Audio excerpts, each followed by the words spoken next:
won't be for long. Let the story be written and we were rid of the wrongs. How did I get myself in a battle like this?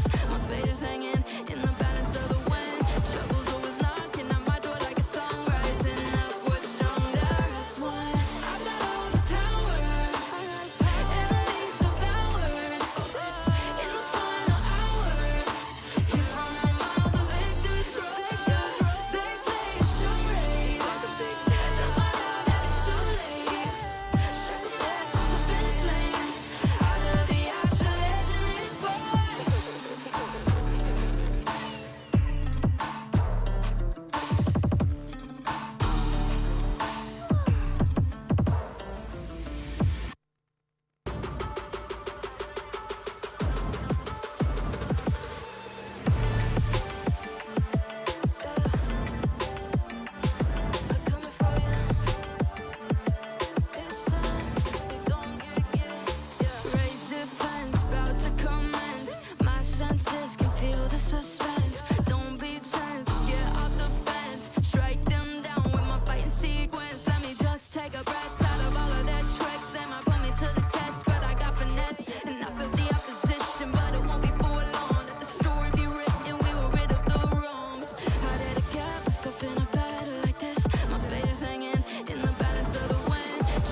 get myself in a battle like this?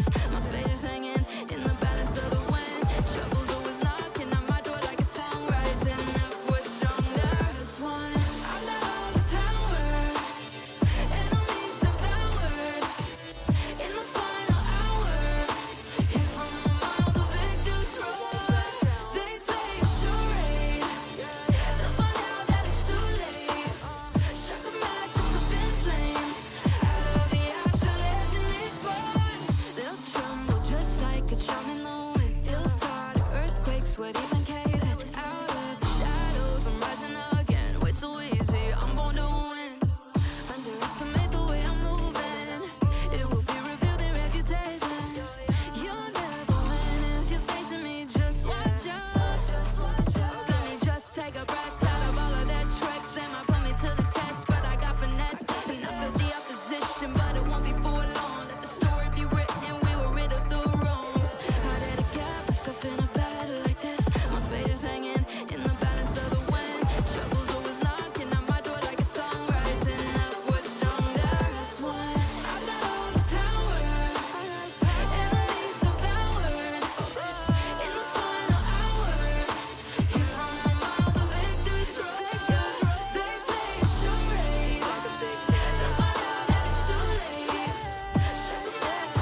Game on!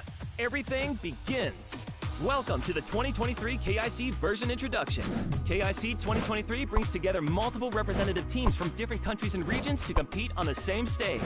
In order to provide a more diverse gaming experience and ensure fairness to the tournament while considering the players from various countries and regions, we have specially created the KIC2023 tournament version. This KIC will use the standard Heroes Gorge 5v5 battlefield. By participating in operation and team fights, competing for resources, improving your level and equipment, destroying the enemy's crystal, and ultimately achieving victory in the match. In addition to hero confrontations, there are various monsters scattered on the battlefield that provide powerful buffs when killed.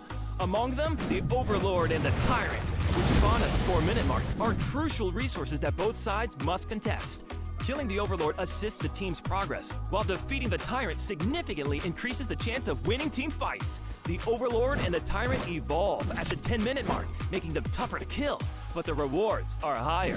When the match reaches 20 minutes, the Tempest Dragon will descend onto the battlefield, and a successful kill will grant the team the power to potentially end the match.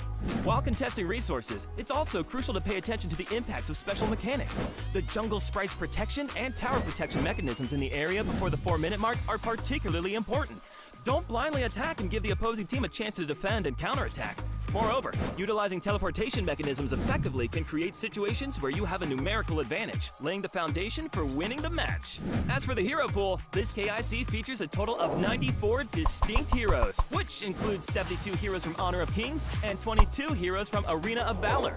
There are popular heroes from Honor of Kings like Mei and Jing, as well as representative heroes from Arena of Valor like Butterfly and Zip. In upcoming episodes, we'll continue to introduce more, so please stay tuned. On other aspects, Arcana and Common Skill can be customized before the match starts to enhance hero attributes and diversify gameplay. Equipment, on the other hand, needs to be purchased in-game to strengthen the hero's abilities and help the team secure victory in the match. That's the special edition of the Hero Moments version introduction for this issue. Let's look forward to the performances of various heroes on the KIC battlefield this time.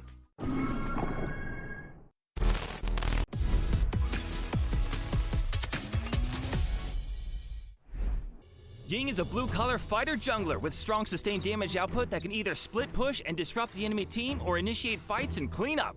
Do you have what it takes to take me down?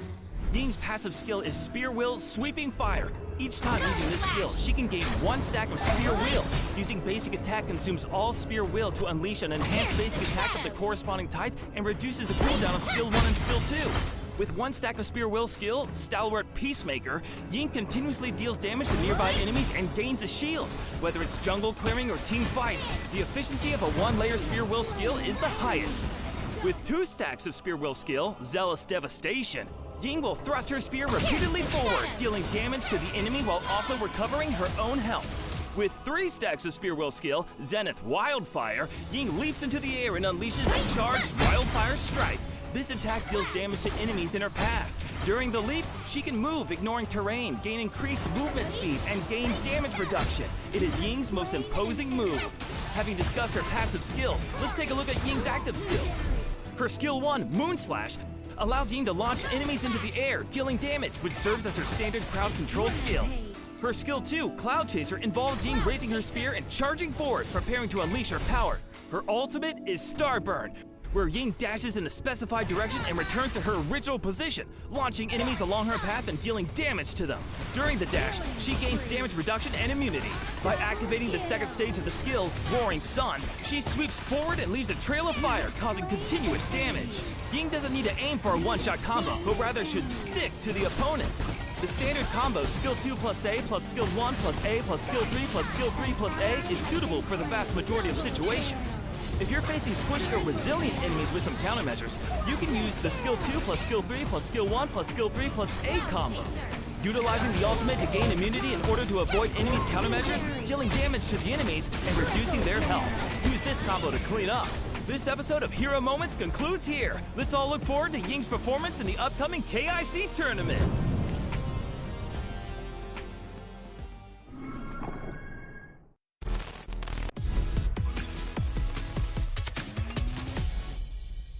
Jing is a tempo-based assassin jungler with high efficiency in early-game jungle clearing, substantial burst damage in the mid-game, and a multi-phase dash skill and killing tool. When you gazed into the mirror, did it show you the hour of your death? Jing's passive skill, Lethal Reflections, allows her real body and the mirror image to leave marks on enemies separately when they deal damage. If an enemy has both marks, it triggers Shatter to deal damage. At the same time, the cooldown of Jing's Skill 1 and Skill 2 will be refreshed. Jing's Skill 1, Reflective Assault, allows dashing forward, dealing damage and slowing enemies in its path. It also enhances the next basic attack. When there are no mirror images on the field, it creates a mirror image that attacks alongside. Jing's Skill 2, Shattered Illusions, deals damage, providing recovery and speeding up. When there are no mirror images on the field, it will also create a mirror image and replicate actions, making it the recovery skill for Jing. Jing's ultimate, Mirror Domain, flies forward and pulls enemies to the center of the array while immobilizing them. While inside the magic circle, Jing gains damage reduction. During this time, using the ultimate again allows the real body and the mirror image to swap positions and recover health. After the swap, there will be a 1.5 second disable time, which can be immediately unlocked if you deal damage to enemies, allowing for a Thunderclap Rush. Jing's ultimate can be understood as a similar power enhancement force field to Dio-chan's ultimate, providing Jing with more space for operation. Regardless of how versions change, Jing has always maintained a place as a jungler carry. That's it for this episode of Hero Moments. Let's look forward to Jing's performance in the upcoming KIC competition.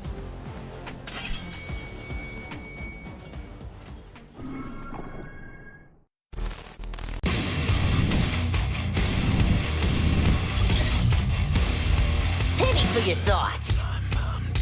慢一点，这红可以给的，他要过来打掉脸的。我让给你闪，你是来，慢一点，慢一点。走下。 The first skill landed on Morocco. Morocco's down. That's the whole story shifted. 神之一手，兄弟。 This weapon is my best friend. I always get what I want. Ultimate here by Norenz, trying to clean out the HP here. The poke is going to be enough. 来，追，不走，可以追就可以。 Xiao A just pulling them back slowly as much as possible. Right here, 2 high ground tower gone. Also a minion here. Can they hold on? Godlike already for Xiao A. 见的。They can try to hop in. Now ultimate coming from PG is not going to be enough. Triple kill for this coming. Quadra kill for Xiao Zhou.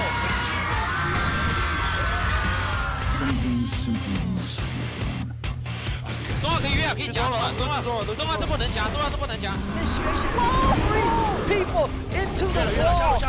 What is happening here? Limpo is going to be the only one surviving. The perfect victory is one that didn't cost a drop of blood.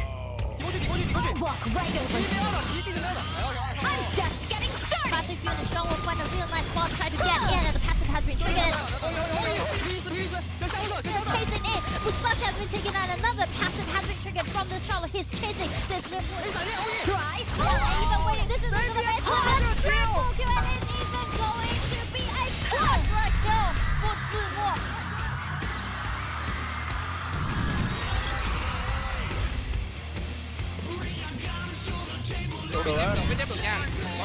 I like the snap engagement, but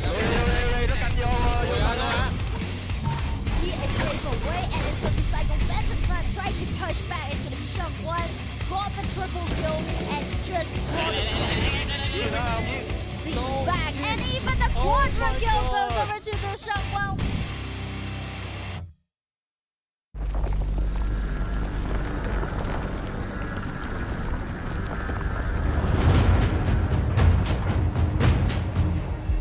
At least now it seems like it's time to come face to face with your fear. I'ma come out swinging when they open the gate. Go ahead, call passion, I'm calling it rage. I'm taking what's mine like I already own it. Watch but don't blink, going here's to the moment. Here's to the moment.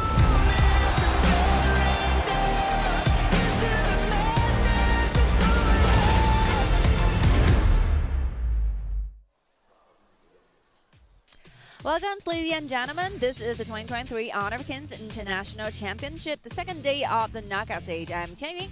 And I'm Gikit. Good to be here. This is my first time casting Game 1 for the day. Definitely. Starting quite early in the afternoon, but I think our heat, our vibe is still heated up. Yo, definitely. I feel like a lot of the fans from yesterday are watching online today. So yeah, give us a shout out in the comments down below. Show us what do you think of the game, and you show us a prediction. You know, what do you think about today's game? Do you think Hero is gonna win it, or do you think RW is gonna win it How do you in our think game? about this? I feel like RW definitely has the momentum drive from the group stage, but I feel like after a long break, that momentum might be a little bit slowing down. Really? So I Oh, no. feel like, you know, maybe Hero does have advantage here, but still, coming in from number 2 from the group stage, they do have a really nice stance with 12 points in their hand from the group stage. So yeah, we might have to see the deciding factor in our game number 1. Because, you know, the way they got out to the knockout stage is quite different. The Yes. momentum are not exactly the same.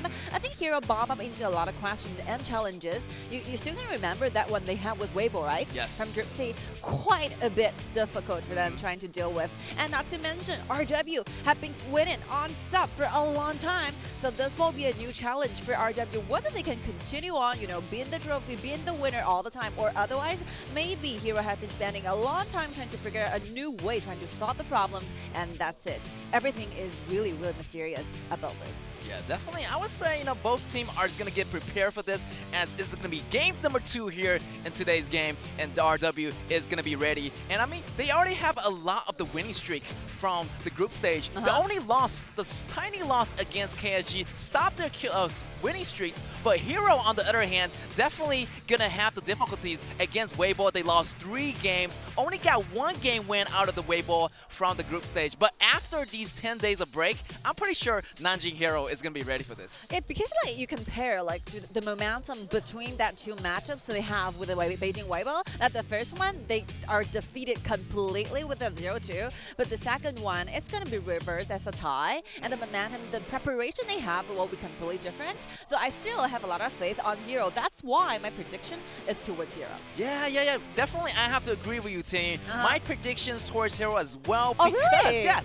That's cool, So isn't it? I was thinking like Hero might get the 4 and 3 and going into the ultimate battle. Ultimate battle, Yes, because both sides, they're really, really high contenders in this match. And judging from the scores from the group stage, it's really close. 13 points for RW coming out of the group stage, and 12 points for Nanjing Hero. So definitely, these points are super close with the break, with the preparation both teams has been doing. I really want to see that BO7 today.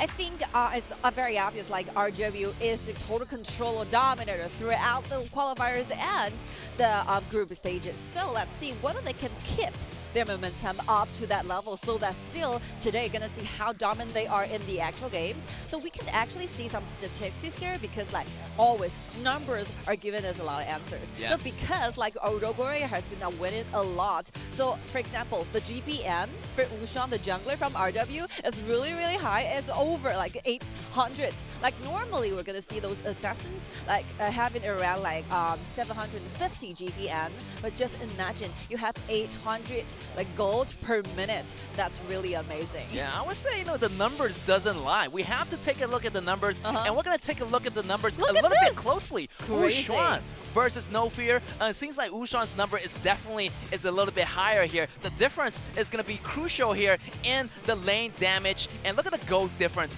on that percentage versus No Fear. I mean, I feel like Ushan does have the better percentage, but it's all about teamwork. But these data is going to be crucial, because these are the junglers. They control the rhythm of the game. So I feel like Ushan over here got a little bit edge over No Fear compared to the data. Yeah, like just imagine, look at the data. I think the one that's like No Fear is losing, for example, into the BO7s will be the hero pool, because throughout all the journey he had till now, we only see like 8 heroes being picked for No Fear. I think it's quite limited comparing with 10 heroes from Ushan. And not to mention, Ushan have a lot of hero pools when using AOV heroes. He using Aoi, he has using Murad, and not to mention Sinestri every one time, and that time he actually won. So yeah, I was thinking maybe No Fear is hiding some strategy here, because BO7, if we are really looking at a ultimate battle, at least you have to show us 6 different, totally different or new heroes. Yeah, definitely. I would say BO7 is definitely a skills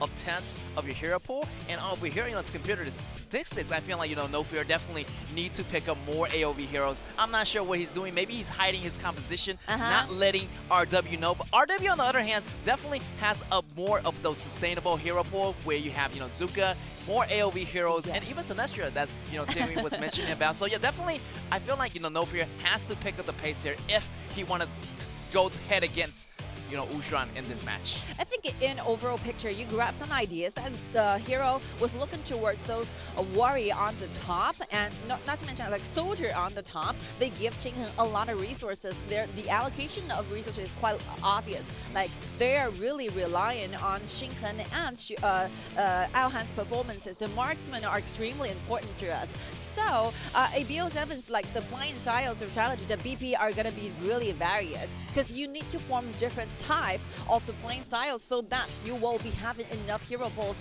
in the later games, for example, game 5 and game 6. Let's take a look at predictions here. Yeah, right here. 4-4-4, but still, Andy favors RW. I see. Andy's favoring RW. Definitely, he's giving that route to RW, and I feel like if they do get the game number 1 and do get game number 2, they're gonna get that fire started. I feel like RW have to get something fire started in the game number 1. Game number 1 is going to be super crucial for any single team. If they do get game number 1, they're going to have more likely to get the other games afterwards. I have the same idea. I was looking forward to see the game 1, like the momentum, the energy out there. If RW is doing the same as well as they do at the group stages, I think the hope for Hero is quite small, quite low. But I feel like after a break of time, I feel like Hero is already have preparation. Because this break is really long. It's really long. I feel like it's almost like 9 or 10 days, so they already have a grasp of more of those AOV heroes. I'm expecting No Fear to learn Aoi. I'm expecting him to learn like Zuka or different kind of heroes that he haven't used yet. Yes. I think you're using Xeno for a while, but Xeno still is quite a tanky assassin. You're using this trying to protect your marksman, trying to protect Shinkan on the top. So I wanted trying to see like more allocations like towards the jungler. For example, he have a 100% win rate using Jin, right? This very typical classical assassin. I still believe like hugely happily on No Fear because he performed so good using those assassins. And Ukiyo Tachibana, that's his very signature hero. I think this will definitely be the choices. Yeah. And also maybe like a prediction, he might go with those more assassin type here. I mean, Baron haven't been used by him yet, so maybe it's going to be a good choice as we are moving into our starting list. And here's the starting list for RW. This is Zhishen, Ushuan, Chenfen, Huayun, and Xiaoying at this match of our game 1. It's been such a long time since the last time we've seen these two teams competing with each other.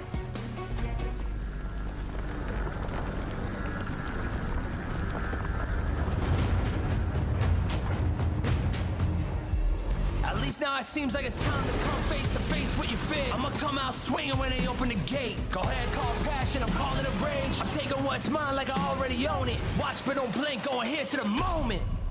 Here's to the moment.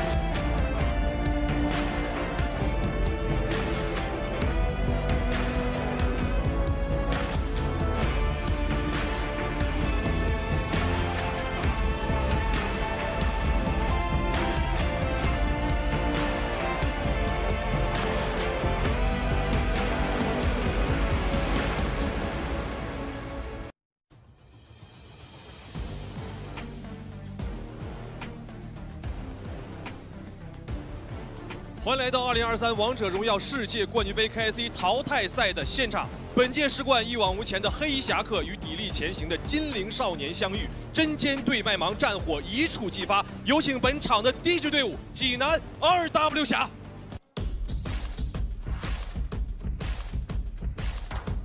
And welcome back, ladies and gentlemen. These are the players for today. And our here is going to be Jinan RW walking out of the pathway. That's a really nice pathway. I feel like the developers are just designing these stages to be so bright and so awesome, you can see as they walk out. I think RW always have a very good story in KIC because like in a long time ago, like 2019, they went to the final grand, versus Wuhanese Pro. And even though the roster are completely different, they have a lot of new talents, a lot of new players joining the club. But you can see, like, they have a very special and very deep bond towards KIC. So I have some feeling that they're going to be really great today. Yeah, definitely. And I also, wanting to see how they're going to do in the knockout stage. I mean, they did so well in the group stage. So on the other hand, here is going to be Nanjing Hero walking out of the stage right now and representing Nanjing. And there's a lot of fans in the stadium tonight. RW fans, Nanjing Hero fans, and they are just getting hyped. And you can see here at the Baoan Stadium here in Shenzhen, it's everybody just preparing themselves for our game number 1. It's a fully crowded arena and stadium one more time, like yesterday. Yeah. There's no vacancy here. Yeah. I feel like it's pretty packed. I think it's like more packed than yesterday. Like it's gonna get like more and more packed as the game moves on. I mean, we have 8 days or 9 days in Shenzhen, so definitely the fans is gonna be here all the time. I think like No Fear is getting a warmer pack on his hand, getting ready, getting warmed up, literally getting warmed up. Yeah, I feel like they need to get warm up. I mean, they have to get warm up for the game number 1. I mean, get those fingers ready, get those attacks ready, because game number 1 is gonna be super important. Yes. And I feel like RW does have a little bit more gas in the tank. I feel like they have the momentum from group stage. They have to execute it because after a long break, Heroes already caught on, so they need to bring it in the first game. Like for some reason, whoever won the very first one in the BO7 series, always gonna be win. You see, like yesterday, like Chongqing Wolves won the very first one. They are the final winner for that BO7. Even though Beijing Weibo really tried turning back to a 2-2 tie, very stressful. But still, whoever gets the very final ending will be Chongqing Wolves. And just like AG did, because AG is 4-0, more. Definitely AG. I mean, everybody's on the hype train of AG. Tilted, yes. Definitely a lot of fans, also a lot of predictions of AG might going to the finals. I don't know about that, but let's not give our audience too much spoiler. Just keep it on the low right now. But anyway, back to our game topic today, RW versus Hero. What's your predictions, team, in the first game? I think first game still 2 games might be looking forward to those very highly ranked Warrior, for example, Mai, because for Zixian and Xinghan together, Mai will be those HOK Warriors that they use the most, 8 times for Xinghan and with 80% of the winning rights. Not to mention Zixian have been using Mai so much for 4 times and the win rate is really high. So maybe Mai and Charlotte might be their possible choices because you still need to give the room for the AOV heroes and the shooters, right? Yes. Those shooters are extremely important. Like last one yesterday, we have Caphony or Slims or Cherry being a very prioritized hero. So I feel like that both teams are looking forward to those AOV shooters at the very first pick. Yeah, first pick, definitely I would give my bonus definitely to the jungler or the ADC. Yes. Because they want to rotate that core player of AOV heroes. Maybe Caphony, like Taehyun says, or Slims. Really nice choices in our first game. And definitely Jinan is doing a really good job with that Mai. Also with that Varus. Also 83.33% winning rate. Definitely is going to be a really prevalent pick. Charlotte, definitely also another prevalent pick, as you mentioned. 60% winning rate for this Jinan. Against Xinghan, however, he has a lot of hero point as well. Also Mai at 80%. You have Mempo at 80%, and also this Florentino at 100%, but only used 1 time, so we might not see Florentino a lot. But Limpo definitely, Mai definitely, and Charlotte definitely. I think because coaching have a better the most time trying to design how to do the BP for the very first one. We all know that the first game victory is so important. important for the entire game. So that's like whoever stayed on the blue for this one, it's going to be Hero. So I think Hero have a lot of things prepared, and for those very creative, very new, very weird composition, I think we're going to be looking forward to see in the later half of this BO7. So game 1, game 2, still very traditional, very classic. I think both teams are looking for a warrior plus a tanky jungler and a very like strongly needed those like shooters who can have a lot of like personal gold, and like Hua Yun, Alhan are doing so well with Stephanie, and Hua Yun, I believe that maybe Hua Yun have other choices, because I think those HOK shooters for Hua Yun is really good. Like the Sailorus, 100% winning rate, 5 wins, 5 time uses. So yeah, I think I was like maybe RW might be shifting around towards a AOV jungler. This is a possibility, but for Hero, I think mostly AOV shooters and a tanky jungler. Yeah, definitely. I feel like first game, both sides had to play it safe. And I really love about BO7 is that you can see that every single match is going to be a little bit more different, because as the game progresses, you're going to see more composition. You're going to see the normal traditional stuff that Tingy was mentioning about. You're going to see some crazy stuff. Yesterday. Yesterday. You're going to see some weird stuff. So what else do we got? We have, you know, the Zhuangzi jungler. We got Junkui as the support. Like, yeah. you're gonna see all these different kind of stuff popping up. I mean, it's gonna be definitely gonna be a surprise. It might catch you off guard, but definitely they have the reason for doing, and the coaches already have the analysis ready. So I'm pretty sure they are confident to get this game ready for our game number 1. But there's one like hero we really need to highlight is from Joku, like Zip. He has been playing Zip the most, like 7 times, and the winning rate is relatively high because like 4 wins out of 7. Because you know, I think Joku during the group stages, he's the best roamer playing this AOV hero, right? This support. So I think RW should be paying more attention to Joku's hero pulls, trying to get rid of that Zip during the VP. That is the most important thing to do. And Joku showed us a lot of very various hero pulls. He had been using 11 totally different heroes in this journey in KIC 2023. So I think Joku is going to be giving us surprises. Yeah, definitely. I feel like his hero pool definitely is going to be super deep. I mean, look at that deep hero pool. Also using Zip, yes. using it as a more protective. Liu Shan, right? Yeah, Liu Shan too. So definitely these heroes that we haven't even seen before is getting played from Joku. So definitely a lot of expectation from the support player from Nanjing Hero. So I'm expecting him to use that, you know, Zip to combine with, you know, Solaris or Huanzhong or some kind of, you know, the shooter that can have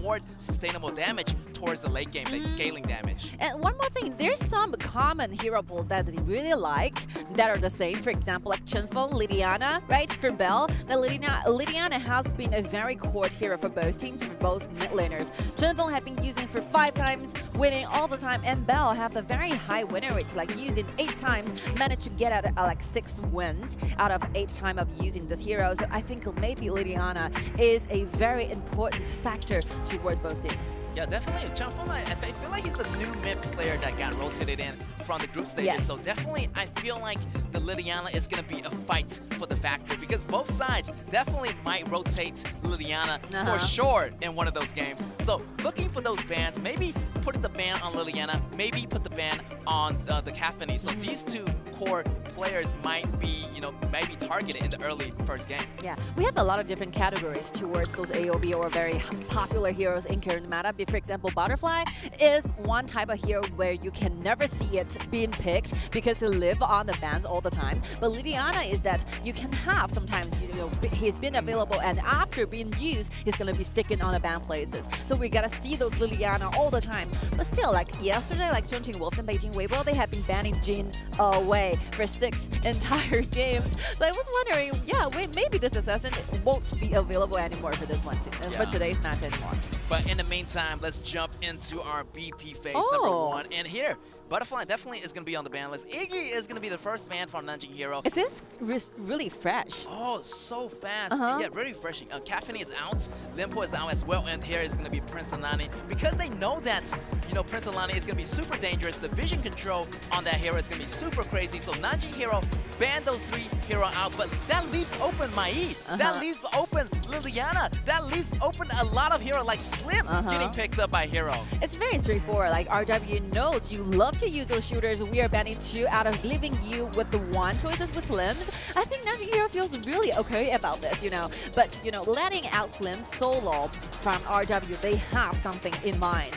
I was looking forward to see this. Since Jin is out, why not pick it? That's right. That's going to be another ban because you took away Jin, so you actually took away Jin from the junglers of Nanjing Hero. And then picking up Liliana as well, so that is going to be another crucial factor RW is thinking about. And Hero over here picking up Mai, great choice, but however, RW already had the upper hand. You know, taking away Jin and these Liliana, two heavy house combos, a lot of burst damage already on RW, so Nanjing Hero has to do something about this in the next pick. This is everything we have just been talking about. We are talking about Mei, we're talking about Jin and Liliana, right? You just having the idea that Nanjing Hero and RW both of them are wanting this very first game victory so badly. They're not saving any hero balls. They're not saving any like the most prioritized tier 0 composition. They're all wishing for the very first victory in this BO7. I think they're throwing out everything we can possibly get in BO1. Definitely. I feel like they're going to do all in. Golden composition. That's right. They're going to have the golden composition. Make sure to make no mistakes. Definitely no compromises because game number 1 is going to be so important. I would say, you know, Nanjing Hero does have the small advantage because on the blue side, however, some of the heroes are getting taken away. It's a little bit, you know, crucial because RW took away Jin already. They took away Liliana, so that leaves a short amount of choices for the players of Nanjing Hero. Hopefully, they can pick up those backup choices and hopefully it works out for the whole composition. I really like the idea that you're choosing Sun Bin as a support, not other like initiation type of the heroes, because you can see that how smoothly they wanted to take control initially in the early game. Maybe a lot of very effective rotations might be there for RW. You have to make sure that you can travel around the map so smoothly for Wusheng to make something happen early on. And for Nanjing Hero using Princess Frost, wow, Sun Ce for the very first time for No Fear to play. Exactly. First time, I'm really surprised here. Maybe he's been practicing a lot. Yeah. So yeah, I'm expecting him to do really well because it has been a really long time since we see him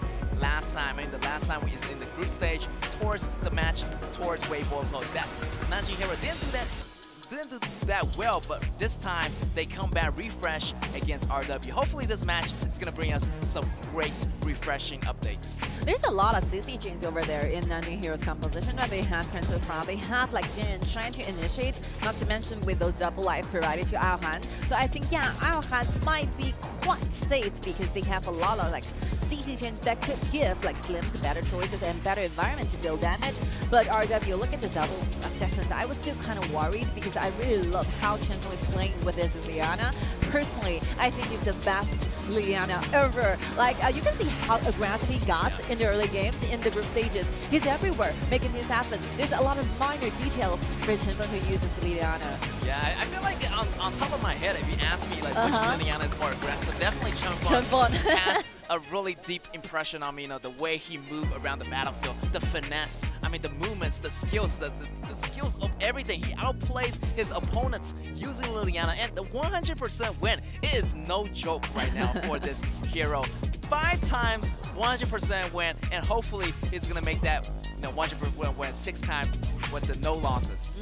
But still, I have a very strong belief towards Aohan because I think Aohan performed this kind of shooter really well. He's so aggressive with his like playing style, but also he can always find a very safe positioning at the very late game.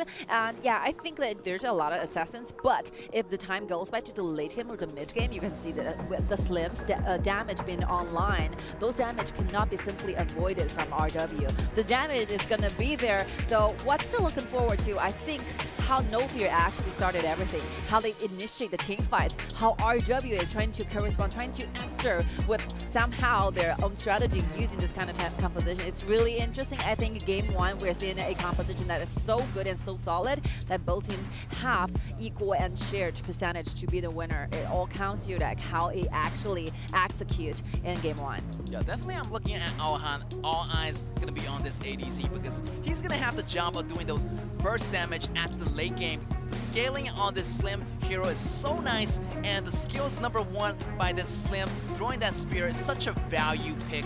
I mean, he can start a lot of the fights initializing with that skill number 1, so definitely all eyes on Aohan on the Nanjing Hero.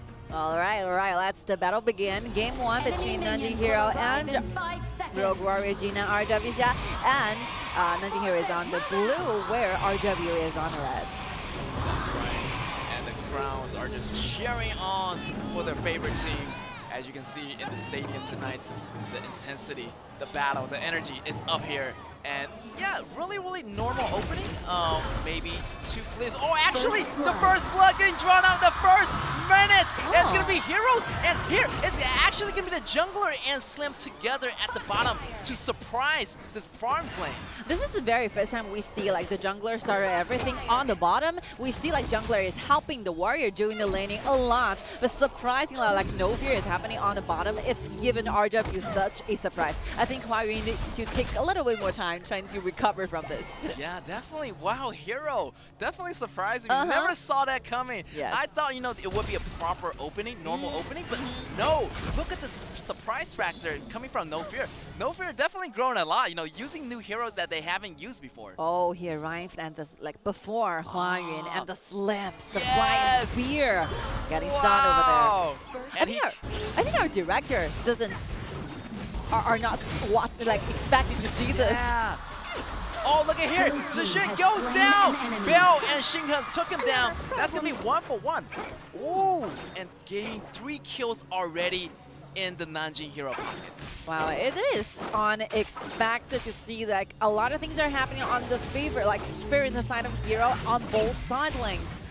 How RW is gonna like cope with this? That's right, RW has to take a step back here because the pace, I mean, they have to rebalance themselves. This is not the group stage anymore. This is gonna be the knockout stage, and Hero is coming here out for blood. I think this is what we were worried about towards like RW, because like it's just been so long. I think the momentum might be vanished for a little bit, but just on the early like 2 minutes, you can see like Hero will definitely be the one better prepared. Yeah, Hero just, wow. The first minute, the 2 minutes, getting 3 kills.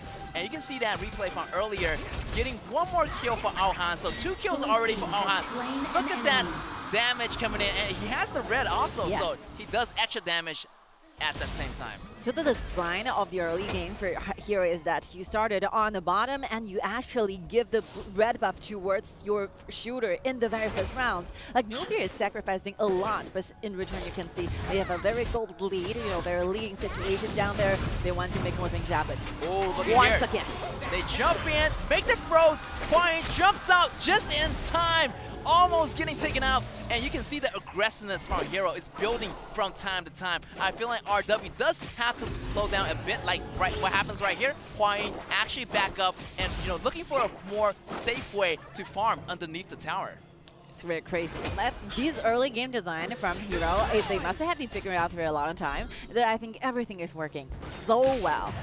Yeah, I feel like Hero just reading RW like an open book right now, making a lot of prediction from the early game. Definitely early game wise, Hero has it. I mean, late game, definitely I feel RW still have a chance to come back, but if they lose the mid game, I feel like, you know, Hero just gonna grab it. Because you can just imagine they have Jinan, right? They have the passive, and not to mention like Aohan has been grabbing 101 KDA till now. So this lane is gonna be given a lot of resources, a lot of goals.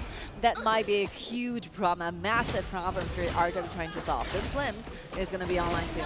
That's right, and No Fear right here using the ultimate, going down, Princess and the Frost boat is coming. 4 heroes on 1, and Aohan gets almost another kill here. Huayun goes down, tower goes down. Great start for Nanjing Hero. Look at the synergy here, like the sailors like take Princess Frost together with him, trying to make things happen, taking down the turret, and also grab 1 more kill from Huayun. Such a challenging time here. Look at the top.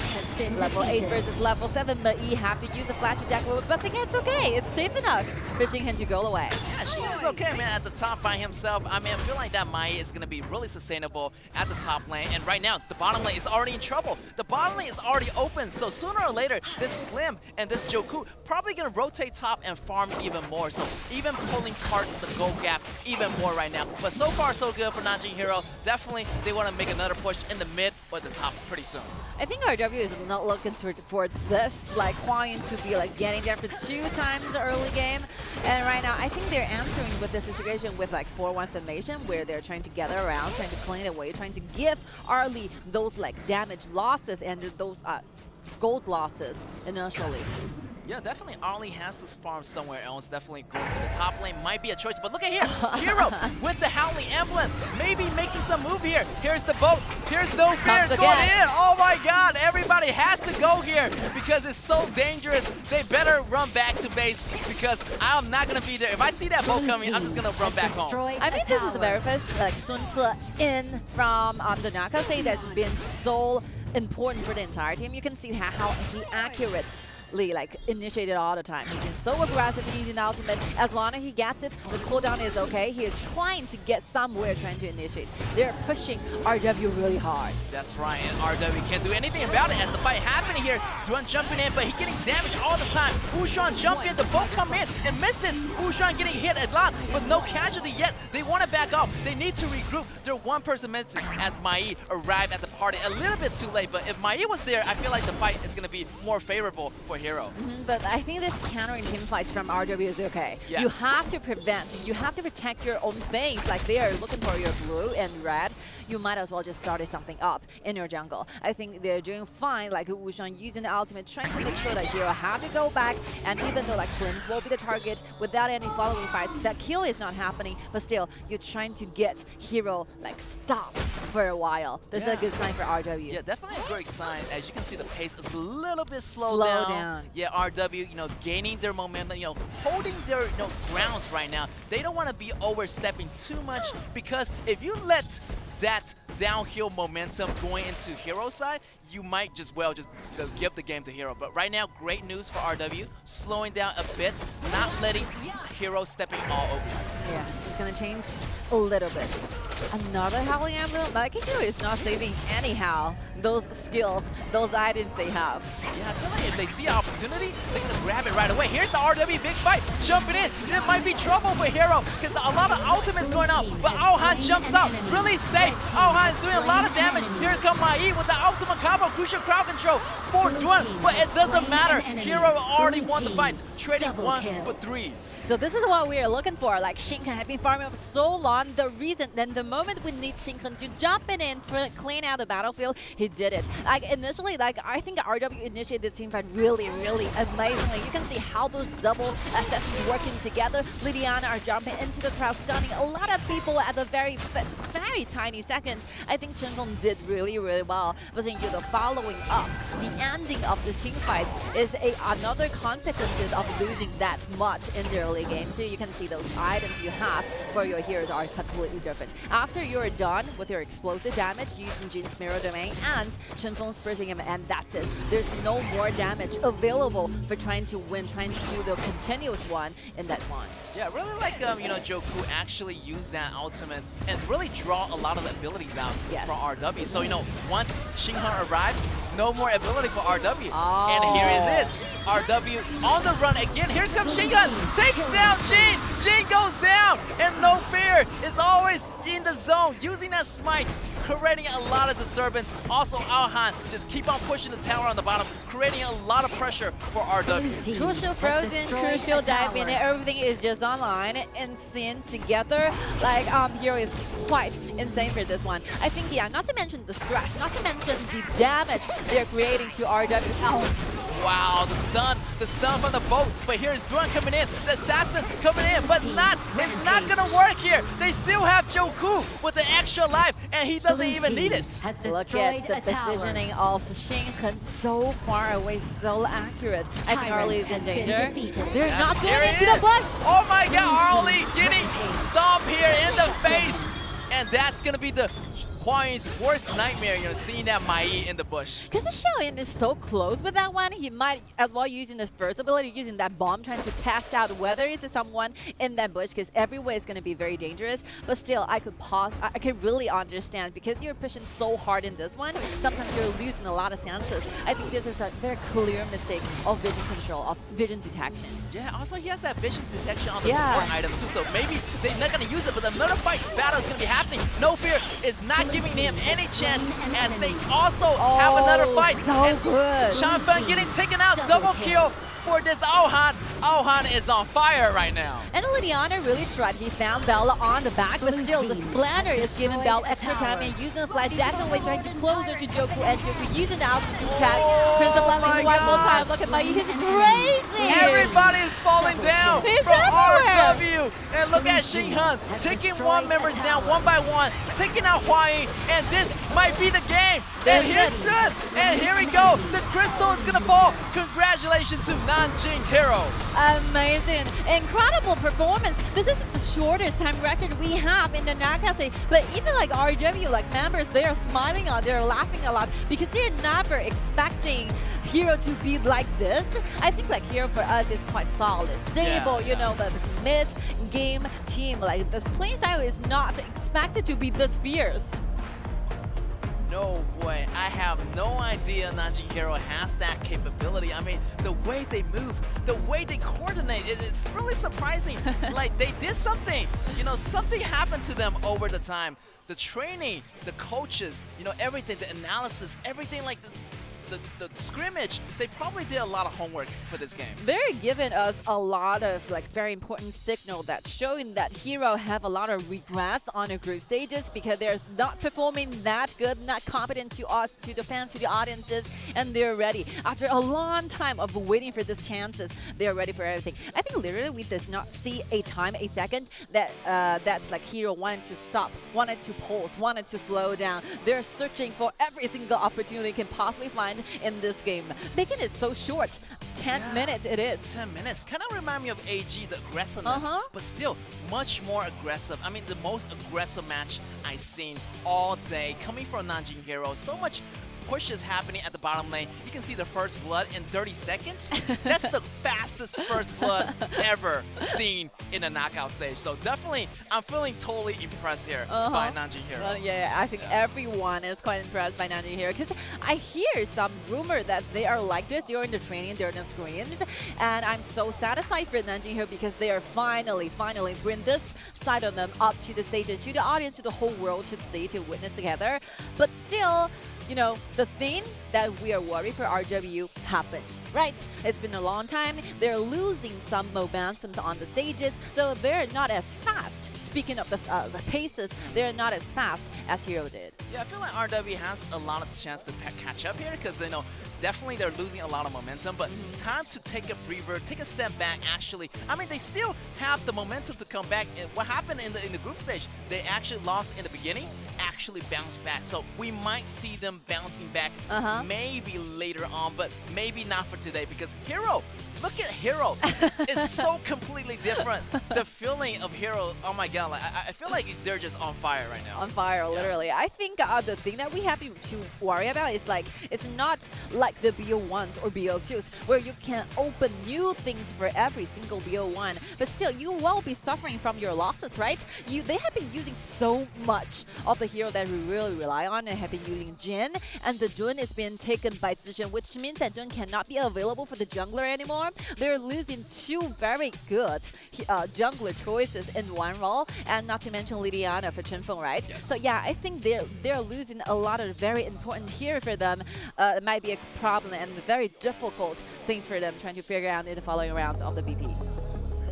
Yeah, I feel like you know, Chenfeng did quite well, but however, so yeah, this composition, having a lose game might affect their game later on because they're losing the AoV hero slot in the mid, so maybe next round, maybe they're gonna switch that hero to Wuxuan or, you know, to Huayu, but right now, it's not looking that good for RW. Hopefully, you know, RW can bounce back in game number 2.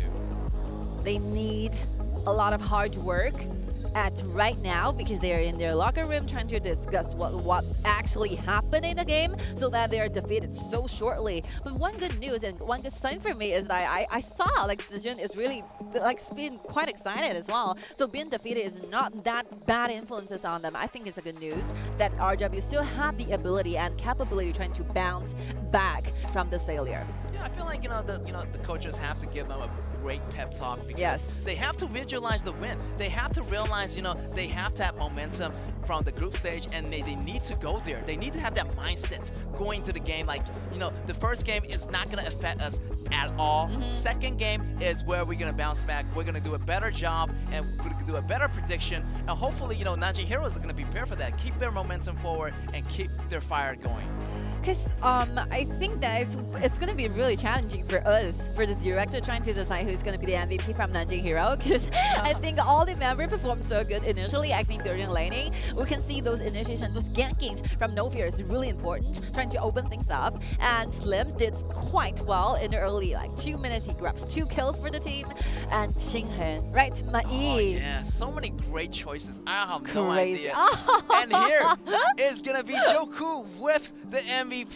I mean, he does provide a lot of insurance for the whole team. Using that double Like life. this. Yes, damage taken percentage, 26.5%. And wow, I mean, he was there actually using the AoE extra life to save everybody, just in case if they get taken out in the battle. I like this because I think it's a result of a team. I really can't, it's impossible maybe trying to figure out who's the most important players of the other team. I think they did their role so important. They have a very important, a very crucial factor to the entire game. During the laning, I think Arkham did extremely well being so aggressive with the help of Jinan getting stunned, initiating everyone, and that will be correctly followed up with Spiritual Prison, with Senseless Bolt. Everything is just in line. Yeah, I feel like Joku definitely might be the MVP because in terms of execution, initiation, and protection, he's always there. I mean, who can protect you besides this support? I mean, he also had the initiation as well, going in to make those stuns possible and actually providing more better chances for No Fear to land his stuns. And look at this, a bell, it's so close, it's been triggered here, and yeah, he uses Slam to buy himself more time, and using a flash, go back to the side of Joku. Joku offering the second life, he takes it. Everything is just so perfect. It's a very, we are appreciating, we're enjoying this game much because they're literally like AI. Yeah. Those combos, right? Combos, everything is connecting the dots. Everything connected so well, it feels like it's like a perfect story. It's not human-like. Yeah. Those combos. But they're always paired up. I think the coordination, the synergy is so high. It's they don't even need to have saying hi to each other. One look and they know what you are thinking. So definitely the communication, definitely top notch for Nanjing Hero right now. However, for RW, a little bit off. They might be a little bit too surprised because they have no idea Hero gonna compete like this today. Yes. I think they have imagined a lot to happen from Nanjing Hero, but definitely not this kind of type. I think they thought Nanjing Hero wanted to roll over, wanted to gain something in the mid, started something on in the late game, but everything happened so fast in the early 10 minutes. I think RW have to make a quick response to this. Yeah, I feel like it's gonna be a short time for them to adapt because the game number 2 is about to come up. Definitely, they need a little bit more time to adapt. Everything just happening so fast as Nanjing Hero escalated the situation very quickly, and they have no idea of the gravity of the situation. So yeah, more games coming your way. We're gonna take a short break, so don't you go away. Has slain.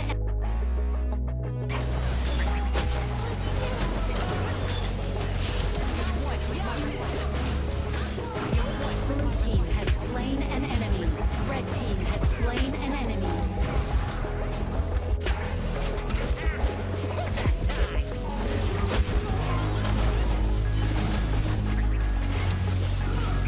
Blue team rampage.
welcome back, ladies and gentlemen. Welcome to the knockout stage of the KIC2023 International Championship as we are moving into game number 2. I feel like RW is still a little bit shell-shocked after what happened. They're like thinking like, what just happened in the game number 1? Did we just, lose against Hero like so quickly? So definitely they need to bounce back. But I think some play and some moves they did in game 1 is good enough.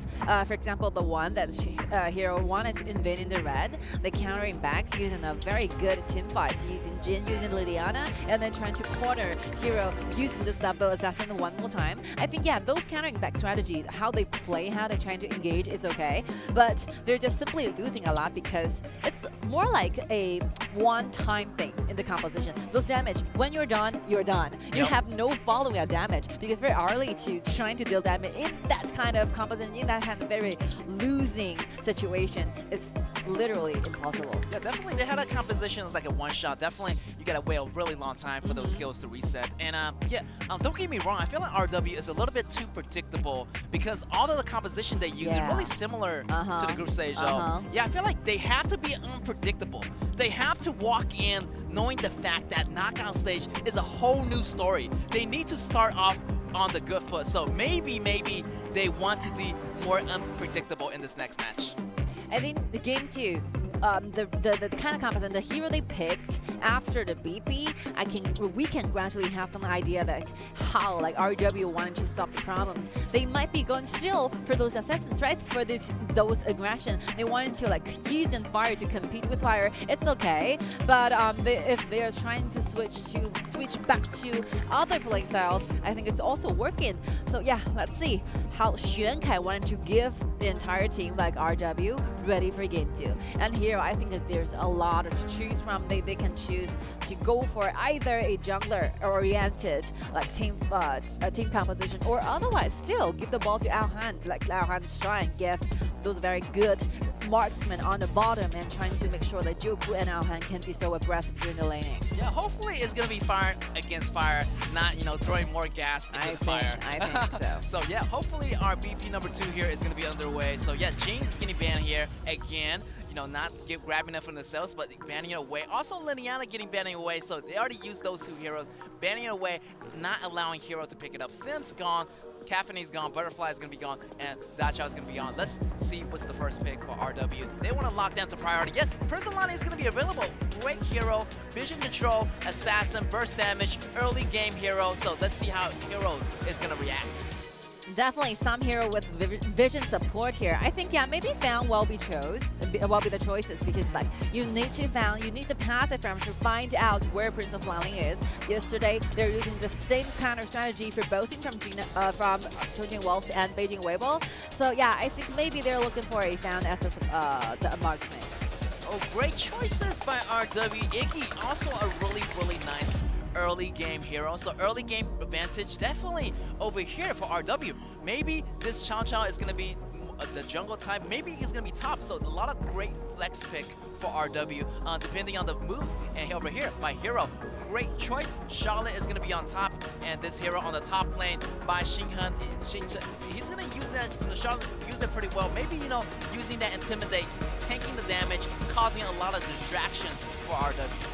Many hero have been forming out quite a tanky composition in the early 3 floors. I think they're still looking for those CC combos, right? They're looking for those combos trying to connect, trying to cause RW a lot of problems here. And I think it's very unique for RW to have a very strong reliance towards their mid laner. They're using 2 times of the AoB heroes given to Chenfeng Chenfeng carry the entire game early on. And yeah, I think the early game rhythm by Chenfeng just now is okay. And this one, if they're trusted Chenfeng so hard with the Iggy, they have. We need to see some performance out of Chenfeng using the Iggy. And we have maybe Anya getting picked up. I mean, we saw this combo yesterday. Anya and Arlie, great combo here. They're gonna versus, Lady Sun and this traditional duo at the bottom, this Jinan and Lady Sun together. So yeah, it's gonna be really cool at the bottom lane here. The farms lane, the battle definitely is where the actions is gonna be happening. Yesterday, where Yao Dao from Chongqing Wolves are using this early, even though he's got quite a hard time initially, right? But he come back with the MVP, such a good performance.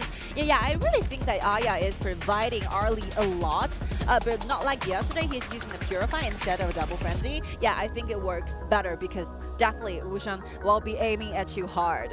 Yeah, and I feel like it definitely have that Purifier available is going to be good because there's going to be a lot of stuns coming in. You have Chong Chong stun, you have the dagger coming from Prince Alani, you have the extra hand reach coming from this Jinan, so definitely Purify might be a really nice choice instead of that Double Frenzy. But I mean, feeling like RW is going to be ready for this next match because they have the early game combo, they have the prediction already, they can see a pattern for game number 1, so hopefully they're ready. But I feel like Heroes still going to be unpredictable. Yes. So we might have to see which priority they're going to go to. Like maybe they started at the bottom lane last time. Let's see what lane they're going to start this time. Maybe at the top lane, maybe at the mid lane. I think the backliner hero have been found with themselves is good enough trying to go in against Prince of Lani, even though without a detective ability, but still you can see a lot of flexibility, and the Purify with the Aya is kind of will be helping early a lot, trying to dodge the damage coming from Prince of Lani. And Bell is so good at surviving all the time. He will be using the Splendor, he'll be using his passive, trying to give himself a better stance. So Wushan is facing quite a bit of challenge, trying to, get to the backline to finish the backline, who is the damage dealer mostly. Yeah, quite a good challenge for Wushan trying to conquer. But still, I have a lot of confidence with Wushan. I think he can do this. Yeah, Wushan definitely has a lot of confidence. And here we go. Game number 2, RW on the left, on the blue, versus Hero on the red. Already, they're going to invade pretty fast here. RW already in the jungles of the blue area. And there's only Aya here to stop them. But no, Wushan gets the blue right off the bat. This is a really nice beginning for RW here. Very nice design, though. And Huayun is rushing towards into the jungle together with Prince of Lani instead of just heading to the laning at first. He's helping Wushan trying to get away those blue away, and they did it. Yeah, great beginning for RW. Actually, through a great counter here. The help coming from Joku and the rest of the members. Bell is there, but no way they're going to get Huayun right off the bat. The flash is going to be exhausted for Huayun, however. Still, he is safely farming underneath the tower. So many common skill being used here. Bell is trying to force into the initiations, and Huayun used it immediately. Han trying to use the frenzy to deal a lot of damage to Lady Sun. It's so intense down there. Yeah, definitely the intense battle is going to be at the bottom lane. I feel like most of the rotation is going to be focused on the bottom lane because this early definitely have to carry the game. I mean, the most of the damage is going to be coming from Han towards the late game. Also coming from Xinghan. Xinghan has the intimidation available at any time, so he can really stand a lot of pressure at the top lane, but not for long. I mean, this early has to do a lot of damage, and he needs to carry. I think nothing's going to be happening with this 2v2 because the Purify is there. Franzi got the second cooldown here. I think it's okay. There's some trading damage blow as Chunfeng comes in with those pokes. But also, Bell is going to be here in assistance of Nanjing Hero. Hero still farming underneath the tower. Not much is happening because both teams are waiting for the Tyrants to spawn to make sure they get that first dragon in the river, gaining the extra gold they needed to pull those resource gap apart. Everything seems fine. Seems good enough for RW because in this meta, it's very hard for you to control one more buff after the first round, and you're literally stealing away by luck because the second round, when the buffs has been spawned, the members are gonna surround that place, and you're so busy with your own jungling. So yeah, then we never see those continuous invasion into the jungles because of the jungle protection system is so good enough for that. The part trying to protect their own stuff. So I think, yeah, just the first round. Yes, and also a really nice detail by Xinghan. He's actually doing the creep block. He's doing the minion block so that the minions would actually gather underneath his tower, so he can clean them from a really safe distance. So Xinghan's actually doing a lot for the whole team behind the scenes. And on the other side, on Hero side, on this bottom side, they're also farming really nicely underneath the tower. I feel like, both sides are playing it super cautiously because no first bloods yet for both sides, but however, a little bit of gold lead for RW. The second blue is about to spawn. Dylan is ready. No Fear is simply waiting on his jungle. Yeah, after this lane, I think you're going to be helping No Fear a lot. Yeah, and 4 minutes is about to arrive here pretty soon. And you can see maybe they try to set us some presence in that jungle river area. But right now, here is Ushan already gained the visions. And everybody is going to be here arriving at the party right now. Here is all Chow Chow coming down, teleportation flower. And here's the stun coming in. Anya getting stunned, but no damage has been done. Here's Chunfun with the pokes. And this dragon definitely goes to RW since they do have that early game composition. This is the advantage, you know, getting AD because you can have every new priority in the mid, and they have the mid, so that they have the upper hand trying to take Dylan really low. Oh, look at the bombs here by Iggy. Quite hurtful. No Fear have to go back.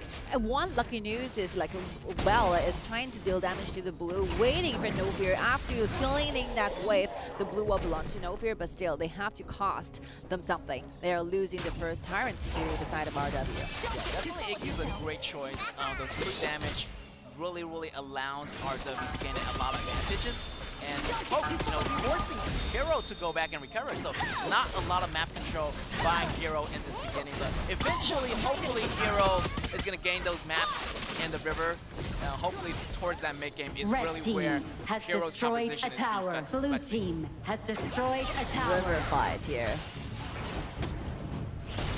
Force into the team fights.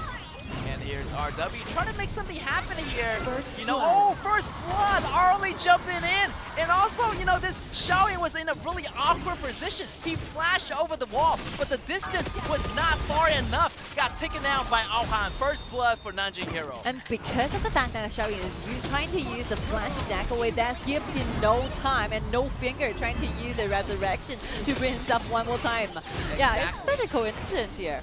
Yeah, Hero still trying to fight here. You know, 4 versus 5, and Xiaoyan is revived and coming back into the battlefield. But however, Hero still have a little bit of the lead here. They're behind and go, however, they already have the first blood kill. So a little bit more of go on their side. But Cao Cao is farming at so good. Like, Jin have a lot of gold here, like nearly 4,000. It's such a lead comparing with Shinhan to Charlotte. Seems like Hero still want to, you know, make sure that they maintain their pace. You know, they don't want to be too rushed. They want to find their opportunity like this one, you know.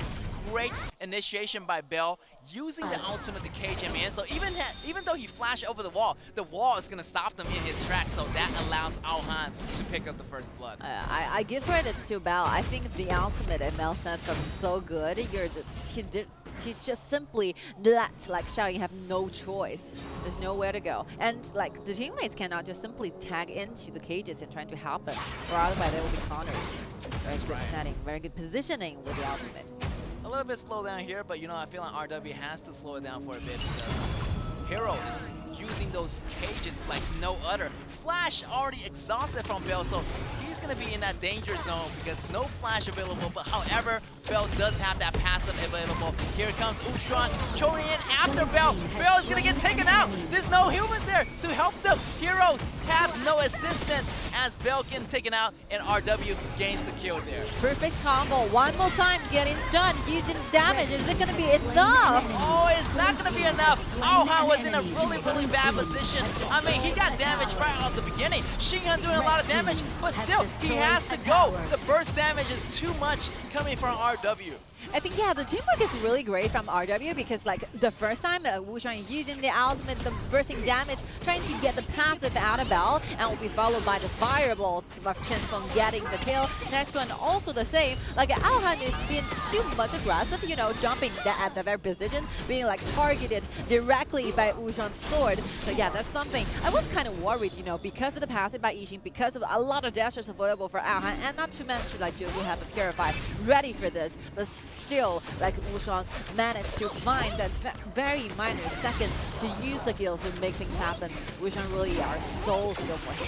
Yeah, RW actually bouncing back. They noticed that Bell didn't have that flash available, so they actually jump in on Bell right away, forcing a lot of heroes to turn around and come back to the battlefield. And after that, it's a little bit too late. But here, it's great item on Splendor here. Splendor getting it for Bell, so he's gonna use that. But look at here, RW using the support item, Howling Unfluence going in with the rush ability, and No Fear is in trouble right now. The Bell looking out. It's going to be a turnaround damage, but Xiaoying has the ultimate with double life. Thrun goes down, Chao Chao gains a kill, and RW is going to have that game coming back to their side. Oh, look at this! The damage, Xinghe jump in but gets taken out. RW getting the battle to their side. This is what I'm talking about. RW getting another kill in their pockets, and they're coming back really strong. RW have a very good sensation. They know that No Fear is going to be taking that left bush vision, because this is what you need to do, right? When your opponent is kind of taking control of the game, you need to make sure at least you get the second half of the map. The vision will be needed. So they even know without even having the vision, they know exactly No Fear or someone from here will definitely be in that bush.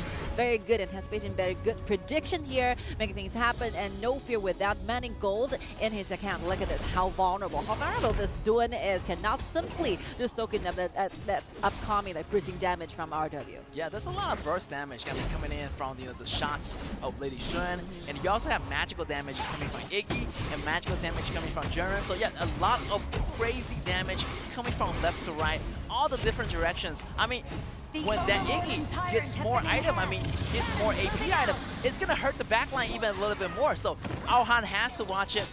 Bell has to watch it, No Fear has to watch it. They gonna get more tankiness, or else it's gonna be pretty much squishy until the very end. 10 minutes already. Hopefully they're gonna get some neutral objectives to balance out the gold. I always love to see a play about like fighting the vision, right? Because by that time, because we have the overall vision, those players on this game cannot have it. So basically, I think without any vision support, like Hero thought like RW is dealing somehow with the Tyrant, but otherwise they're hiding in the bush, waiting for the moment where they can find someone standing alone in the bushes. That will be the reason why they started off and wins the last team fights. All right, 10-minute Dragon. Feel like Hero tried to make something happen with this Dragon. However, this is going to be a lot of enemies here. RW also wanting this Dragon really badly. Here's the red team vision, blue team vision. Check it out, one person on the grass checking out the scout. But here, RW with the initiation. Who they going to catch? And here's the Hero coming flanking from the left side, coming in. And here's a great initiation by Bell. What's it going to be? But the fight back is going to be a little bit too dangerous. No Fear on the front line gets taken out. And Bell almost gets taken out. But here's going to be Xinghe jumping in. 1 versus 5 is a little bit too much. Miracle. Joku gets taken out, and I feel like Hero's a little bit too scattered here. 4 members getting taken out. 0 for 4 trade in favor of RW. I almost thought that will be a very dangerous sign for RW because they're going to be surrounded. Like Lady Sun and Jinan are quite separated away from the teammates, right? They're dealing damage to their turrets. But I think everything has happened so soon because No Fear only have 4 more seconds to revive. But what will be happening if they have No Fear have a dual ability for this? I think it's going to be the end of game 2. 1-1 tie for both teams. That's right. Congratulations to RW making the tie. Wow. Yeah, exactly. Like Timmy said, I thought that Hero was actually flanking to surround RW at that last battle. They have a very good positioning. Yeah, great positioning. However, Chao Chao is so powerful. Look at his goal right now. 0 death. He has Master Sword, he has Pure Sky, he has the CD boots. Once he activates ultimate, he's pretty much a tank. He can absorb a lot of damage, 200% lifesteal, and he tank most of the damage coming in from Nanjing Hero. Great position by Nanjing Hero. However, the goal difference was too much at that point. I think starting from now, we should be thinking that our teams, our players, our pro professionals, they're so good with their mentality. We were worried for nothing, even though they're going to be destroyed like that in game 1. But still, they come up really strong, maybe stronger than ever from RW, because still, they only use 11 minutes trying to destroy Hero, just like Hero did to them in game 1. So everything is very interesting. The ultimate battle might still be in line. Yeah, I feel like it does bring the memory back, because in the group stage, in the second week, KSG defeated them in one of the games at the second week of the BO2. But the second game, they came back exactly like what happened today. So I feel like they do have the potential to bounce back. All they need to do is stay calm and collective, and pretty sure they're going to do pretty well. And yeah, I think for this one, the very last team fight, we need still to see the review, right? Like, to see the replay of this. Because like Lady Jinan and Jinan is really, really far away from the rest of the teams. Like Iggy and Prince of Lining are trying to go back for a little bit, getting the vision to the back lines. Just by the time in the second, I thought that, oh, it's going to be something for RW. But still, look at the damage coming out of those very core heroes. It's just impossible for like hero member trying to fight back. I think it will be a one-time shot for hero, and that's it. They have to fight back. They're not just simply giving you everything you want to have. Yeah, I feel like during that last battle, RW can be a little bit more cocky because they have the extra life. So, Lady Sun can be a little bit far away. I mean, Lady Sun still have that first ability available, so in case you can use it to run away or something. But yeah, double life definitely provides a lot of insurance for RW, and they can actually be a little bit more confident and fight outside their comfort zone. Here is going to be the team statistics. Let's take a deeper dive. Look at the numbers here. Look at Chen Feng. Look at that, 4-0. Look at Zishen, 3-0. Great numbers. Also Huang, 2-0. So these players have 0 death and they gain so much gold. So most of the damage is coming from, this Iggy, Lady Xuan, and Cao Cao. Cao Cao was being unstoppable. I feel like most of the damage coming in from, the Zishen was everywhere, doing those AoE damage, doing those enhanced attack, and gaining those life steals. Chen Feng used this Iggy blade so well for this one, not to mention the early game aggression. He's joining the club with Wushan, trying to make more things happen, doing the ganking on the bottom, on the top, helping Zishen a lot.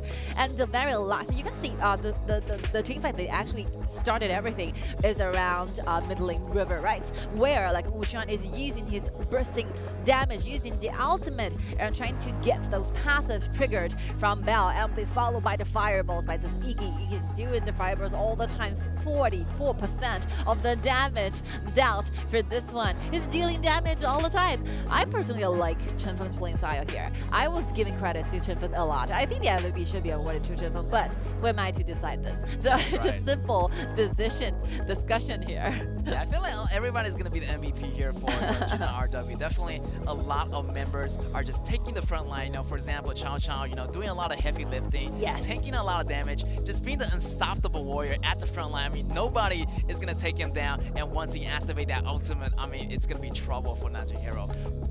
Yeah. I think Xinghan really tried, and I think, yeah, the positioning, the time is okay. Just if you give Xinghan like 2,000 gold more, I think the scene, the end of the team fights will be completely different. That's right. The extra 2K gold actually made a huge difference. And you can see the gold fluctuation chart here. I feel like RW definitely had a really, really nice start. As you can see, they got the first blood. Then slowly and surely, they got the Tyrant. Then they used that Tyrant to rotate more, gaining more advantage, kind of snowball their way slowly and ending the game around 11 minutes. So definitely it's going to be a great revenge here. And here is Cao Cao getting the MVP for Zishen, and there is the damage shield, 35k from the life steals. Yeah, like we never imagined like Zishen to be like this. Like he's farming up secretly on the top. No one's paying that much attention because a lot of things are going on the bottom side of the map, right? But by the second he wanted to join the cup, participate into the team fights, he kept doing damage. He's dealing those basic attacks all the time. This is the basic like mechanism of Cao Cao, right? Yes. If you're leading, you have a lot of gold, you have a lot of items you need. Once you have the ultimate, those invincible warriors gonna be there. Getting the HP recovered all the time, using the basic attacks, and also deal a lot of damage. Look at this. He's trying to find a place, get into the crowd. That's watching, observing a lot. Oh, nice entrance here. Actually using the flash in the first skills to dash, getting this Aohan in place. A lot of crucial factors here. Also here, Cao Cao's always participating in those big team fights. I mean, he's the man for the job if you ask, and he's the man to call if you need someone to go in front hand. And you can see a great entrance, taking down No Fear, taking down Aohan countless times. So this is really cool. Being the man that he is, taking the front line, using the life steal to gain a lot of life back. And this is going to be the final battle here, as Lady Sun's a little bit too far from, the Xiaoying, but Xiaoying used the ultimate in time, providing a lot of extra life for the whole team. I think Jinan has been showing that why he has been such a powerful support in this meta. Because you have this resurrection ready, you can always give more time for your teammates trying to get themselves a better positioning. I love the ultimate from Tao, the Blood-Soaked Legend. You can have extra damage, you can have extra resistance, and also you can have extra HP recovery. You pretty much have everything quality you really need to stand long during a team fight. And I think, yeah, Zishin played it really, really well with the Cao. Yeah, I also Zishin did a really nice job holding on to that flash really tight. I can remember 2 of those times he killed Arlie using that flash just for Arlie. Yes, so he used that skills just in hand for Arlie, and that's going to be one of those crazy crucial decisions that Cao is going to be doing for the whole game. So yeah, congratulations to RW. They still have what it takes to be in the game. I have no idea who's going to be the winner because you're seeing a lot of different surprises are given out by both teams, and I strongly believe that they still have a lot of variant in their hero bank, their strategy bank. So my wish for the entire BO7 for today, for the first matchup, is going to be we're going to see all the 6 preparations and towards the ultimate battle. I think the main coaches like Mi Fenghua and Xuan Kai are both ready for this. Yeah, I feel like they're pretty much ready because I'm ready to see BO5, the round 5, round 6. And definitely I'm waiting to see the ultimate battle because, this is a game that's unexpected. Now, first round, both sides getting the tie. So yeah, hopefully the third game is going to be more action-packed. So we're going to take a small break and we'll see you in a little bit.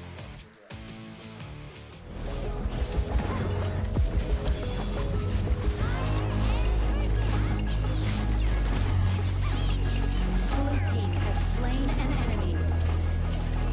You will not provoke me longer. Blue team has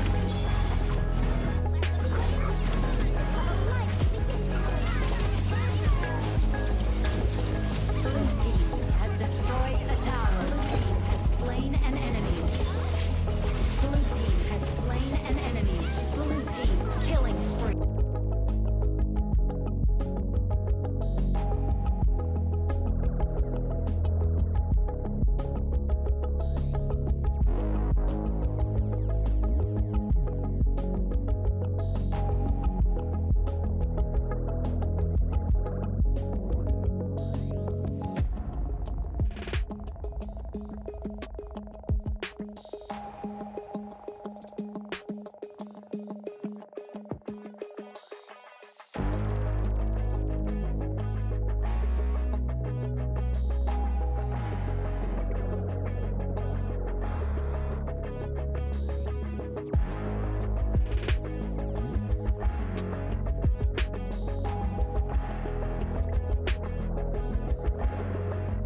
Welcome back, ladies and gentlemen, and we are going into our knockout stage. And here is going to be the game number 3. First game went to Nanjing Heroes. Second game went to RW. Definitely is a really nice match going on. So hopefully in our third match, we're going to see more action going on in that round number 3.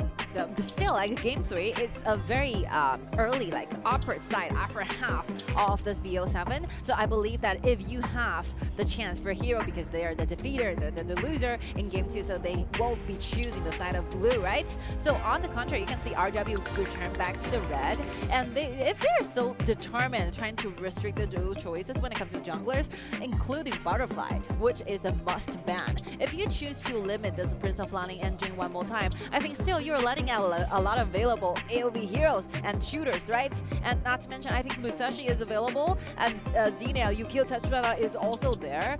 I think they really have to change different strategies as to what will be a more important hero you need to take away in the first round of the bans. Yes, let's see what RW has in plan. I mean, definitely, you know, like Tingy said, I mean, you know, I feel like they need to stop target No Fear this Hero 4. I mean, No Fear this Hero 4 definitely has increased over the past days, so I feel like they need to do something a little bit different here. This is going to be a really similar story to game number 1. Game number 1 is Hero on the blue side, so Hero is back on the blue side right now, so they have a lot of the priorities. They got the first pick, so RW on the red side might have to figure out a counter pick plan because they don't want to go into that first game what happened there. You know, they got pretty much defeated in the first game really fast, so they do not want the same thing to happen, so they better have some strategy prepared for this third game. All right, Slims and Zip is out. Xin Xiaoyan have a so good as a win rate. He has been using Zip for 6 times, winning every single time.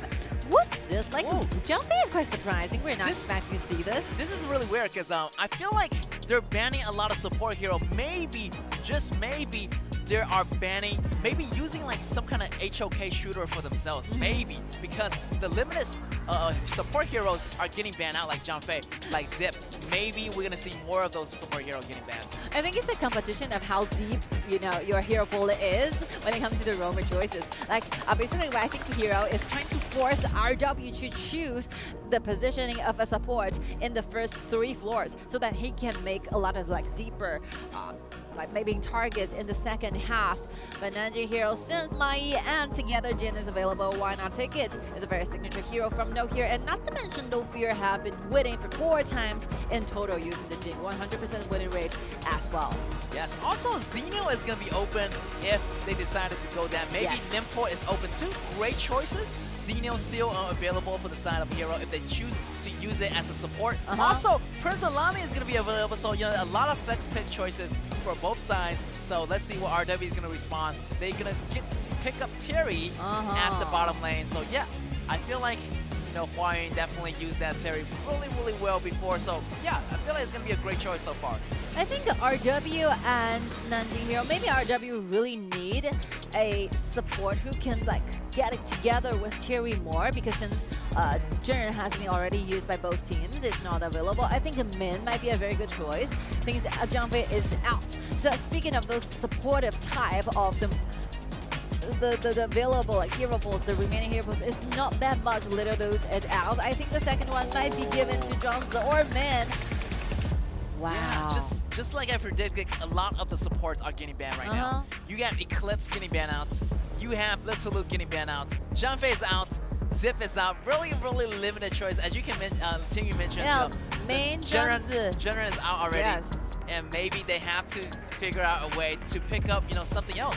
I mean, Main is still available. Maybe Main is going to be a really nice choice for the side of RW, but hopefully they can pick that up, and you know, it really, you know, complements, you know, this bottom lane duo. You know, Main with Terry, not bad of a choice for RW.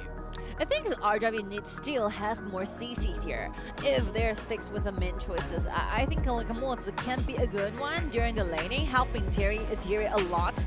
But still, if you wanted to give like Terry the most damage he can do, Min is always good at him.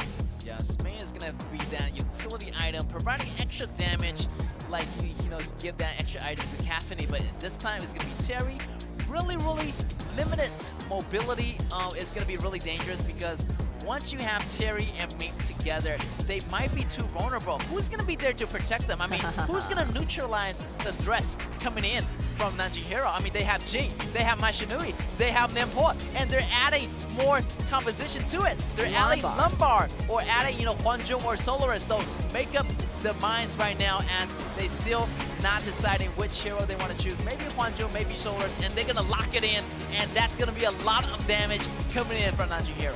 And a tanky assassin is definitely desperately needed from the outside of RW. You have a very vulnerable backlines, so you need not like Charlotte all by himself is not tanky enough. Definitely Athena is going to be a very good choice given to Wushan. So yeah, since the supporter is already there, Wushan is playing this in a quite regular and classical way, using it as a very tanky, very early game assassin jungler from the side of RW. And yeah, I think Hero is giving out answers. As long as you are aggressive enough, there's literally no reason for you trying to protect your backliners as well. You can see a lot of initiation, a lot of combos. And in game one, I think that the synergies are there. Like Nanjing Hero can do the team fights so well. Before we actually get into the team, getting to the game, I have a strong belief that they're going to be giving us a very imperfect picture during the team fight.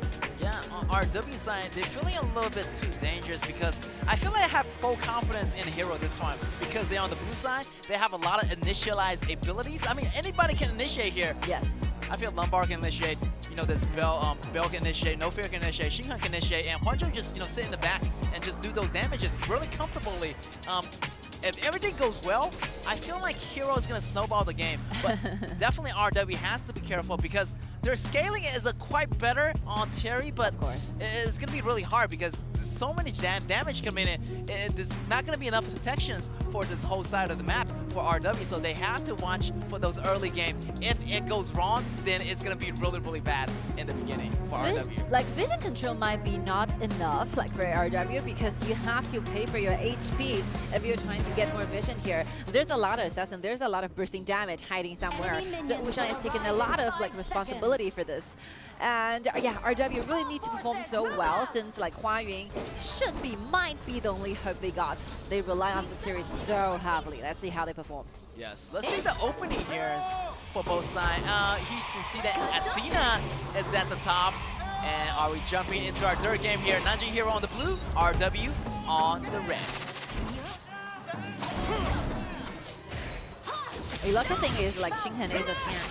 It's a very tanky hero here. I've been very cautious. Before you see something, before you actually get some information on the whereabouts of the opponent jungler, you have to stay careful. Oh, I'm worried about the bottom lane, man. Hwanjung is no joke. I mean, look at that armor.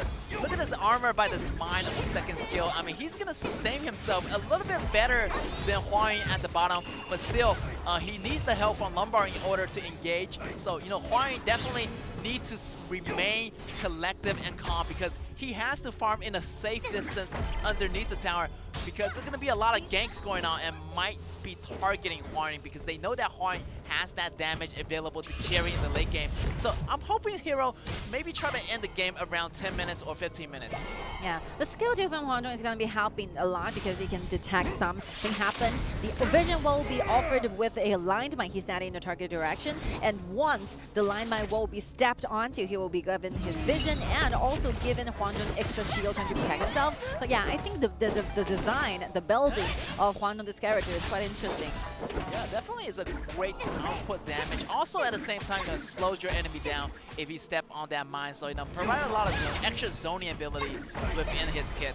Oh, here a little bit damage going on here coming from Hua Yun, the Terry's, using that basic attack to do those damage on the tower from a really nice distance. And here Hero doing some invasion on the top, and you can see that No Fear try to help out to prioritize the top lane a little bit more, making sure that top lane is going to be healthy.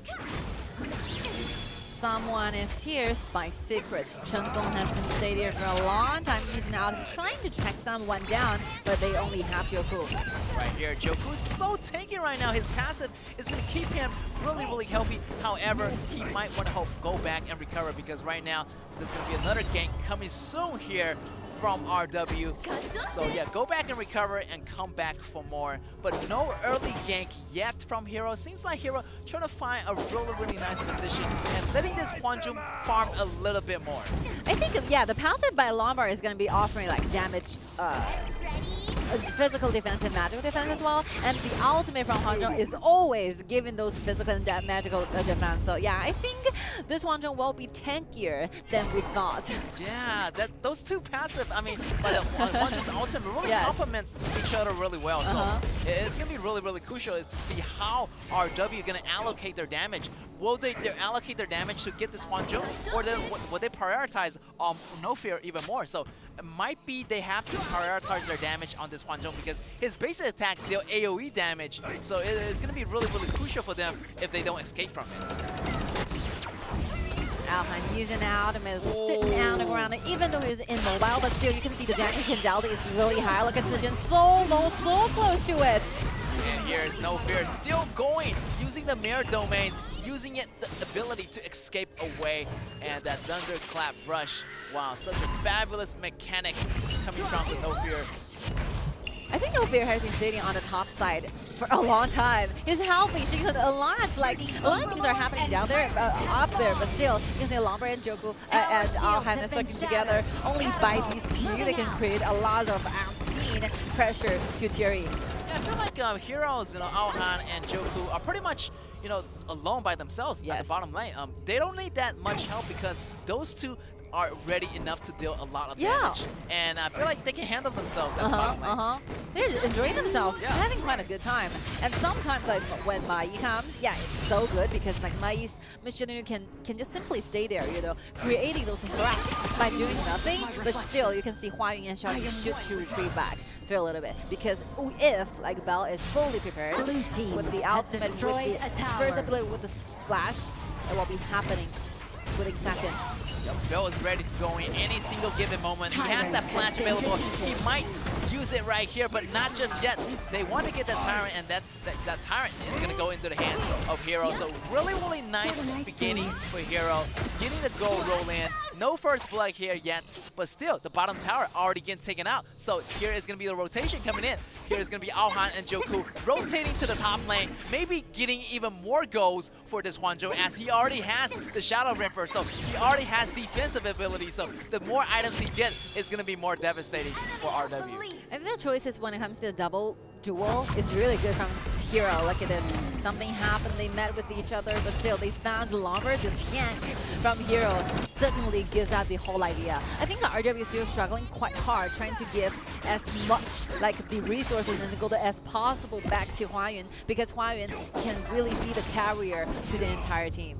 That's right, they need to allocate those goals as Hua Yun and Xiaoyu goes to the top lane here, try to find a safe distance to farm.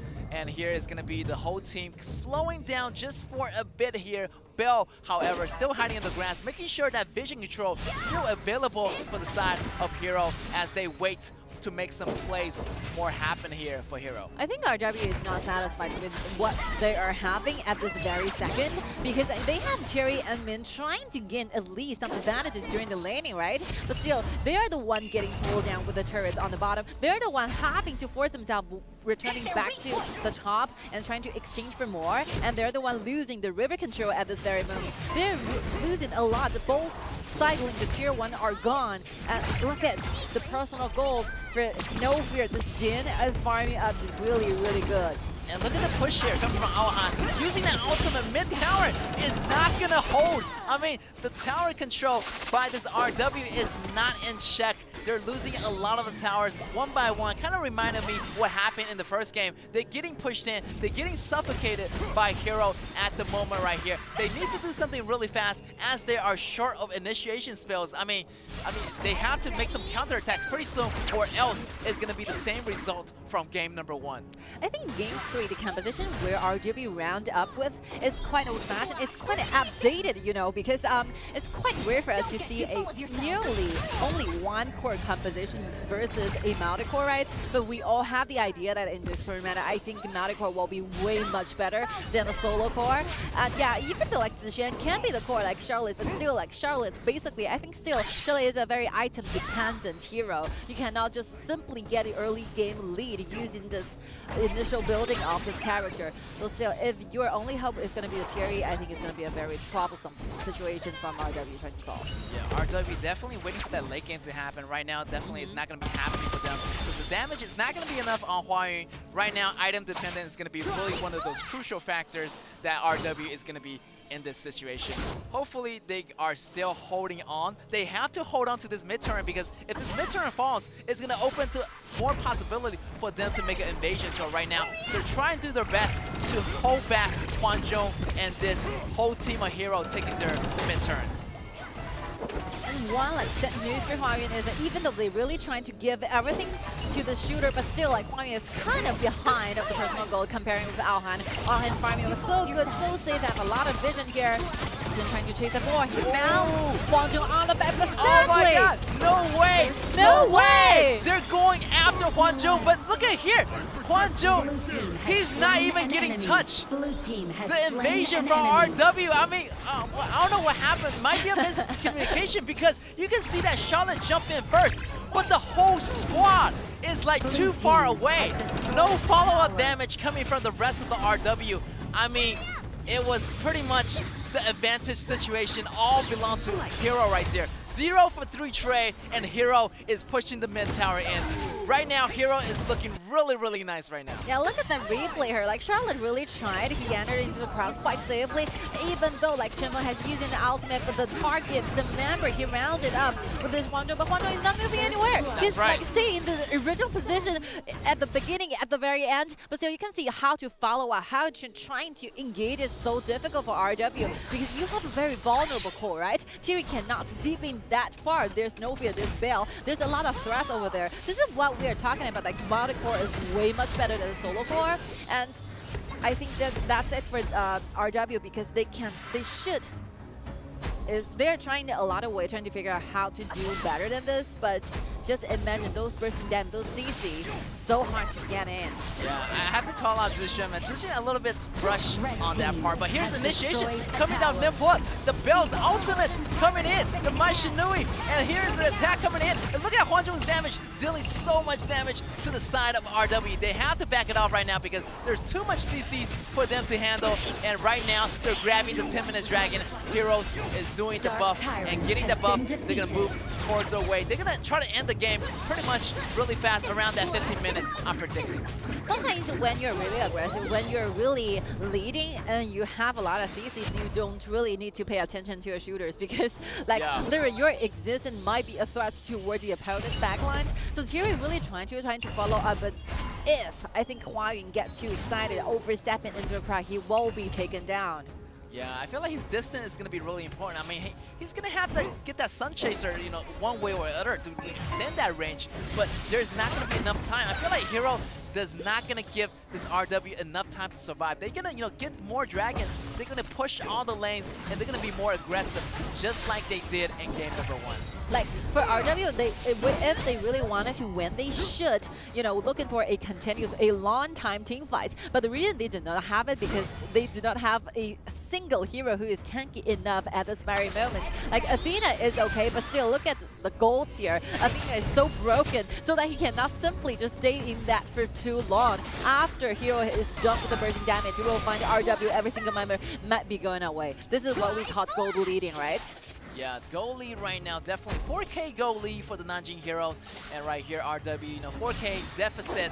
Hopefully they try to find a perfect angle. Right now, if they're gonna go head-to-head with Hero in those big team fights, definitely is not gonna be it. They might want to have to, you know, flank around the back to catch them off guard, just like that. Catch them off guard, getting one of the members down. Now they have a great chance of winning those battles. 5 versus 4. Great chance. Maybe they want to do it right now, or maybe they want to wait until this tower is going to get pushed in first. This is a very crucial moment for RW. They finally found some weaknesses, you know, some mistakes by positioning. Like Novir is coming out of nowhere. Maybe he's trying to get more vision, trying to get prepared for the next team fight they have in their mind. But still, if you make some slight mistake, it will be solely grabbed by the side of RW. Forcing into the team fight. The Overlord is getting the HP down really, really quickly. I think there's no way for the hero trying to fight for it because the jungler who had the smite went down. That's right, and here's going to be no fear, you know, overstepping a little bit, trying to gain some vision, but however, RW caught the weakness, as you mentioned, and you're going to see that replays again. He tried to, you know,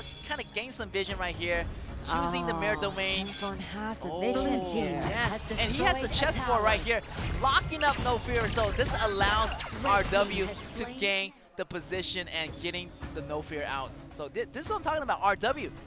They need to do more stuff like this. They need to camp in the grass, making sure that they have the vision control first before initializing on hero. This is what a good player like Jinan is, right? He is predicting what No Fear is about to do. If you are the jungler, you wanted to go from the back. They assume that RW is going to be in the red instead of the blue, but all of a sudden you will find that Jinan has been waiting for here, you know, for you for a long time.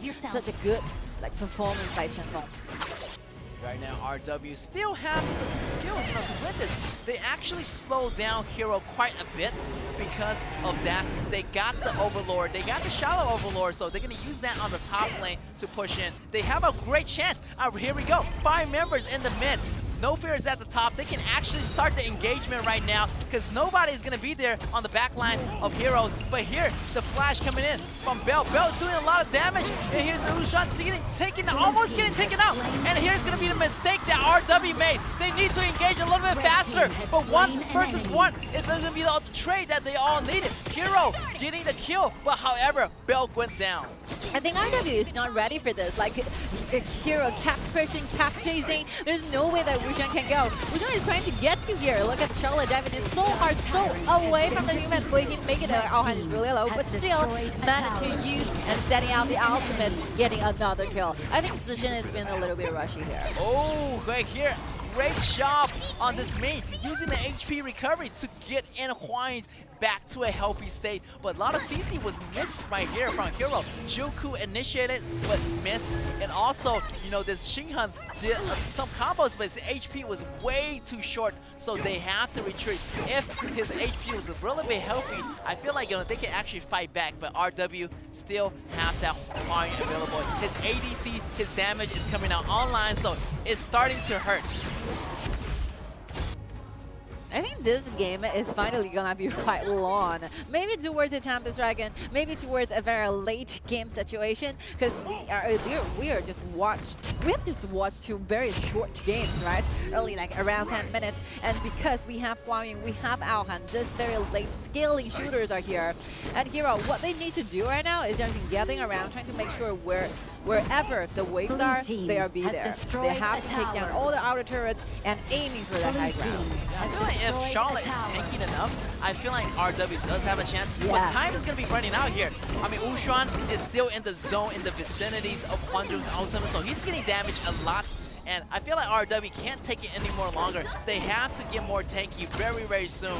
And the late game, I feel like RW going to have a higher percentage. Because once that Charlotte gets super tanky, when that Ushans gets super tanky, they can cause a lot of distraction, a lot of disturbance to the backlines of heroes. So yeah, all their hope is going to carry in this Hwain. As long as he get those damage out, it's going to be good. I think from now on, the team fights, like if we are just simply watching it as a very traditional way, I think RW has a very little chance of winning it. Look at the position of No Fear circling around, find Charlotte being spotted, but still, you can see Charlotte is being really tanky, trying to chase more further, forcing out the ultimate and Mirror, and finally save No Fear again. And here's the coming in, Hwanjung getting damage, and here's Hwain going crazy. Here's the comeback damage for RW. Really, really beautiful job. Zixian did a lot to slow down No Fear. No Fear's HP got chucked down so much that he has to run away. No damage is coming in from Shinhan. Shinhan was doing the CC available, but Charlotte was being too powerful. Chunfeng has a nice CC damage around, and I feel like RW is coming back really strong now. Wait. I think 20-ish seconds is way too long. Way too long for Hero. I think that's it. Maybe RW is about to finish the game. Yes, RW Hwang is on fire right now. Chunfun has the ultimate available. Here's Nimble jumping in. It's not going to be enough. And look at here, RW getting 4 kills, and they're taking out the tower. They're running out of time. 3 seconds, 1 second. Somebody has to come back. He has to come. Hwanju has to lay down there. Can he save the tower in time? And they will. Let's see the waves. There's still like 2 more cannons available, but we think like Alhan finds a very safe spot, trying to clean away with that. Oh my God! He cannot bridge for the very last cannon. Yes, crazy damage. Nanjing Hero trying to do everything they can to save the crystal in time, but the ballistics, the cannon is inside the vicinities of the crystal, and RW just took it away this time. What a fantastic turnaround. The turnaround table, the comeback coming from RW, such a fantastic battle here. It's very interesting because like it's themselves, like it's the wave from Hero that is blocking the very last ballista, you know, it's quite far away from the range attack from Alhan. Alhan trying so hard trying to clean that wave, but it's a little bit far away, so that is out of reach, and that will be the reason why Alhan cannot finish that very last ballista from the mid. But still, I think Hero really stands a very good chance to be a winner for this one. The only thing went wrong might be the choices, because you know the positioning from No Fear is really good. As long as it can be followed by the rest of teams, I think that he should be choosing to the rest instead of Charlotte. Charlotte is too hard a target trying to take down. Yeah. He's choosing between the marksman Terry and the crowd and Charlotte all by himself. There's like 2 routes to go there, and like Hero No Fear choose to go for Charlotte instead of the marksman. I think it will be a 1 second hesitation. Will be resolved completely. Yeah, definitely. I feel like at that time, if you target Charlotte already have Pure Sky. Yes. Charlotte already have Intimidation. That's like 80% damage reduction. And you can see that he used the ultimate on Charlotte. Charlotte fall back, got his HP so down that he has to go back. So they're 1-man short. 5 versus 4.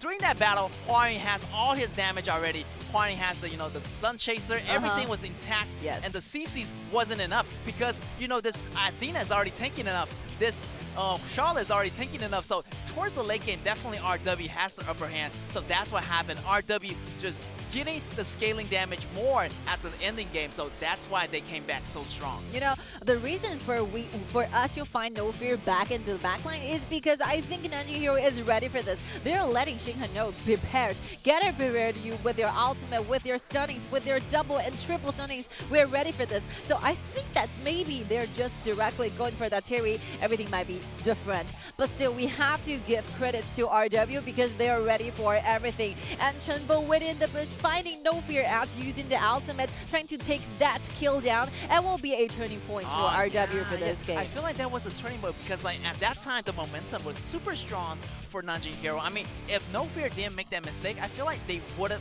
won the match a little bit earlier, but they get it caught. They were a little bit slowed down. This allows RW more breathing room to fight back. So there's a lot of space after that game. So that's the reason why they came back a lot stronger.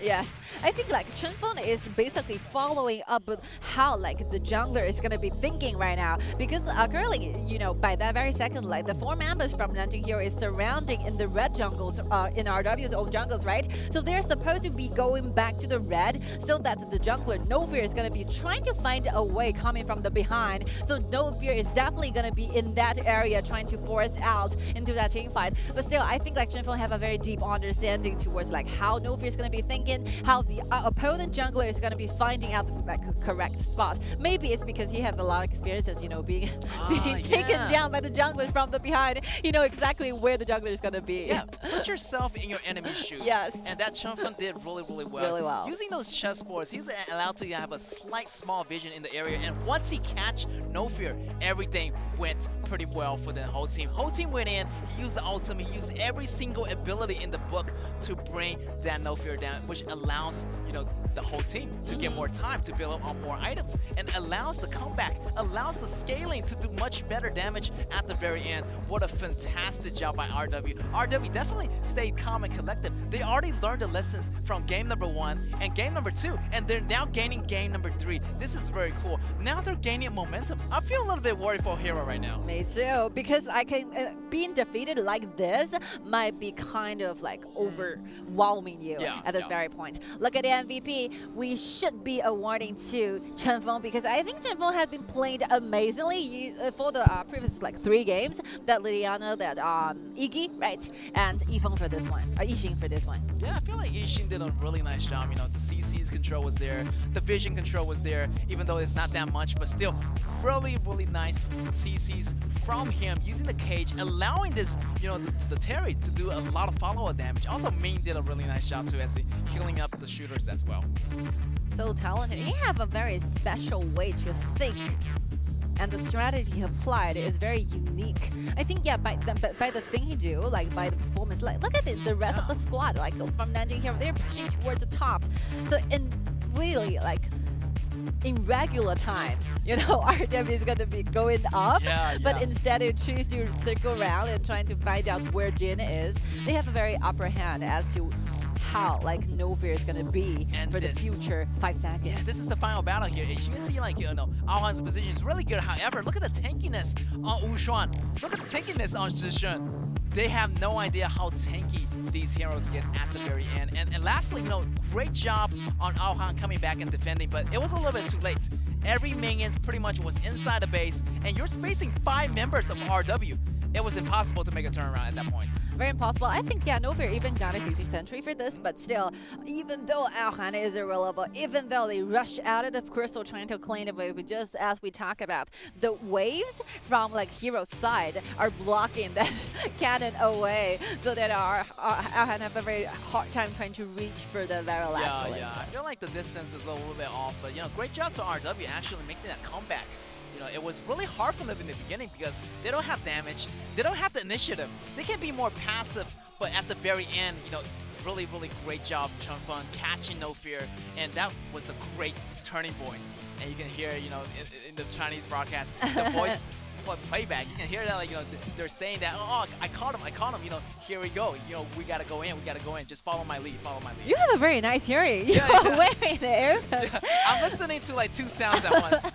It's traveled through your earphones, you know, reach for you. Yeah, I was trying to like grab some ideas as to what they're talking about. They've been so surprising and, you know, for like cheering up for the entire crowd, because it's kind of surprising because like 5 seconds before, we are protecting our high ground. After 10 seconds, we're taking down their base. Exactly. Imagine that opposite situation. Yes. Yeah. So exactly, we're going to have more matches, and game number 4 definitely going to be more surprises. So, you know, don't you guys go away, and we'll be right back.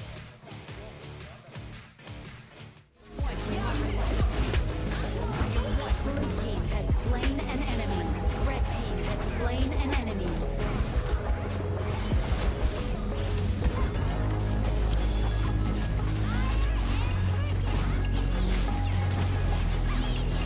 Blue team has slain an enemy. You will not provoke me any longer.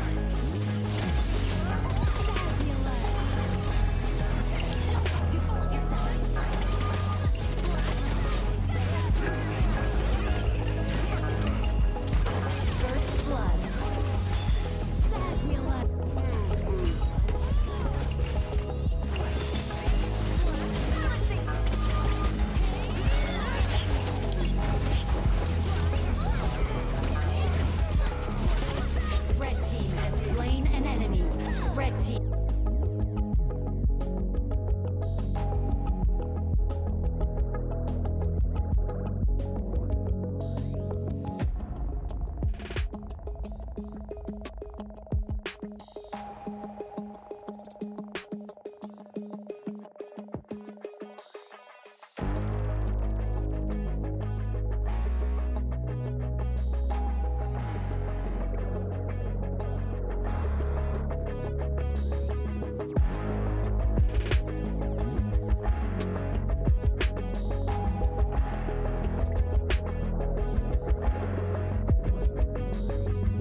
rising up to become someone. Taking it all on my own. What a sweet victory. Taking all of my control. Awaken something deep in me. Like flames, feel the burning inside. Take a hold of the pursuit of the prize of a toll. No way to survive. All that's fire, just lock it aside. When this is the time, enter the ring. All those mental chemicals doing their thing. I got flashes of battles inside of my dreams. I was made for this moment. At least now it seems like it's time to come face to face with your fear. Been battling reasons for all of the years, and I learned how to fight them with style and grace no one's ever encountered. You say it's amazing. I'ma come out swinging when they open the gate. Go ahead, call passion. I'm calling it rage. I'm taking what's mine like I already own it. Watch but don't blink. Going here to the moment.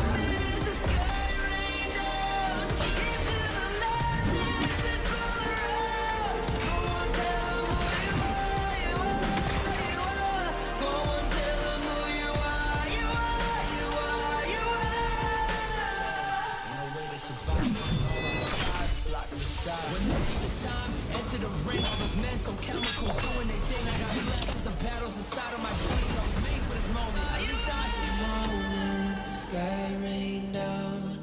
Here's to the madness that's all around. So tell them who you are, you are, you are. You are, you are. Here's to the moment.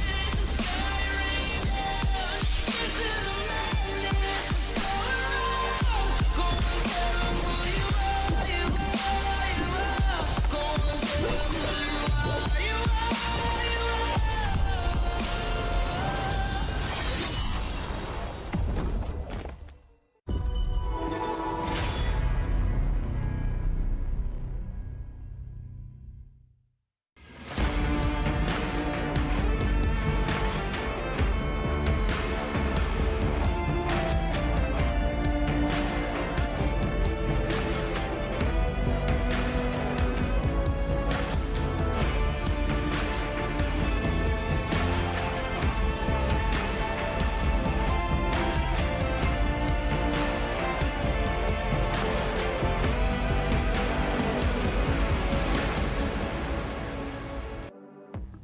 Welcome back, ladies and gentlemen. Welcome to the KIC2023 International Championship, and we are at the the knockout stage right now in game number 4 as RW had a fantastic comeback in game number 3. So let's see if they can gain that momentum, if they can use that momentum to use it to win game number 4.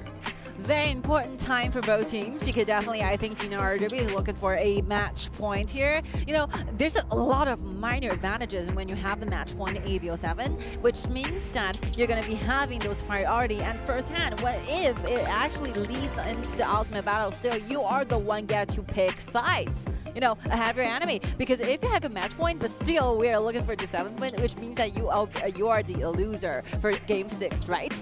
So yeah, that will be granted you with a chance to be picked side in the ultimate battle. So useful, so important. And yeah, for this one, Nanjing Hero definitely wanted to fight him back, make it a 2-2 tie, just like yesterday Weibo and Chongqing Wolves did, finishing the first half of the BO7s. So what they have been prepared for game 4. That composition might be mysterious, might be a question. There's a lot of very good heroes does not go in the upstairs at this very moment. We're seeing a lot of supports. Zip, Anat, Sunbi are available for hero. Not to mention Eclipse, which have been used like twice yesterday. Yeah, Eclipse, definitely. We haven't seen Eclipse in the group stage, but knockout stage definitely is going to be there as, you know, Eclipse was used yesterday. And I kind of feel like, you know, the game yesterday when, you know, Weibo against the Chongqing Wolves right now, Nanjing Hero definitely want to make another point comeback, making the game a tie against RW. He's going to be hero on the blue side, and they're banning out Slims and Zip. And, you know, maybe, you know, they're banning the Zip because, you know, they want to save that Zip for a later game. Yes. RW on the other side, banning out this Prince Alani, taking out Mei actually,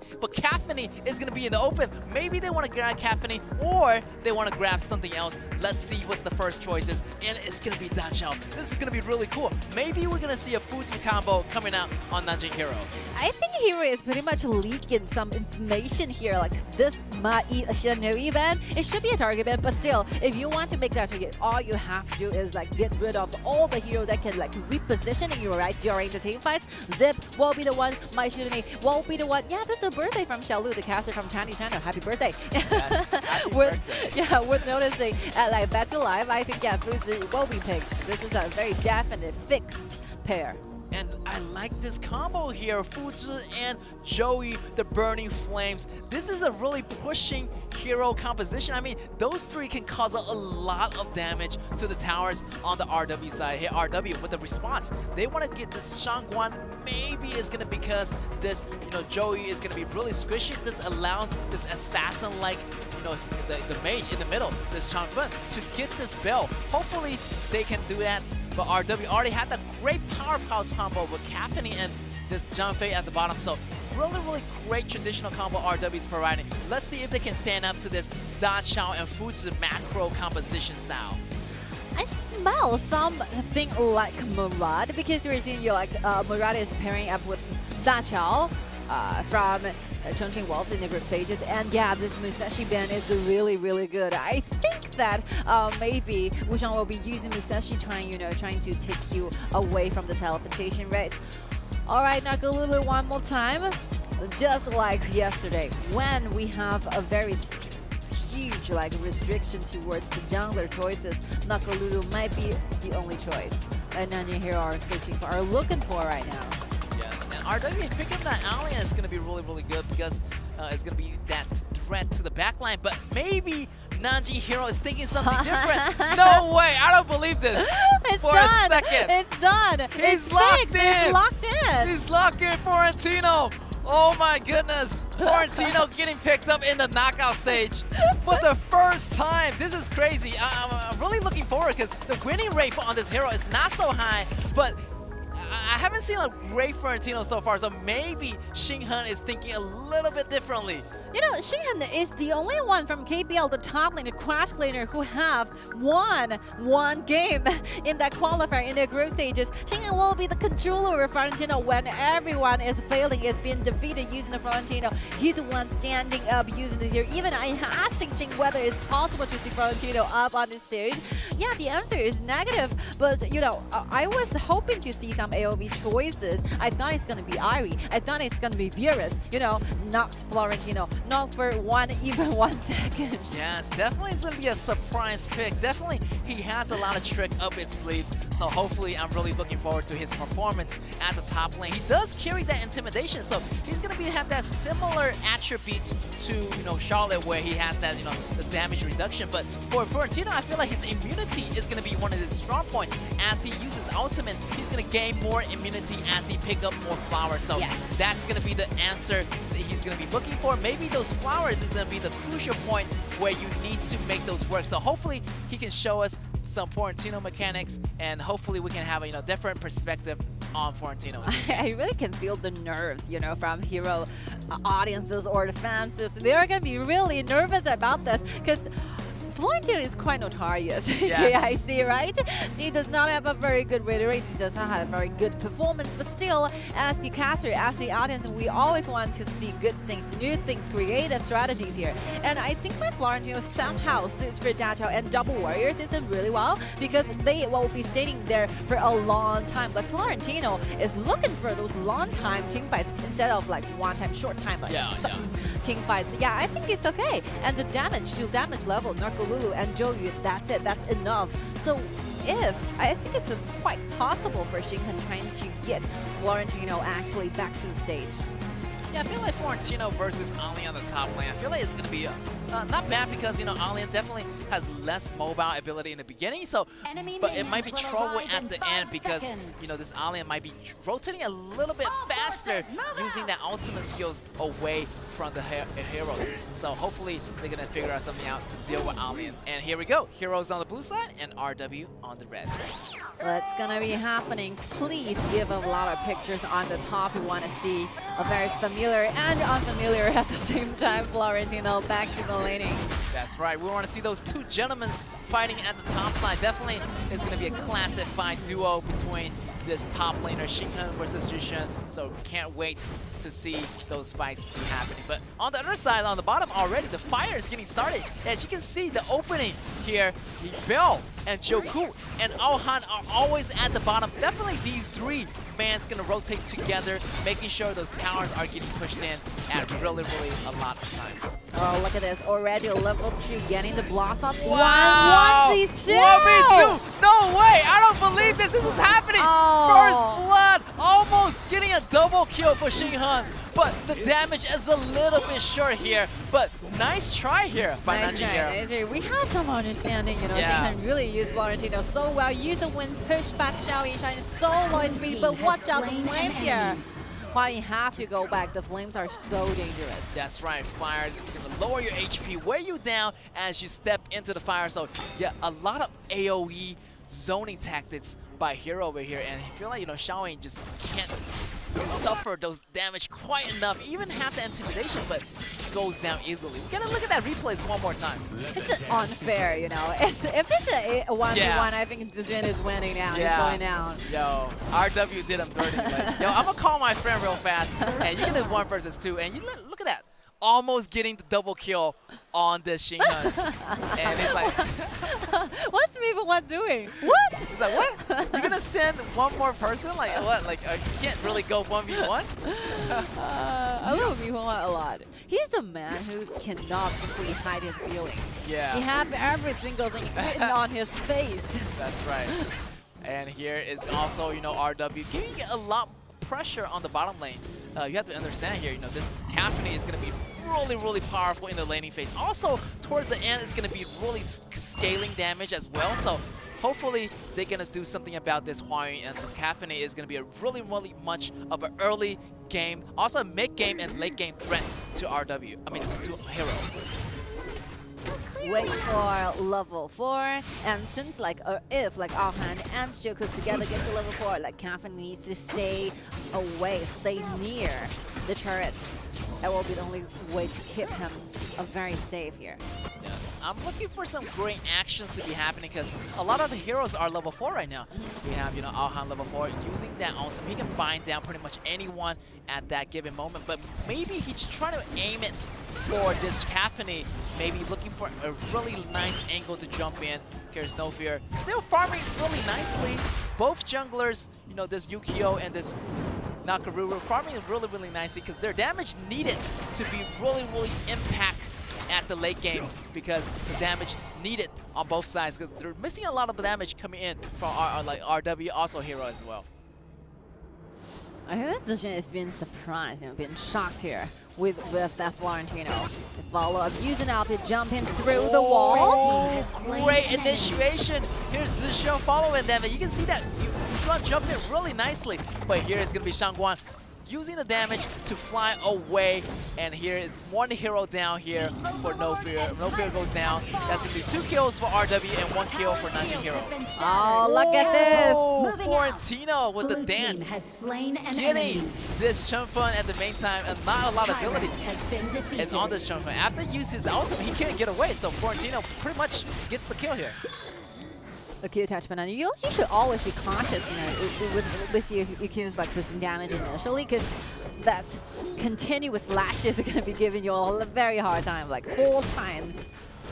Hurtful. Yeah, definitely. There's a lot of heroes that are a little bit squishy in the beginning, so Yukio can actually, you know, do a lot of damage to this to Bell and to Joku, so they have to watch it. He can use those pinwheels to jump twice if he hits the first enemy with the first skill. So yeah, a lot of great movements by this Yukio, and right now he's farming really steadily.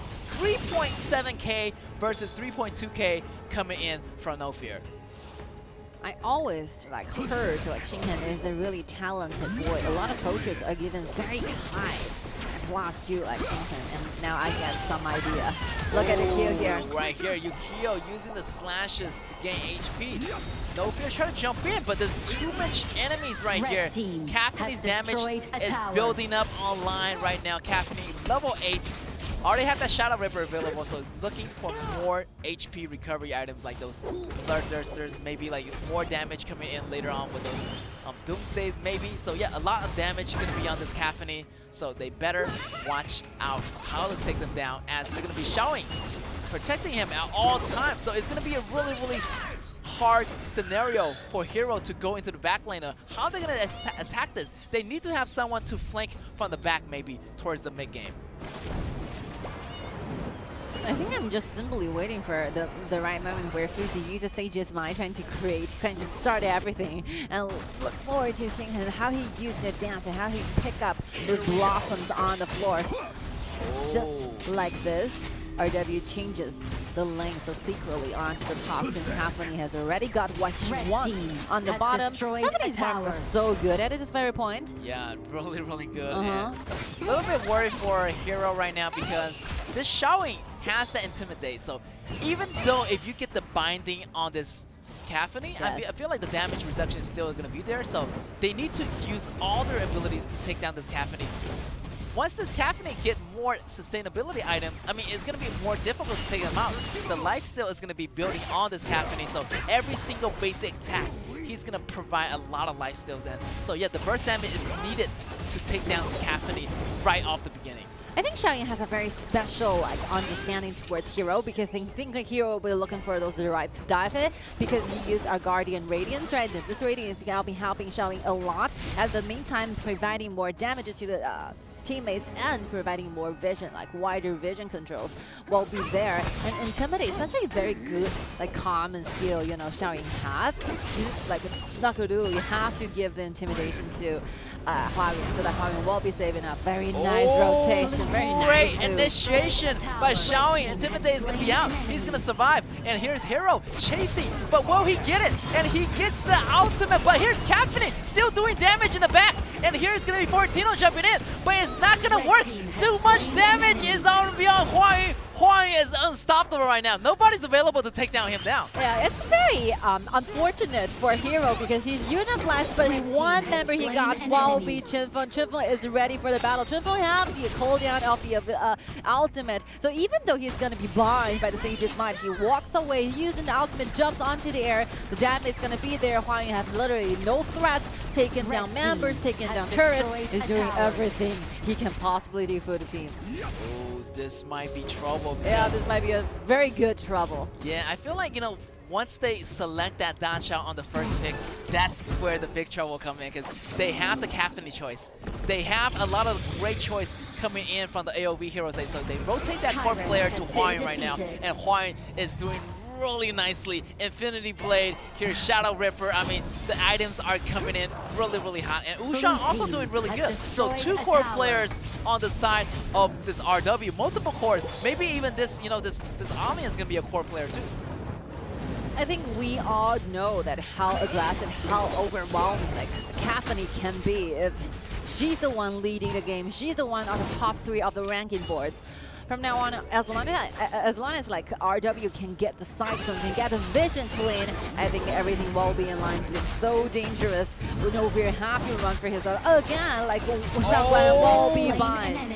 Great strategies. Chenfeng used the ultimate to escape, but still getting taken down by Nakaru. But however, here's also Huayun doing a lot of damage. Nobody's killing Huayun. Huayun's still alive, and the attack coming from RW is way too much. Ohan goes down, and that's going to be a 1-for-2 trade. However, Hero still have that a little bit of favorable right there in that battle. Because Novir is saving the ultimate ready for the next round of the battle, so he only used the dashes, second ability to go away. He still have those damage packed inside of that very second. So just by raising, he go back to the team phase and find out that they have the target. Ohan is there trying to initiate, followed by the bursting damage provided by Nakaru, and Xinghen finds it so good of a position, trying to dive in, using the Intimidate and the Purify at the same time. You can see how tanky this Frontino can be, how much time he actually deal damage. He used almost 5 seconds for that. He's everywhere, he's always dealing damage. That's right, and definitely Hero needs to extend this the battle time. The longer they battle, the better it is. Oh, Huayun getting caught, but he's over the wall. He's behind the wall in a really, really safe position, and he still survives.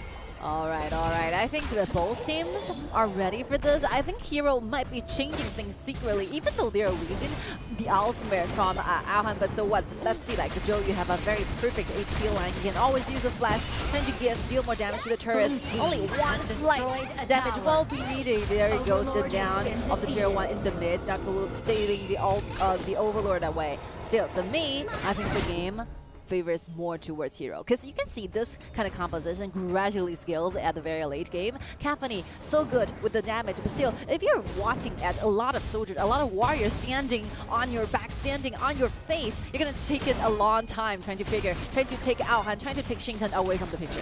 Yeah, I feel like Hero does have the advantage when they do the pushing. Yes. But maybe not walking into the battles carelessly. Of course. And maybe like not to fight in the open is going to be a really nice chance for Hero to fight back, because maybe they want to grab more neutral objectives, be more objective-wise instead of going to careless battles. But right now, RW has a lot of attack damage, and they need to grab more objectives in order to force RW into the fight. Here's Alien going in. The attack's going to be there. The push going to be there. Great job. Good one by this Xiaoyi. Attack coming in. But Huang is going to clean everyone up. But still, the fight back. Shinhan is fighting back. Double kill for Florentino. Florentino is going crazy right now. And Chunfun is going down. Triple kill for Shinhan. Crazy monster-like. Like just by the second, we think RW is really doing something, pushing back whoever stayed on the top rotation channel. But still, Shinhan getting to the perfect, beautiful position, dealing the damage that RW cannot simply fight back. 5 members, like 3 members down at this very second. Hero is looking extremely good for this game 4. That's right. This is not the Florentino I know from the group stage. Crazy. This is a whole new Florentino. He just got remodeled. I feel like he just feel like a whole new hero in the hands of Shinhan. I think this will be the Florentino we wanted to see all the time. We have been waiting for over a month to finally see how this hero can actually do. Finally, I waited, and here you come. And I mean, we finally wishing for. Yeah, it's a little bit late, but I forgive you. I forgive you, Florentino. Forgiven it is. That's right. But still, RW still is not calling it quit. They lost that last battle quite a bit, so they need to push a little bit back. However, this Florentino is getting more powerful that second right now.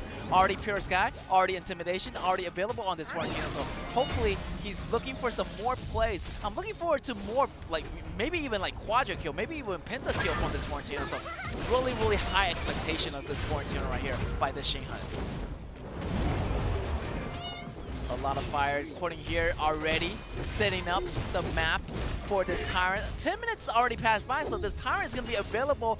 Maybe Hero have more advantage of getting it because their vision control is going to be a lot more better on the river, and they have a really nice camp setup. They have no idea where is Florentino, so they're really afraid to check this dragon out. And this is going to be the psychological warfare that Hero is doing right now. Yeah, I was kind of worried because as the time goes by, you gradually see the tankiness are evolving, right, on the side of Hero. And I'm afraid that maybe Wushan and Chenfeng, this kind of bursting damage adding together might be insufficient trying to take down these 2 tanks. What happened? The red went to Alhan. Foods gets it. Nice. Great catch here, denying the resources coming from RW, taking the red buff away. That's going to be really nice because they're going to have that, Tyrant buff already, so the battle favorable is going to be on Hero's side. If they want to start the fight with Hero, maybe it's not going to be recommended here. RW want to wait out 50 more seconds until this buff is going to be over here for Nanjing Hero. But look at the item here for Florentino, almost approaching to a fully decked situation. What will be happening on the following rounds? I have no idea, but still, I think Huang is really dangerous, and both Wushan and Chenfeng should be trying harder, trying to find chances, trying to go for the backline directly, get Bell, get rid of it, trying to find where No Fear is, just like what they do in Game 2, in Game 3.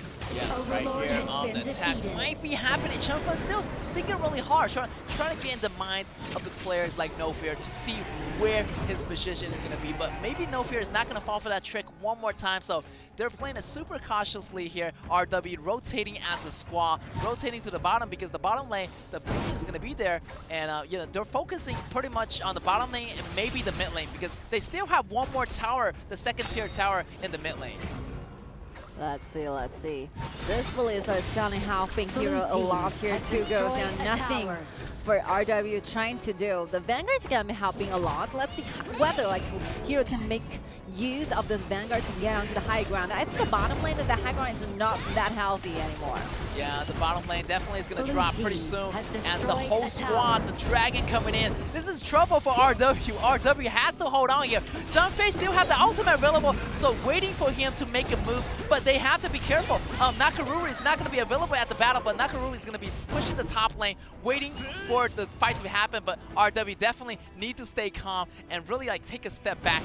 Maybe try to figure out how to take down one member first before engaging in those big fights. Wow, very detailed move. He's standing on the very left side of this bush because someone is going to be protecting that bush using the blade of EQ touch.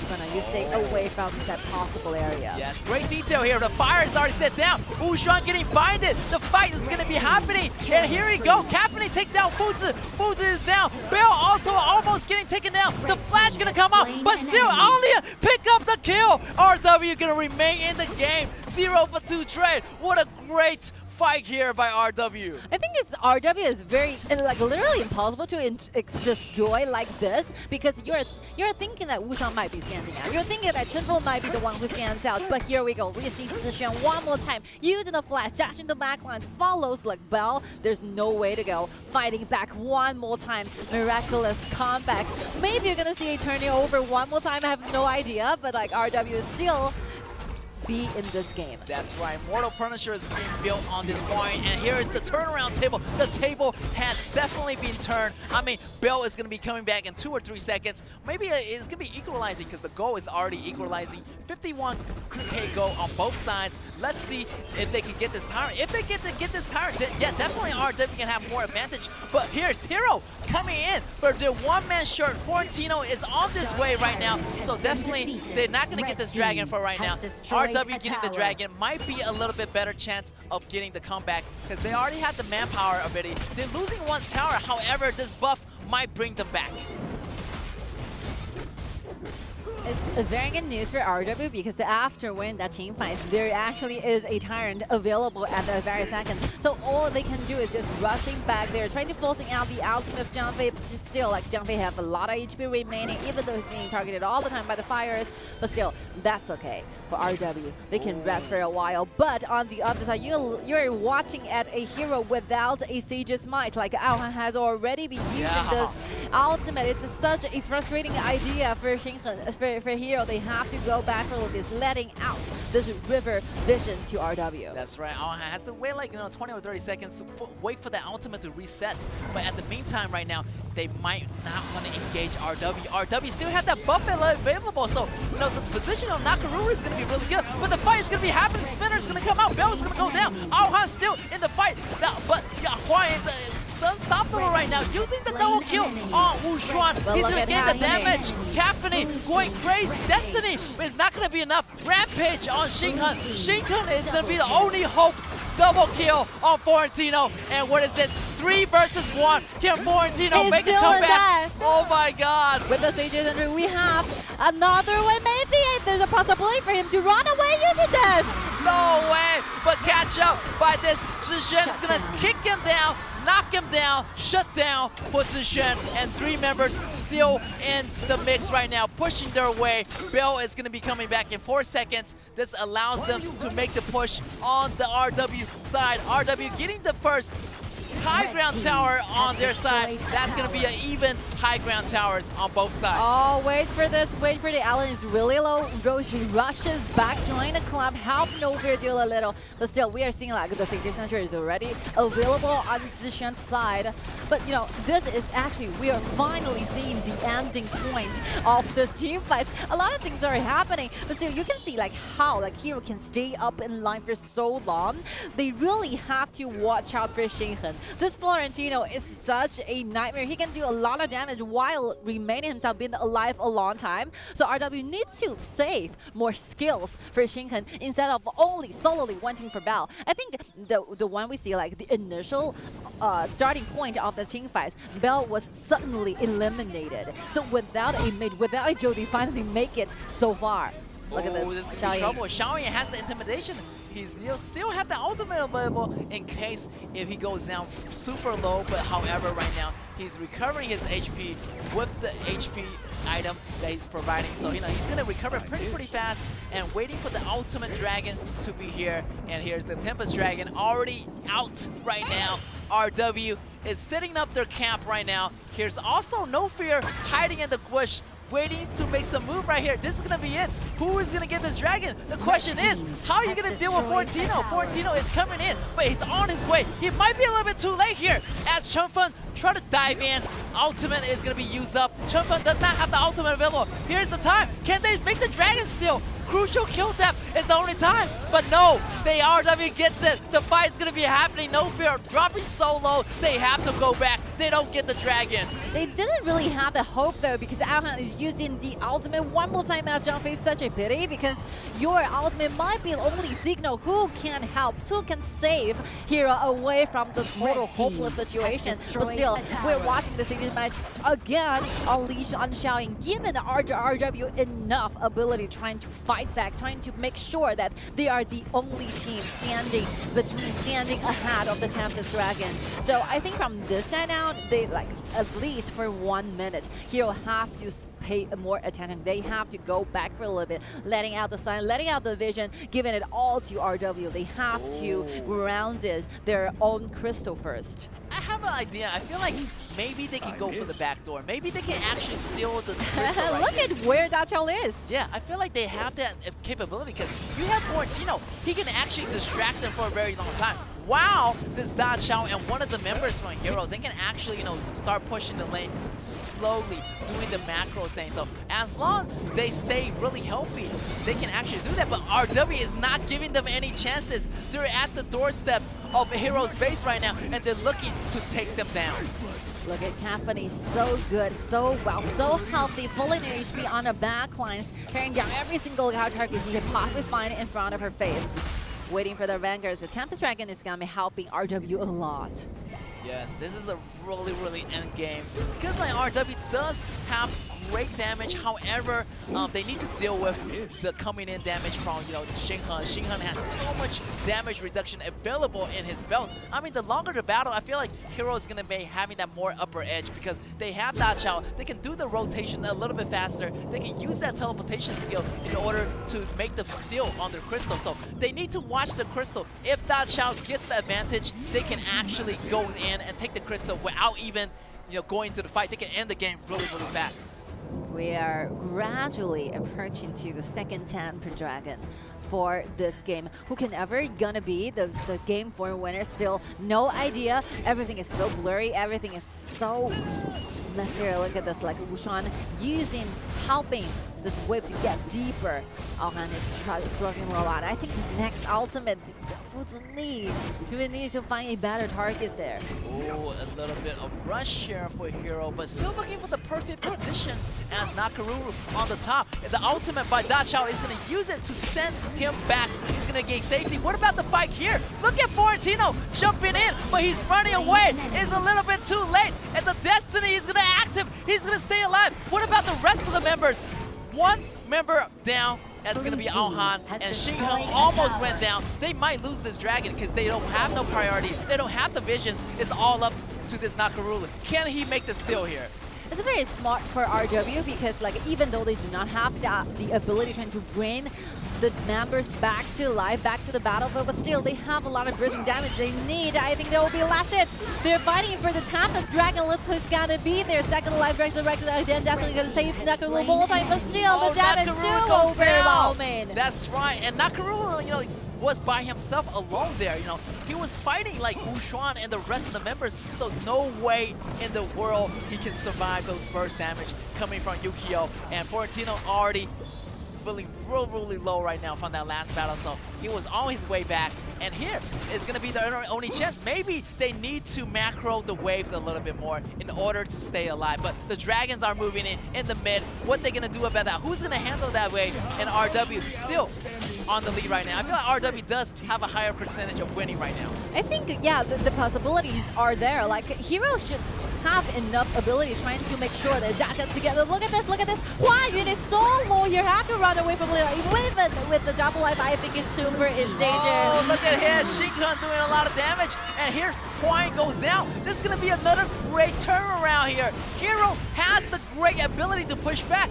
All they need to do is to go in and attack right now. But the buff is still available on the side of RW. Maybe they need to back it up a little, but still, maybe Hero's going to survive a little bit longer here, waiting for the rest of the squads to get those map control back. However, for RW, they have to wait until this Catholic come back in order to make this big fight happen. It's not a good news for Xiaoying. Without the ultimate ready here, they're going to be standing, costing him a lot. Maybe the high ground, maybe a lot of HP, but still, I think RW can stay safe until like Hua Yun gets back to the team. Oh, intimidation on Xiaoying. Xiaoying Without has to a ultimate here. No ultimate, but he's so tanky right now. He can take those hits, but the super minions are inside the base. And here's Chunfun using the ultimate to clear up some wave, but it won't be enough as Caphony is going to be coming back, but all their high ground tower is all gone. Wow, this is a very good advantage for Hero because they really need the Super Soldier at this very moment. Like 26 minutes. The Super Soldier has a very tanky body, and the damage it can actually deal to the crystal is really high.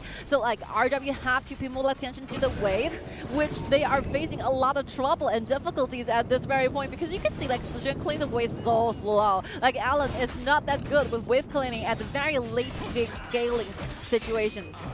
That's right. RW still want to, try their best, maybe to fight, a little bit more dirty, because right now, Hero has the control of the whole map right now. RW definitely need to find some great positioning, try to go in, going for a flank maybe, sending an alien into the flank, going to the back row. However, right here, the ultimate combo front in is going to be trouble for RW. RW has a little bit off damage. They don't have the number advantage. Florentino is on fire right now, doing a lot of damage in the back row. But however, here's going to be Huan. Take out this Fuzi. Bell is going to be in trouble as well. But Changfeng falls down. 1 versus 1 over here. 1 versus 1 trade for both sides. RW still surviving.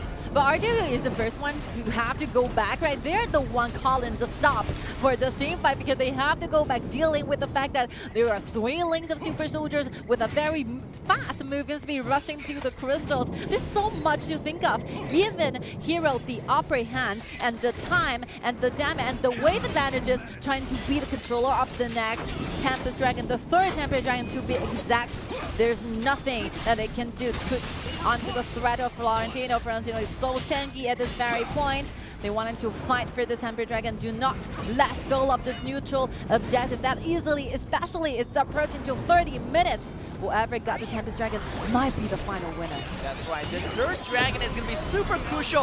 Fight's going to be happening. Florentino jump in the back line as Ushuan dealing a lot of damage. Here's Hawaiian. Look at Almost gets him Nakaruru! out. Nakaruru takes him out. And here's going to be the killing. 1 versus 1 here. No Fear goes down. Hawaiian goes down. Great trade. Florentino still in the mix. That's going to be another hero goes down. And that's maybe game because Hero is inside the base and the Super Ming is almost arriving really soon.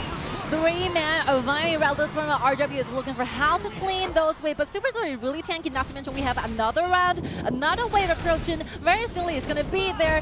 Yukio Tachibana is waiting for the cooldown. Maybe having the ultimate is going to be given RW more time. Alan wants up to the air, trying to make sure those injuries are not going to be available for the next round. He's done his best. Oh my Here God. comes back This is Shinhan. crazy. Valentino is one more time fully in HP, ready for the battle. That's Grabs right. one material for the team of Hero. I think Hero is looking That's forward right. to the final win. Heroes getting the win. The Florentino, I have my second opinions. Florentino definitely carried the game for me, in my opinion. Definitely a different perspective on this hero. Definitely, I've been refreshed about this hero.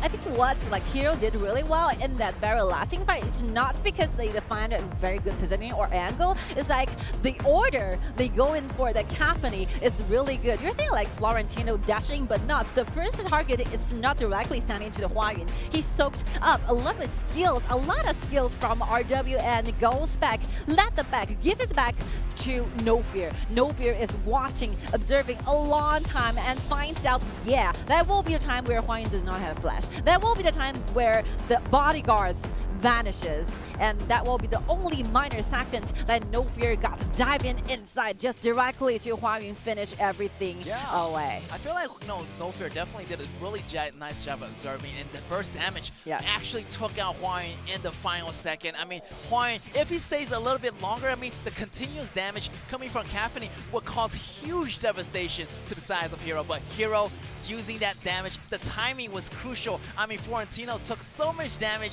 soaking in a lot of damage in the front row for Hero, so it allows this No Fear to go in and take out their main target. After this Caffeine went down, everything was pretty much over here. The rest of the crew gonna clean up the squad, and congratulations to Hero for doing that. It was such a great close battle. First two dragons go into RW, but the final dragon belongs to Hero. RW really tried. I think, yeah, the double assassins performed really well, like Q and Chen Feng's Shangguan, right? They made a lot of stress towards the top side. They know the reason why Xinghen has been so confident about this Florentino should have some underlying meanings here. They know like Xinghen will be a very important role in the late game. That's the reason why they put a lot of attention, a lot of like leanings towards the top side initially. I think the early game, mid-game is not looking that well towards Xinghen, right? Xinghen tried a lot but failed a lot of times. But still, it will be the one, I give like Bell a lot of credits. It's very hard for Bell, for Zhou to stay in line all the time throughout the entire game. This game lasts really for 30 minutes, almost half an hour. Yeah, he only have a flash, he only have a splendor, but he managed to keep himself alive all the time, given the entire team those AoE damage they really, really rely on. Yeah, I feel like those AoE damage definitely apply a lot of zoning tactics for for Hero. Also, Xinghen respects to this Florentino. I mean, one versus two in the very beginning of the game, almost getting the double kill and getting the triple kill. I mean, this is the first time Florentino getting the triple kill in this game. I mean, this is crazy. I haven't seen this Hero yet getting over 2 kills, but 3 kills here in the day 2 in our knockout stage, and we're gonna dive into the closer look at the team stats. I think as the time goes by, sometimes it's a very like disposable, like damaging skills from RW, because you only have one ultimate to count down by this Xiaoying. So Xiaoying needs to watch out for the only minor opportunity you can possibly find in the game. I think the ultimate where he unleashed it and the possible position he chose is really good. And Huang really trying to keep himself alive at the very late game. But it's because their composition, like structure, you only have like enough like mid game towards around 15 minutes tops to be the upper hand of the entire game. Ukiel and Shangguan fades away gradually. Naturally, it's not because they're bad, it's because the hero they chose are like this. Yeah, and I feel like the 3 warrior is going to be a lot better at the end, because if they had an ADC, I feel like it's going to be easier for Huang Yun to deal with those damages, and as long they take down those tanks in the front line, it's going to be easier for RW. But the story is going to be a little bit different. We have 3 tanks on the side of Hero, so it's even harder for RW to take down. They need to take down Xinghen. They need to take down the Fuzi, Aoha. They need to take down No Fear. So there's a lot of threats coming in for this Huang Yun, and Huang Yun couldn't really stand it. It was too overwhelming at the very end, and that's what happens. And you can see the goal fluctuation. It went up, it went down like a roller coaster. All right, Florentino, of course, 100% of the MVP should be given, and a lot of respects though should be paid to Xinghen. Yeah, I really want to ask him like, why would you choose this Florentino in this knockout stage? I really want to, maybe like curious of what kind of answer he's gonna give. Look at that team fight presence, 93%, total goal 18.1k damage, 156.7k KDA, really outstanding. Triple kill, and the kill is gonna be 7, death 3, and assistance 7. So 7-3-7 across the board, really outstanding in this game. I think teamfight presence shows everything. Yeah. Like this Florentino are picking up those teamfights, dealing damage all the time. As long as we see a teamfight being happen, there is Florentino being at the right moment, be in the right position, finding out the perfect, like a beautiful position all the time, and how fast he can use those dashes, picking up flower, finding a correct spot to do this. And yeah, I think a hero has a very deep understanding towards how to make good use of this kind of particular hero, because I think that if you're looking for those certain team fights, or if you're looking for only like how to kill a marksman within seconds, Florentino might not be a choice. I think Florentino pairing up with a Dachao together with in a double warrior kind of composition suits the strength of this hero so much. Yeah, I feel like he can go back and refresh into the fight, and also, you know, the double warrior composition allows him to do longer time of those battles inside. So the longer the battle, the better it is for Xinhan, and it's better for this Florentino. The more time he spends in the battle, the more immunity he's gonna grab. The more flowers he grabs, the more immunity durations he's gonna have. So yeah, great strategy on the side of Hero, and picking up this, you know, Florentino definitely really surprised me, but now really impressed me. I think next round, because like both it's a double elimination, no matter who's going to be the winner or the loser is going to be having a second BO7s, right? Yes. Whoever is going to be dealing with Hero have to be careful with this Florentino choice. Yeah, definitely Florentino is going to be another hero that maybe like Hero is going to be choosing in the longer runs. So yeah, everybody's going to be afraid of Xinhan from now on, because Florentino is going to be one of those hero pools that he's going to be in the future. We still have an idea like 5 bans is still not enough. There's so many things they wanted to put as a target. But yeah, I think after this, it's going to be really long, because eventually it's a 2-2 tie.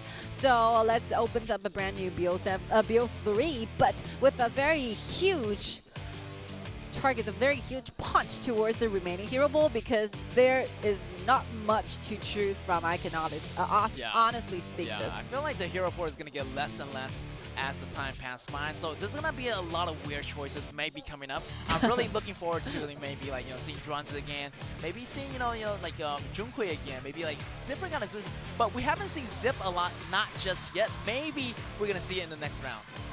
All right, this is the amazing 4 games in total. We wanted to see more things happen in the 5th one, so we'll be taking a short break before we come back. Stay tuned.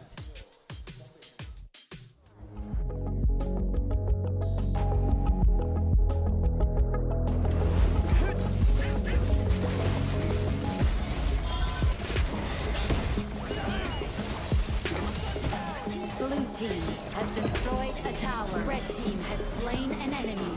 Blue team has slain an enemy. Red team has slain an enemy. Red team has slain an enemy. Blue team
Welcome back, ladies and gentlemen, to the KIC International Championship. Here's the knockout stage as we just witnessed a lot of crazy battles. I mean, 2 versus 2 right now. Such a tie battle between these two teams. Definitely game number 5. Definitely is going to be a really nice. As you can see, there's a lot of hero already being used right here. We're going with the global ban pick, so 1 hero per game in the series. So 1 hero in the series. Let's see what's other heroes that might be picking up in this next round. There's a lot of very common, but commonly shared, but still very prioritized hero for this. For example, Zuka is not been picked from either side, and so as Zenio. So yeah, I think these will be the one that both teams might be needed a lot. And as for those individual or particular positions for RW, I think Mai is out there, you know, for Zixian to pick. And for the mid laners, they still have a Princess Frost because RW has already used up every single assassin, I believe.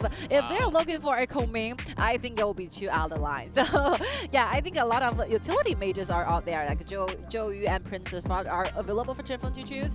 And RW still have like Concert Yu, but Slim is available, but still I think Hero is going to be taking this away from Huayun. For Hero, I think a lot of things to expect. For example, I was looking forward to see more assassin, for example, like Murad, right?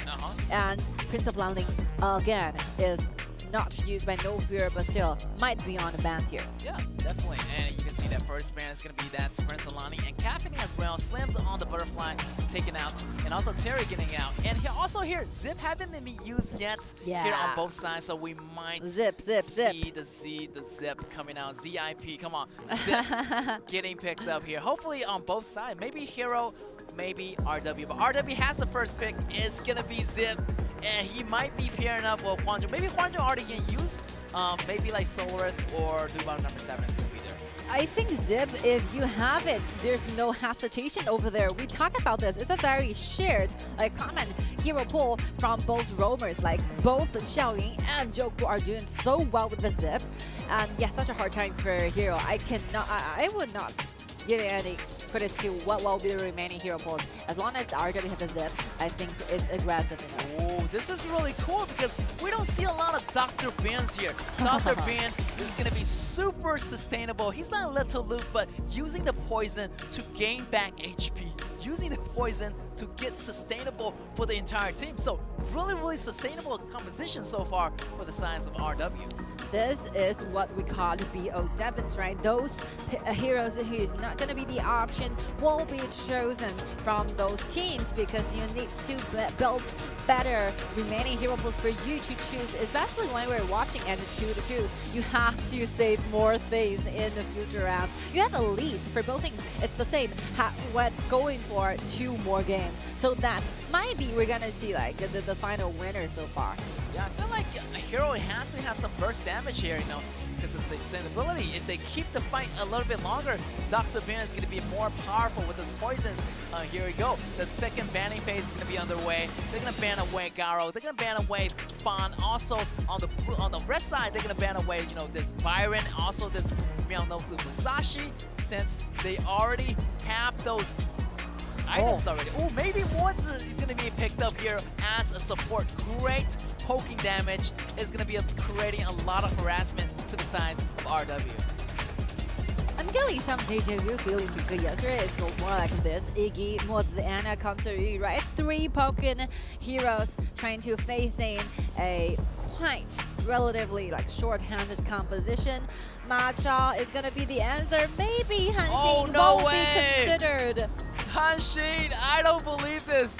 If he chooses Han Xin, definitely is going to be a really nice hero. I mean, the legendary Han Xin getting chosen. A lot of memories has been made using this hero, but they're going to switch it at the last moment, showing a lot of respect to those previous champions using Han Xin in the past as well. Yes. Maybe we're going to see hero using So Yue. Maybe, I don't know, maybe it's going to, because they're missing an ADC right now, or they're going to use the Lady Sun. It's going to be more safer choice, but definitely it's going to be a really nice, any kind of really nice choice. It's going to be paired up with this Mozi. So any composition pairing up Mozi is going to be really good, providing extra pressure on the farms lane for this Luban number 7. I feel it's going to be a consider because you have a lot of initiation, right? Direct initiation coming from RW's composition. They have Ma Chao, they have Sun Ce. So it will be a very good thing for Han trying to protect himself with Concert Ryu's second ability, but he still chose to go for this Lady Sun. Maybe because Lady Sun have one more dash. With the first one, it will be a dash like built it in this character before everything started. So yeah, that's the finishing line for Game 5. The BP, the draft are done. Which one do you prefer? I feel like I do prefer the side of RW. Me too. Because they're more risky. Because like, I feel like the sustainability is going to be there. Because look at that. Look at this Machao. Machao has a lot of movement ability. And look at this Wuxuan choosing the Sun Ce.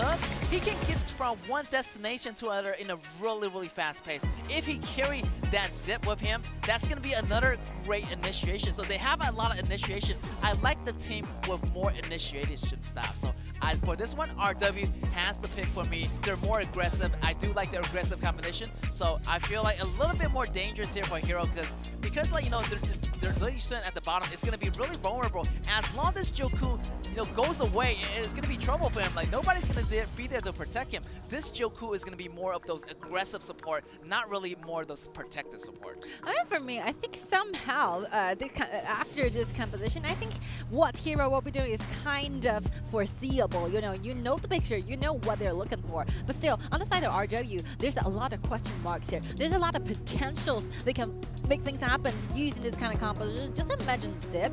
If you're using the Zip trying to initiate, there's so many combos here. You can use Sun Ce always pairing up with Machao, traveling around from the top to the bottom, and here comes the dive with Xiaoying, right? Using the flash, using the ultimate, trying to start everything up. And I think they still have a Dr. Bian moving fountain. So what will be happening for this one? I really have no idea. Yeah, definitely. And here we're diving into our game number 4, RW on the left on the blue and versus Nanjing Hero on the right on the red. And yeah, definitely they have a lot of great initial abilities. I just imagine like Zip getting on the boat of Wuxuan and Zip absorbing everybody using that second skill. Yeah. That'd be a really, really nice image. And yeah, a lot of great protection and a lot of harassment. Look at this. Bill getting harassed in the very beginning.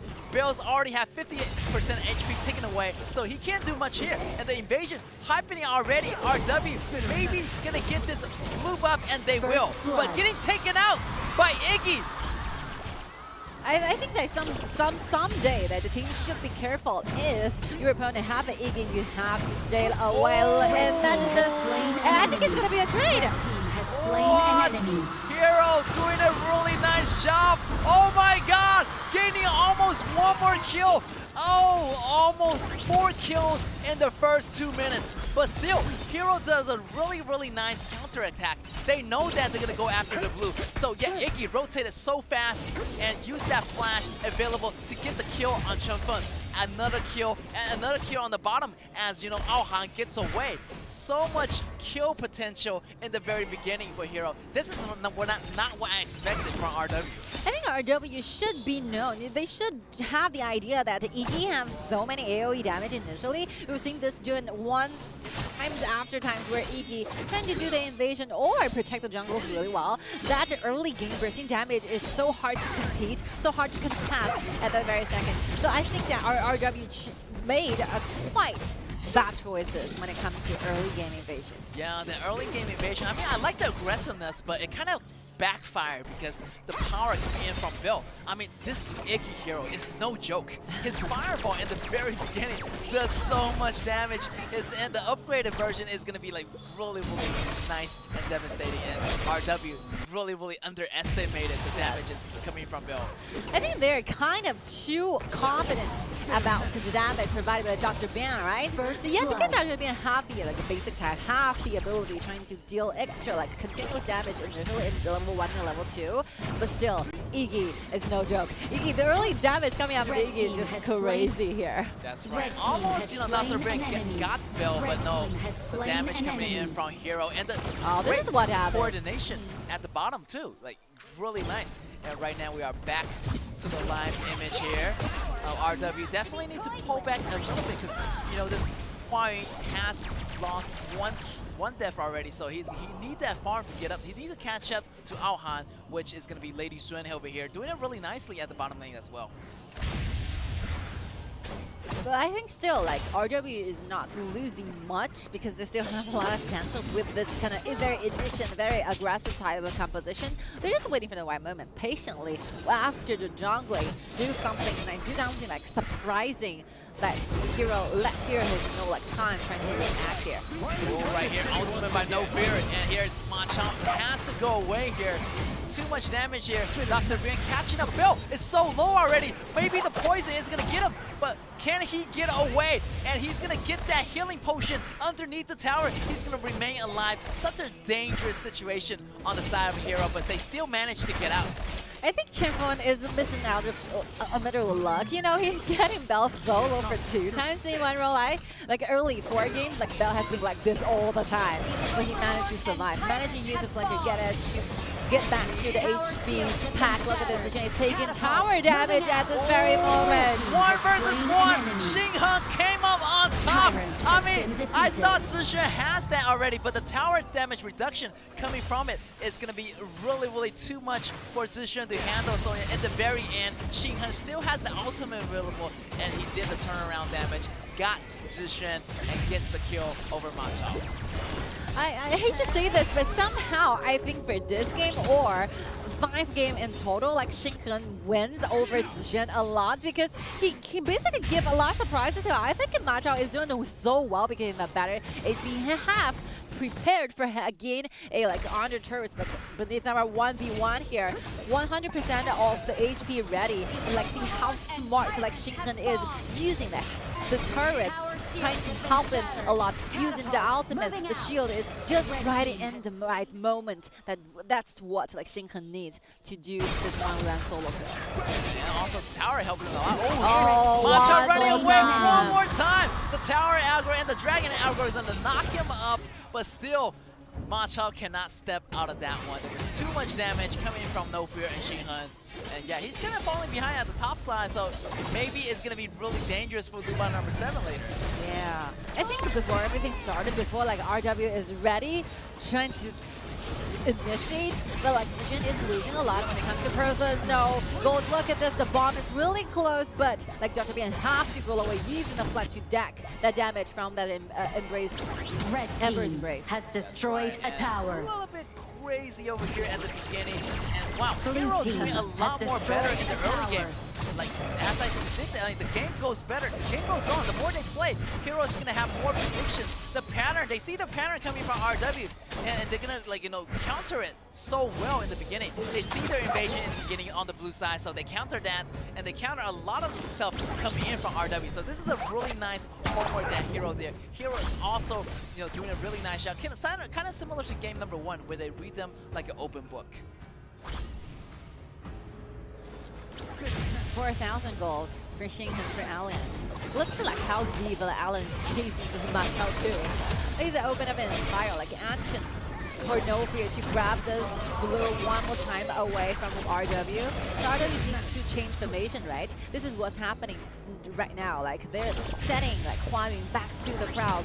So I think 1-3-1 is starting to seem a little bit dangerous because like I think Zhishuan cannot simply hold it any longer doing 1v1 going against Xinghan with Allian. So yeah, RW really needs to send more members gathering together around the river, making sure they at least have a priority for the mid lane. And that seems to be like considered well-being wrong. Yeah, and it's the Venomous stats already built on Bill. This is going to be really good because it's going to reduce the HP regain on the whole team of RW. RW definitely has to gather more because when they gather, definitely it's going to be better because the HP recovery is going to be more sustainable. But the poking damage coming from Bill is also going to hurt later on. RW still figuring a way out. Maybe not 1-3-1 right now. Maybe like 1-4 since Machamp can get to one place faster than the other. I think it's quite twisted because this Iggy is so wealthy, so he has so many items here. So I think maybe the token damage might be coming up quite strong for RW trying to survive. Even though they have Dr. Bian, I think the speed they can actually get those blood recovered by it is not enough. Great job on the side of RW, and this is what happened. They gather up, and that's gonna be the one kill they want. They got one kill here from No Fear, so yeah, it's working out pretty well. As long as they stay together, they do have the firepower, they do have the sustainability to keep in that fight a little bit longer. Ooh, the poking damage coming from Bell is no joke right now. I mean, he does need a little bit more gold to build up those damage because he built the venomous stats first, so he's losing some of the AP damage, but later on, definitely, once he hits 6k gold, the damage is going to be online here. Yeah, it's okay. I think as the time goes by, as long as like Bell kept getting those golds back to the item board, the damage you're going to be having will be way better than Chinfeng's recovery. So still, I think RW needs to give like Dr. Bian like more goals instead of giving everyone to fighting. Right? This Lubanarisen cannot be the only hope they got for this one. I feel like they have to give it to Dr. Bian. Dr. Bian right now is lowering the goal so much. 3.8k goal versus 5k goal versus Bell. So yeah, a little bit more goal allocation needs to be here for Dr. Bian in order to gain her some stats. But look at here, RW sticking really closely together. They're really afraid to walk out alone right now. If they do walk out alone, they're gonna get ganked by Hero because so much Hero backlaners can go into the backlines doing a lot of damage like this Shinhan, also No Fear, also Joku can flash it. Oh, what? He just disappeared on the map! The attack from Alhan is so much for him, and he just gone right there after one shot. Nobody is expecting to see this. Like even for Hero, that this Dr. Bian vanished so quickly. No one can possibly like give reaction to this. Not to mention like Chenfeng is waiting for the cooldown for the flash. So without Dr. Bian, I think our Rogue Warrior only go back, retreat back to lane. We will well be the lead. That's right. Wow, Chenfeng didn't even have the time to use that flash in time. And Hero right now, having that damage on Alhan, I mean, look at that Master Sword Infinity Blade already being built here. I mean, they are just on the top right now. The advantage is going to be in the hands of Nanjing. Oh, again! Oh, again, getting insta-kill right there. Another insta-kill in the hands of Lady Xuan. This Lady Xuan is on fire with those attacks. Yeah, gives me your like paying attention to like how much gold like Ma Chao have, how much gold like Huang Yun is. We're kind of neglecting the fact that the Aohan has already got nearly to 9,000 gold. Like he has already got 3 full items and ready for the Daybreaker. And yeah, I think the damage coming out from Aohan will be unexpected. Wow, at the beginning, you know, like Heroes start to throw those punches, it doesn't hurt, but now look at Alhan. Nobody's noticing the damage coming from Lady Xuan, and those punches are starting to hurt, and those punches is not even like couple punches, like one punch. One punch, and the man is down, the man vanishes out of thin air. I mean, come on, like the damage is so real right now coming in from this Lady Xuan. And it's very smooth for Aohan, you know, after Visibility getting an enhanced base attack towards like Chenfeng. Chenfeng hesitates for even 1 second whether it's gonna be the time I use a flash to go away. But just within that 1 second, we're watching that those crits damage coming from Aohan and including the final cannon, right? The ultimate from Lady Xuan solo kill it is. Just in front of so many people getting a solo kill. Yeah, after that first skill, you know, Lady Xuan gains that extra range. Also, this Joku, you know, using that second skill allows this Lady Xuan to do more, you know, higher accuracies. You have a higher chance of landing those enhanced attacks. So, yeah, this Lady Xuan is going to be super dangerous. You have to watch out for this Lady Xuan. He's going to get out of control. Alhan is out of control right now with 3 kills already under his belt. And right now, Hero continues to pressure on the mid-turrets. The Dragons are moving in right here. It might be game because all 5 members of Hero are standing outside the doors right now. Dragons are moving in, and they have a really good goalie. 5k goalie, so they have the ability to end the game. They have a very substantial goalie here. Oh, wow, you have to dash back just in order to escape with that bomb. But it will be followed by Shinhan once again. Get to the backlines, killings, everything. But Ma Chao is doing the same thing to backlines. Bell and Aohan goes down. At the same time, I think Hero have to go back, or otherwise it will be dangerous because they're losing their damage dealer. at the very second. That's right. You can see that two top laners go into the backline simultaneously. Xinghan chase after Huang while Zhishan goes in the back after Bell and Alhan. So really nice trade here by RW. But however, the battle is not over yet. Hero still have a lot of the lead here. 40k gold versus 37k, but still RW did their best to secure their base. They still have a chance to fight back as long as they, they remain really vigilant, really safe, as long as it, remains alive for this Luban number 7. They have already chased back just like 2k of the gold differences of the gold deficit just within one fight. They can manage to do this. I think, yeah, before that team fight, I think Hero holds a really good chance because you can see that they have a very good and massive gold lead. But at this very point, I think, yeah, back to 50-50. RW still have those potential to turn things over. Yeah, maybe around that 20-second mark where this next Tyrant is going to be spawning, maybe RW has a better chance fighting for this. But they need to get the river control here. But look at top lane. Who's going to manage that top lane? Xinghan already got that top lane and waiting for a game to be happening. So it's going to be more pressure for RW. RW has to go back, so they might lose this Tyrant over here. While Hero already had the most control of the map. So Hero still in my favor right now of winning the game. Let's see. I'm starting to think, what is this angle? Like, Xinghan is coming from the behind solo. He needs to be rescued using the ultimate to deck away. I think, look at the launch, look at the boat! Look at Luban number 7 with those damage, double kill on Luban number 7. And here's the Blow Weaver already getting out. Luban number 7 doing a lot of damage on the side of RW. And this dragon is gonna go to RW. But Hero might want to come back to make a crucial steal, but they do not dare to face this Luban number 7. Yeah, because Novir is waiting for the cooldown, but there's no smite and there's no damage, assistance on the back. I think Hero is not ready for this because like Xinghan is going directly to the back lines, and I think the rest of the teammates are not ready for this. If they're not in the same channel right there, it will be belong to the side of RW, trying to make use of those ways with the Amber's Grace. It's okay to clean the cannon. So far, so good. That's right. And look at that, Dr. Brian already have those AP items online, so he's going to provide those healing 24/7 to this Luban number 7. So definitely a lot of sustainability. They need to have figure out a burst damage way to clean out this Luban number 7 in one shot. If they can't do it in a one-shot moment, I feel like it's going to be trouble for Hero. I never imagined today's matchup to be this intense. Yeah. To be this back-to-back, head-to-head compositions ever. That's right, head-to-head, toe-to-toe right now. And Hero right now still going toe-to-toe. And look at the goal, it's already balancing out right here. While this Macho is on the top lane, clearing the lane. And Luban number 7 looking really good. Have the red buff. Let's see how Hero's going to handle this. How are they going to jump into the back lane?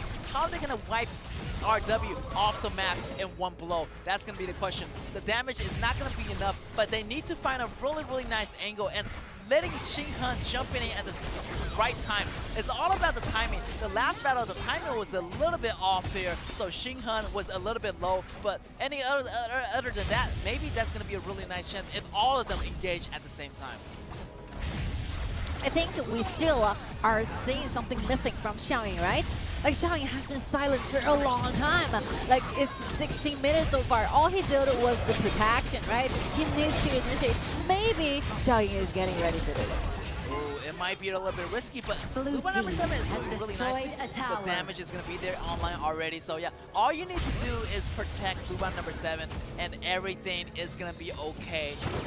Hopefully this Xiaoying has the will to protect. Maybe initializing, maybe a little bit risky, but still, that's another option that RW is going to be open up to. And then they're discussing about what will be the best solution for this. They're only letting Wushan trying to initiate at this very point. Maybe for the next round, Xiaoying can go for more, but without Xiaoying, maybe Luban 7 might be in danger. There's a dilemma here. Yeah, the dilemma is real right here. But maybe they want to surprise them and using Xiaoying as an initiation. But hopefully, they might use it at the very final second. They thought I'm just a protective support, but I can also initialize. So yeah, that's what happened, to the Wolves yesterday. Using that, like the zip as an initiation tool instead of a protecting tool. Right now, Hero still kind of, want to get control of the map, but a little bit off here because the goal is already equalizing, and Luban number 7 already got the goal back, so it's going to be an equal fight here. Alhan has to watch out for his position now. Nothing serious. They're basically luring their enemies out, or otherwise RW is gonna be taking this Overlord. Ladies, install it! Great crucial kill death. The Lady Strength gets the Overlord, and that's gonna be maybe the extra pushing power coming from Hero. Here we go. The initiation coming from Hero. Here's gonna be Xiaoying rescuing this Wuxuan off the map, but here's the Dragon coming in. But no damage buff yet on Hero, so those battles are gonna be 50-50. Now they're waiting for the Dragon to come in, maybe waiting for the push to come in. And look at Ma Chao here, going on the back, looking for more opportunities to strike down. Who can possibly think that Alhan will be the last one getting the Overlord, right? Oh, the battle's gonna be happening. Ma Chao jump in. Joku used the ultimate. Here's the Alhan doing a lot of damage. 4 versus 1. It's a little bit scattered for RW. RW is gonna be in trouble. This group, it cannot be like that. Everybody is kind of running away from the battlefield, and that's gonna be a little bit suffering for RW. As Chunfeng goes down, they don't have the Hero's advantage right now. The numbers advantage belongs to Hero. The Overlord is gonna be on Hero's side, so definitely Hero is there to end it right now. They can end the game once this second.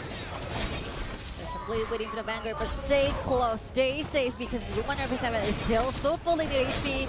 If he is looking for a very risky move, this is their chance. But if they wanted to make sure that you can guarantee your final victory, they should be going back for the Tempest Dragon. Yeah, definitely. I feel like they don't have to rush it. They have to go a little bit goal advantage. Why rush it? Why risk it? So 30 more seconds. Here you have the high, like the Tempest Dragon available, so they're gonna maybe gets it because they already have the map control already. So all they need to do is slow down, get the Tempest Dragon, and end the game in a safe way. Back to life. Chenfeng is back to the side of Luba number 7, helping Luba 7 a lot. You can see before everything started, everyone have 5 marks on their body, which means that the recovery is going to be really huge. That's right. The 5 is the ultimate mark, the highest HP recovery, so yeah, a lot of great initialization can be seen on the side of Hero, but they have to be really, really careful here, because Luba number 7's damage, the passive does a lot according to your maximum health. So more health you have, the more damage he's gonna deal. But here it's gonna be Ma Chao jumping in, and Xinghan is nowhere to be seen yet. Here's gonna be Joku activating his ultimate, but still, Ma Chao gets the kill. One trade. Here's gonna be Wuxuan jumping in. Xinghan going to the back row. Luba number 7 getting rescued by Xiaoying. Double kill on Alhan. Xinghan is still going. Here's the Sage Sentry by Xinghan. He has it. It's gonna be 2 versus 1 trade in the favor of Hero. But I think RW have to go back. Watch out for the bottom lane. The Warriors, the Super Soldier is gonna be there. They have so much things to be considered. Look at how fast the Super Soldiers is giving damage to the Crystal. Going back, Dr. Bian cannot simply survive this. Yes, the time goes by. As time goes by, the Super Minions are only getting stronger. Time's gonna make those Super Minions attack faster, move faster. So by that 30 minutes mark, even one Super Minion can take down the Crystal by himself. I think Chisel is waiting for the Splendor for a long time because, yeah, I know it's very miserable for him right now because it's so hard for Dr. Ben trying to gain something back, trying to gain the gold, because every single lane will be cleaned by the marksman, maybe by Luma number 7. He finally has the Splendor, which means that he can be taken to like a deeper positioning in the next round of the team fight, but still they're facing a lot of wave stress, a lot of wave pressure, and Xiaoying is doing amazing. So every single time we see this Luma number 7 is in danger, that might be it for Hero. We're seeing this second ability, right? Swallow, taken, flying away from the battlefield. This might be the final battle, but you know, Hero is always prepared for this, and here is going to be Luba number 7. Oh, Alhan getting the kill. Luba number 7 in trouble. He goes almost going down, but Huang goes taken out. 4 members getting taken out. Triple kill for Iggy, and that's going to be it. Congratulations to Nanjing Hero taking our game number 5. Which means that they're also getting done with a match point, right? Match point in BO7 is so important with reducing and walk you through a lot. Like why BO7's, like the time you got a match point means that at least you have to pick side. You got to pick side for the ultimate battle. This is such a good advantages to Nanjing Hero. And not to mention, I think, yeah, this game is a turning over, and plus turning over game. No one has any idea who's going to be standing to the last minute. And I think everything happened so fast. You know, the very lasting fights, you're seeing like literally like Lady Sun is chasing on Machao. This is not commonly seen. Yeah, you don't see like an ADC chasing down a warrior, assassin type hero, but you know, it's the other way around. But still, great job on Nanjing Hero, and totally unexpected, like the turn of events. You're thinking like RW is gonna win, then you think like Nanjing Hero is gonna win, then switch it back and forth. It's like a tug of war. But in the very end, definitely Aohan and the rest of the team came out on top. Lady Sun has so much damage. I mean, the mobility definitely is gonna be a little bit better on Lady Sun versus this Luban number 7. Luban number 7 has to rely a lot on Xiaoying using the protection. But so as long as Xiaoying gets under control, I feel like Luban 7 is gonna be in trouble. So yeah, great job on Nanjing Hero using those strategies to lock down the Luban 7, using Xinghen to go into the back lines while Aohan does so much damage to the rest of the members. I think RW is not getting what they initially want with this kind of composition. I think the reason they choose Zip and the Sailor, right, the center, is not simply just for retrieval and protection. And the reason why they're changing it according to what happened in the game is because they're losing quite a lot initially. Just imagine if like top side it's 50-50. If top side is not being taken down for 2 times, maybe I think the entire playing style will be completely different, shifting to another way. You're seeing like Wushang is being quite like awkward in this entire game because he's the one who will be strengthening out our initiations, but you can see that they finally are very like passive. The only possible way they can find and trying to work things out will be like gathering around, waiting for the attack coming from Hero. So yeah, I think all of the consequences are because they have a quite bad beginning. Imagine the invasion, right? They're doing the invasion, but ending up getting a 3 kills, 3 taken down, being defeated by 3 times. So yeah, I think if they can work things out better in the early 2 minutes, this competition have more potential to show us. Definitely. Great potential in the beginning, but a little bit screw up because Iggy was pretty much there, and Iggy gains that triple kill at the very end. Also because of how well the early game potential it is for Nanjing Hero in the very beginning. Yeah, if however, RW does a lot better in the beginning, it might be a different story. Yes, of course. Like, I think the composition for RW is, if it's the leading, it's going to be a very aggressive one. I think they are going to be ending this game really soon. So if you're watching the explosive damage type of the multi-core composition versus a poking type of the composition, if that damaging type is winning, sometimes always that the game is very short. Yeah, you can see Aohan's score is really, really nice. 6 kills, 2 death, only 2 death, and gaining so much gold in the very, very beginning. But in midway, I feel like this Nuban 7 actually stands up. And at one point, Nuban 7 is really, really dominating in that mid lane battle. But in the end, very end, only Hero came standing on top. And what a really nice teamwork by Nanjing Hero. Yes. I think Wushang needs some time, to break from this kind of tension. I think he wanted to do a lot of things, but in reality, because they are losing a lot in the mid and the early, so yeah, it's quite limited, how he really wanted to perform during the team fights cannot be accomplished in this game. So yeah, I think take your time, take your rest, and be ready for Game 6, because it will be a very crucial one for RW. You only have one option, is to win, right? To make it, to stall it into the ultimate battle, which will be RW's only chance to be the winner for this one. And since RW lost this round, so they get the priority on the sides. Let's see what they're gonna choose. Maybe the blue side, maybe the red side. Yeah. As maybe you told me, like the choice is gonna be limited towards the end. Maybe some team rather choose the red side over the blue side, but that decision has to go over to the RW coaches. Yes, of course. I think they have this prepared. Let's see the MVP, Lady Sun, being so aggressive. Like, even though like Aohan made few mistakes using foods just the one before, but still, you can never imagine how much damage you can possibly found by this Lady Sun played by Aohan. Yeah, great job, great maneuver. And I mean, using that skill number 1 to dodge so much potential ganks coming in from RW. I mean, yeah, he's using those skills really, really wisely. And also his position is really nice jumping over the walls, looking for opportunity to strike. So yeah, congratulations, and the MVP goes to Alhan. Well deserved here. Well deserved by this Lady Sun. Yeah. I see no one, better rewarded for the MVP for this game. Like, that's solo kill for 2 times, right? Going against Shinfo. It's so good. And look at this. Like, he's literally doing 1v2 here with the help of Mozi, hiding in the bush, losing vision for 1 time so that Huayun cannot catch him. Moves a little bit towards the right side, dodging the damage coming out from Luba number 7. So well done. Look at this. Nearly a solo kill, even though he's kind of resistant by Bell's fireball, but still, I think Lady Sun performed so good. Beautiful, damaging. And look at that kill depth right there, at the very end, like, using that first ability to roll over, using the enhanced damage to get that kill depth in time for Hero. I mean, that was so unexpected. At the very end, RW does a little bit well, but still, the turnaround damage from Lady Sun is unstoppable. And he's the one to steal the dragon for Hero. Right?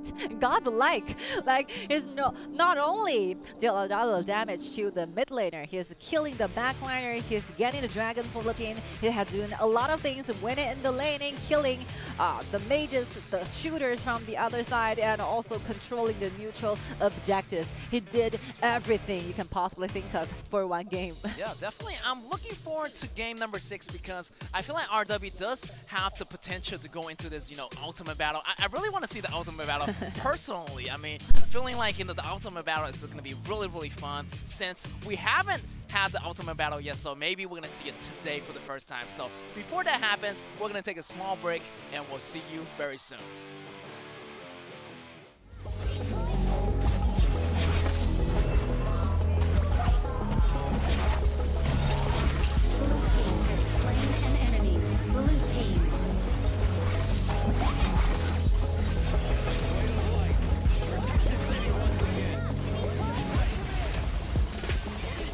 Red team.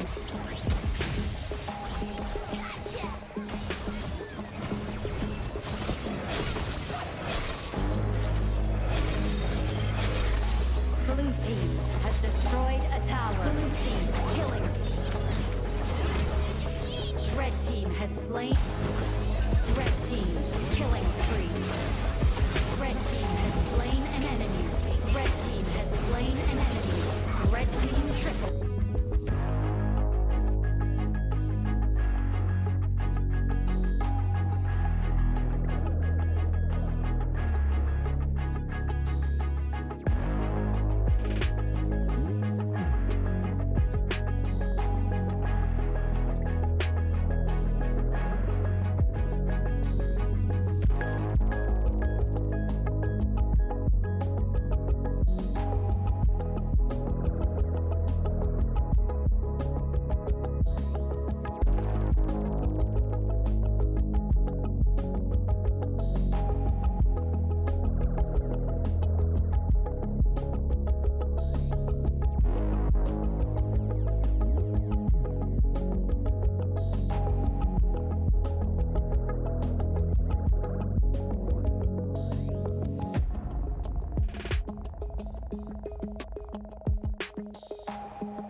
Welcome back, ladies and gentlemen, to our KIC knockout stage of our 2023.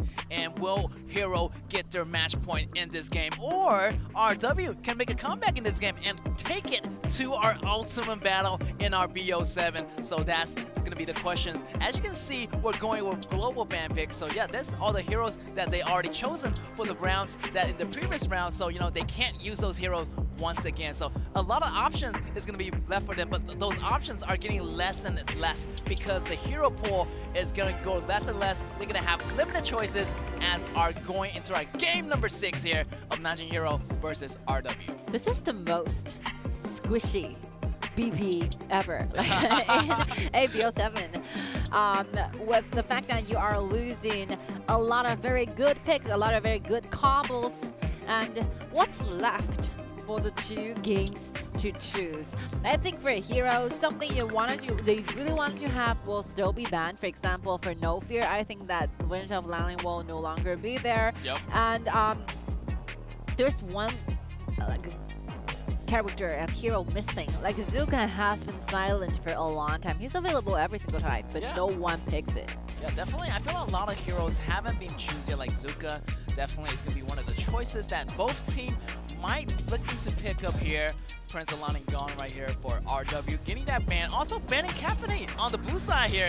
Zip also getting banned up. Slim here, Ta Chao, Butterfly, of course. And what's going to be their number 1 choice here for RW? Definitely is going to be Zuka here. Great comfort pick. It's going to be really comfortable, but because, you know, Ushan already uses Zuka a lot of the times in the group stage. So maybe we're going to see more comfort picks coming from the side of Hero.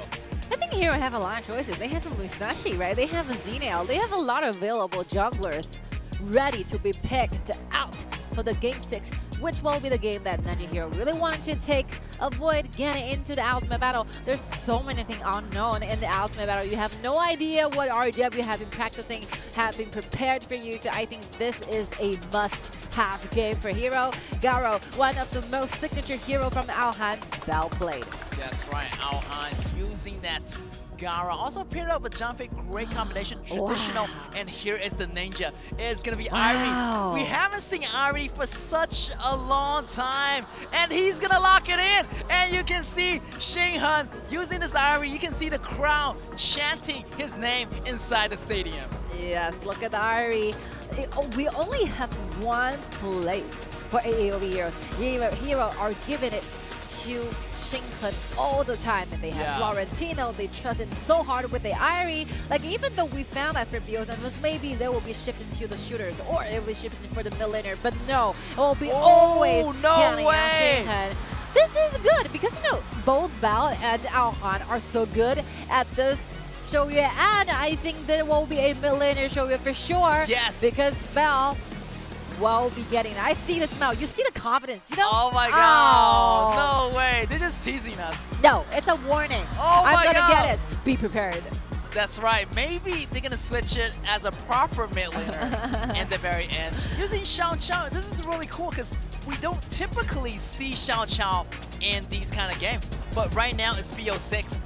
Round 6, so yeah, definitely maybe Xiao Chao is going to be a viable choice for the side of Nanjing Hero. Now we are going to be definitely surprised by watching any other team picking Xiao Chao, but for Nanjing Hero, wasn't surprising at all. They loved Xiao Chao, this character. This year they have been using in the spring season KPL, summer season KPL. It's a very traditional way for Bao to play Solaris and Mai. I think that's it. No need to change it. I mean, for Game 6, that Zishin still have a Mai. This is really surprising. Yeah, I thought a lot of the heroes are gone, so definitely Zishin picking up this Mai is going to cause a lot of threat. And look at here, Joku using the drones. I mean, he has to pick it up because there's a lot of CCs coming in for RW.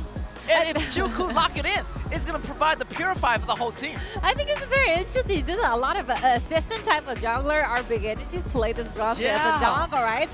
Nothing was the first. Who's the first one to do it? Like Ling Han from Beijing Weibo? Beijing Weibo. Yeah, it's the first one getting this bronze as a jungler, and soon it becomes kind of fashion. A pound from Chongqing Wolves are using it. It's just becoming the trend here. It's effective. Yeah, and look at here, they're gonna switch places, so that's meaning Drunge is gonna be the jungler, yes. and Joku playing as the Junfei. So yeah, great combination here. A lot of surprising factors. As I mentioned, you know, these weird stuff keep coming out. These crazy picks out of nowhere. I mean, the reason for this maybe is gonna be because like this, they have a lot of CC, so they want to have, you know, some kind of tankiness, but at the same time, they want to purify the whole group, making sure this Aohan and this Bell is going to be really safe in order for them to do those damage. Most of the damage is going to be coming from Aohan and also coming from Xiao Qiao as well. Crazy BP, but I think, you know, after all, after the BP, you find out, yeah, this composition are really good. I mean, it's really weird, like, for us to see this kind of, like, fully packed, well-rounded composition in Game 6. I think for RW, it's even better because you have Mai, you have, like, Mai Shiranui. A lot of very meta heroes are being picked on the side of RW. And for Hero, they have been forming out a suitable composition that works up with their playing style so much.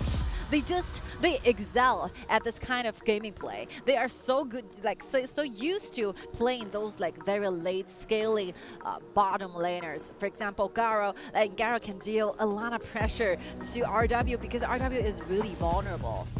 Like the support Xiaoyi, Lianpo is the only one who can possibly have enough HP, and that's it. Also, Garo's passive definitely is going to be a tank destroyer.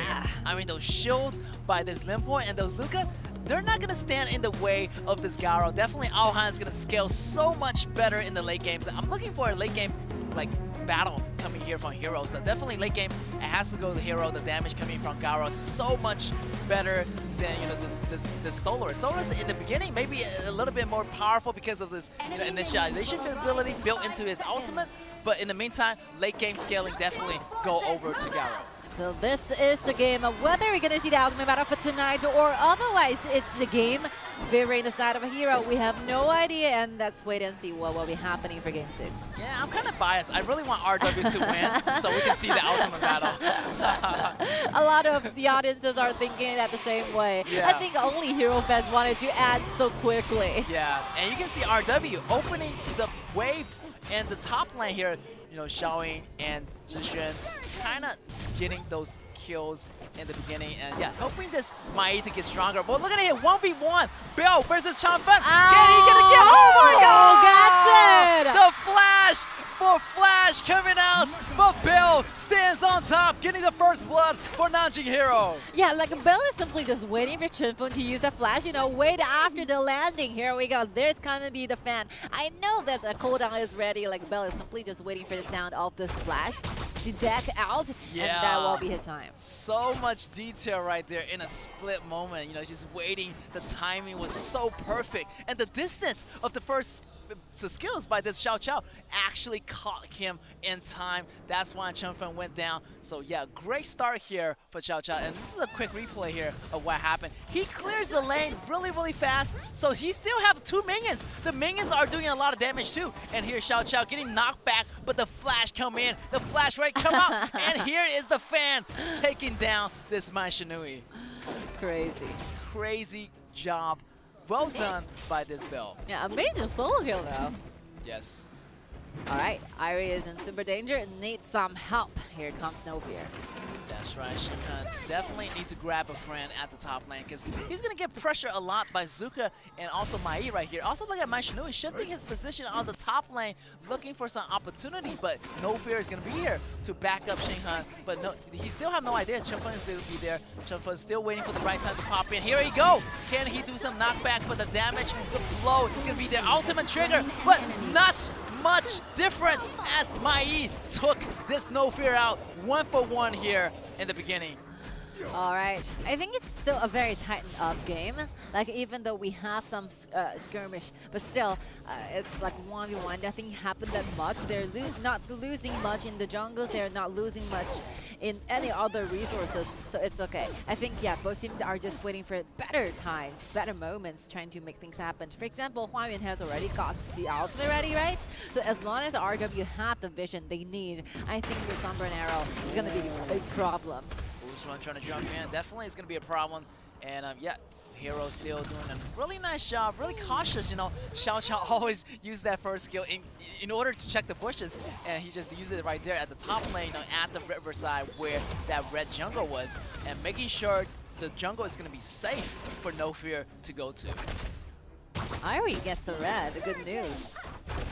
Irie, definitely a character that we don't see a lot here in the group stage, but you know, in the Wild Qualifier, we see a lot of Iries. Irie can make a lot of impressive plays. I mean, his movement skills are just incredible. And here's the dive. Shinhan, can he feel the pressure? Dodging the bird, and can he still going on? Shinhan is fighting back. The knockback damage is gonna be here. Oh my god, 3 enemies trying to rush in for Shinhan, and he dodged all of them.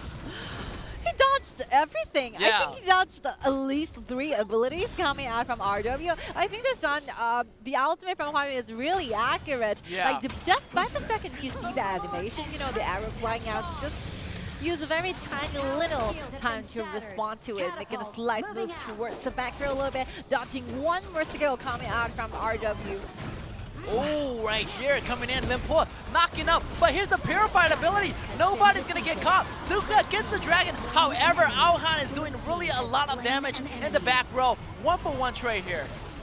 I think it's very good for 0-1 re-dive, re-entering the crowd. Wushan is making a very unexpected re-entrance into the team fight, making it a fair trade at 1v2.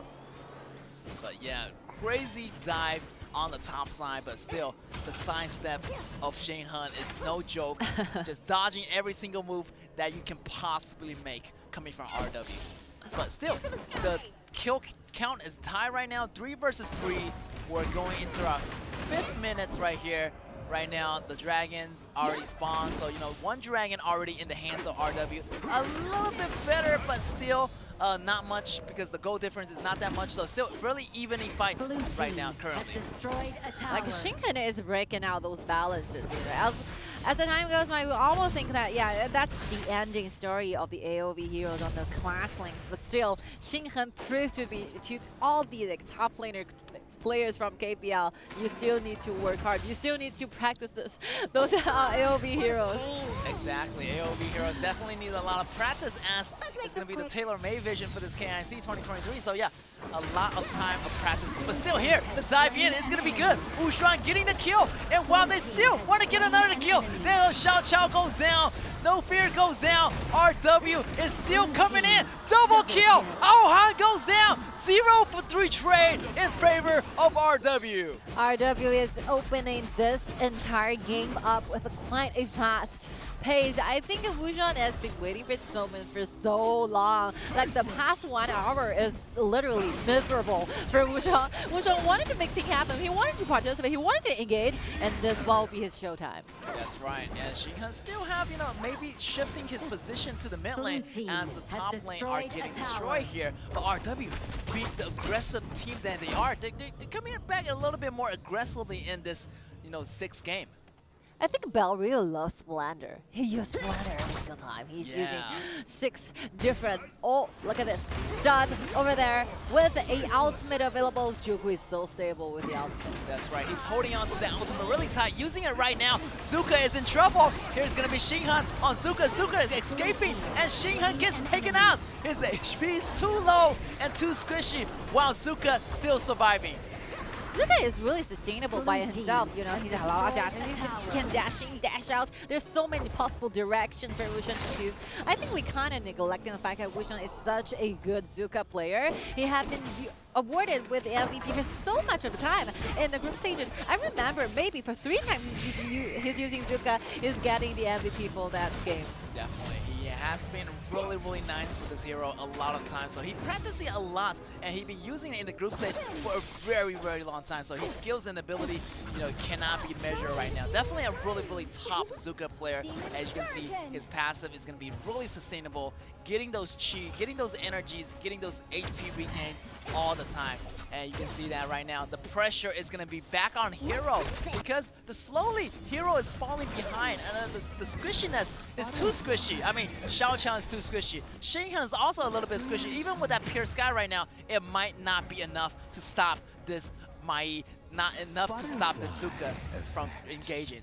I think what's so difficult and miserable for Hero is not because they cannot win into the team fight now, it's because they have to at least wait for 10 more minutes before they can finally be contested towards RW, right? Because the double backliners are so scaling heroes. They're so late game heroes, they have to wait for 3 or 2.5 more items to be ready to join in the club, and there's nothing they can do because they have double supports, literally double supports. Yes. Like Oh, Aohan is in trouble. The Flash gonna be there with the Purify. He's gonna be there and he stays alive. Definitely, like Timmy said, we need more time for Hero to get those items in time. Definitely, the late game is gonna be a better stage for Hero to be in right now. But right now, the time is gonna be running out for Hero as RW are just pushing in on the mid lane, also pushing in on the top lane as well. The engagement, Xiao Chao is getting pushed left to right.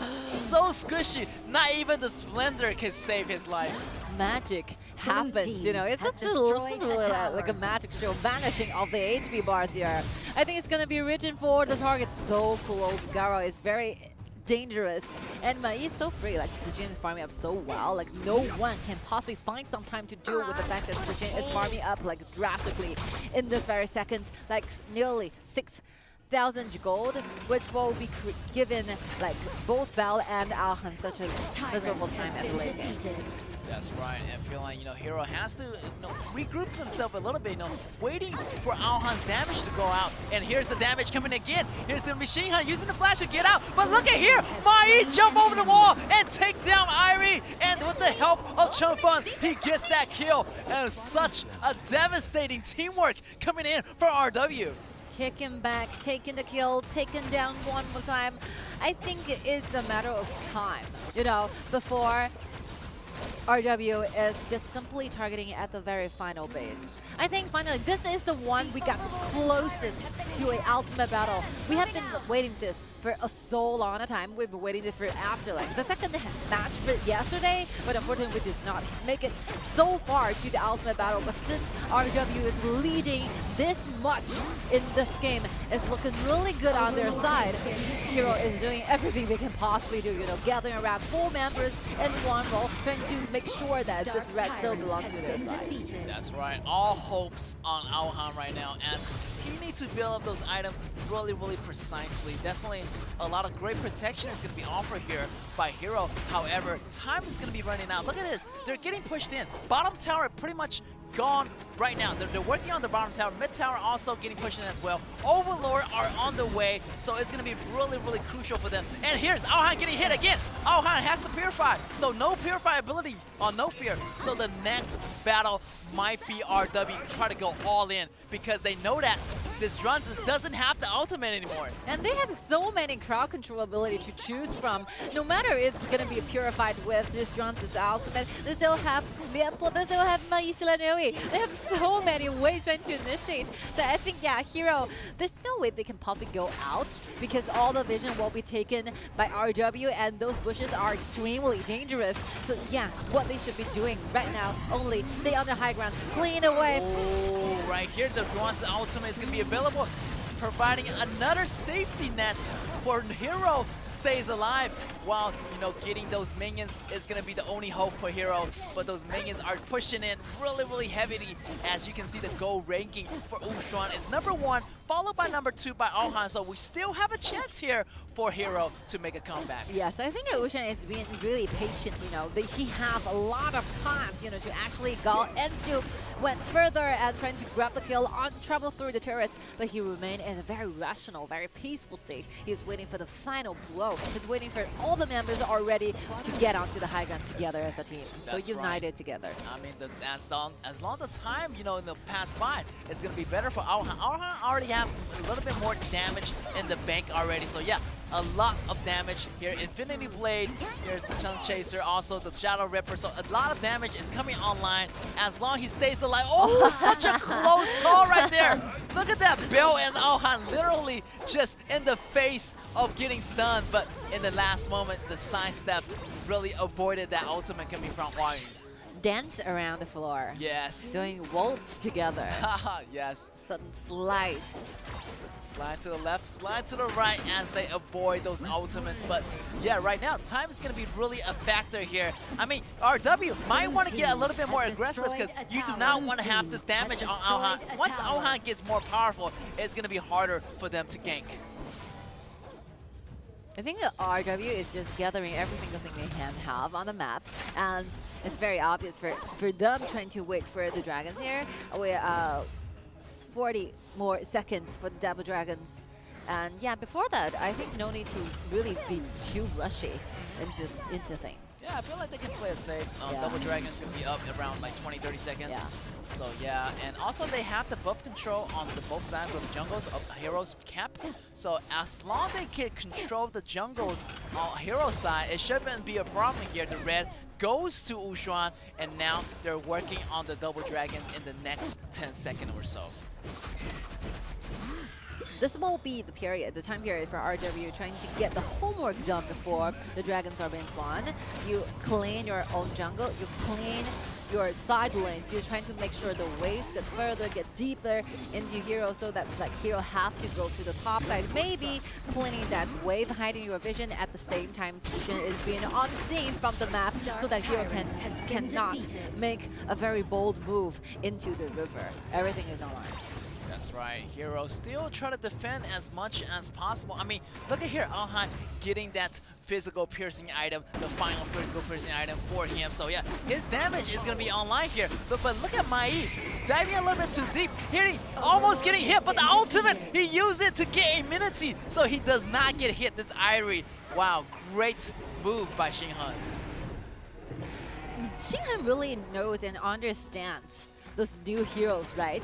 He knows the mechanism, he knows how to use this hero really, really good, really suitable for the entire crowd. Let's see the item board. Even though like Xiao is still struggling a lot because very limited like gold or lat is allocated to Xiao, but still Garo is looking quite good, over 10k gold. It's okay, so RW have to be extra careful. Look at this. Xiao is in the target. Getting stunned, but the Purify is going to keep coming out from No Fear. No Fear is going to save him, but however, what about the minions? They're still pushing in here. However, Hero still have the Guardian, available. They're securing the base, but even with no minions, RW took down the high ground tower on the top, on the bottom. One more high ground tower for Hero. The closer you have towards your own goal, the more cautious you have to be. Let's see, like Ari gets the kill, but someone going so deeply. Goes down, and then Ushan jumping in. Huang is still doing a lot of damage. No, Four members go down, and 4 members still standing. No. Going too far. Yes, a little bit overstepping for the entire squad of RW. Diving in a little bit too deep, a little bit too desperate for RW to win this game, as Ushan is the last man standing. They still have a chance as they only lost 1 member in that last battle. That's what we're talking about. The closer you're to what's the crystal, you have to be more cautious because Hero are ready for everything. There's a lot of manners they can try to fight back. They have Zhangfei, they have the Purify with the Zhuangzi, and right now they're reaching for the Zuka. Zuka has a lot of damage, but still very vulnerable in its HP tank. So have to go back, be more careful. Definitely. I feel like RW does not have to rush it. They know they have the super minions available. They need to drag this game a little bit longer. And here they go. 4 versus 3, but they choose to back off as the whole team is going to be there. 5 versus 5. I feel like Hero don't have to fight in the open. It might be a little bit too dangerous because if they get gank, it's all over. 1 hero falls. Maybe it's better to fight in a really, really safe area. Definitely it's going to be better if they have a vision control.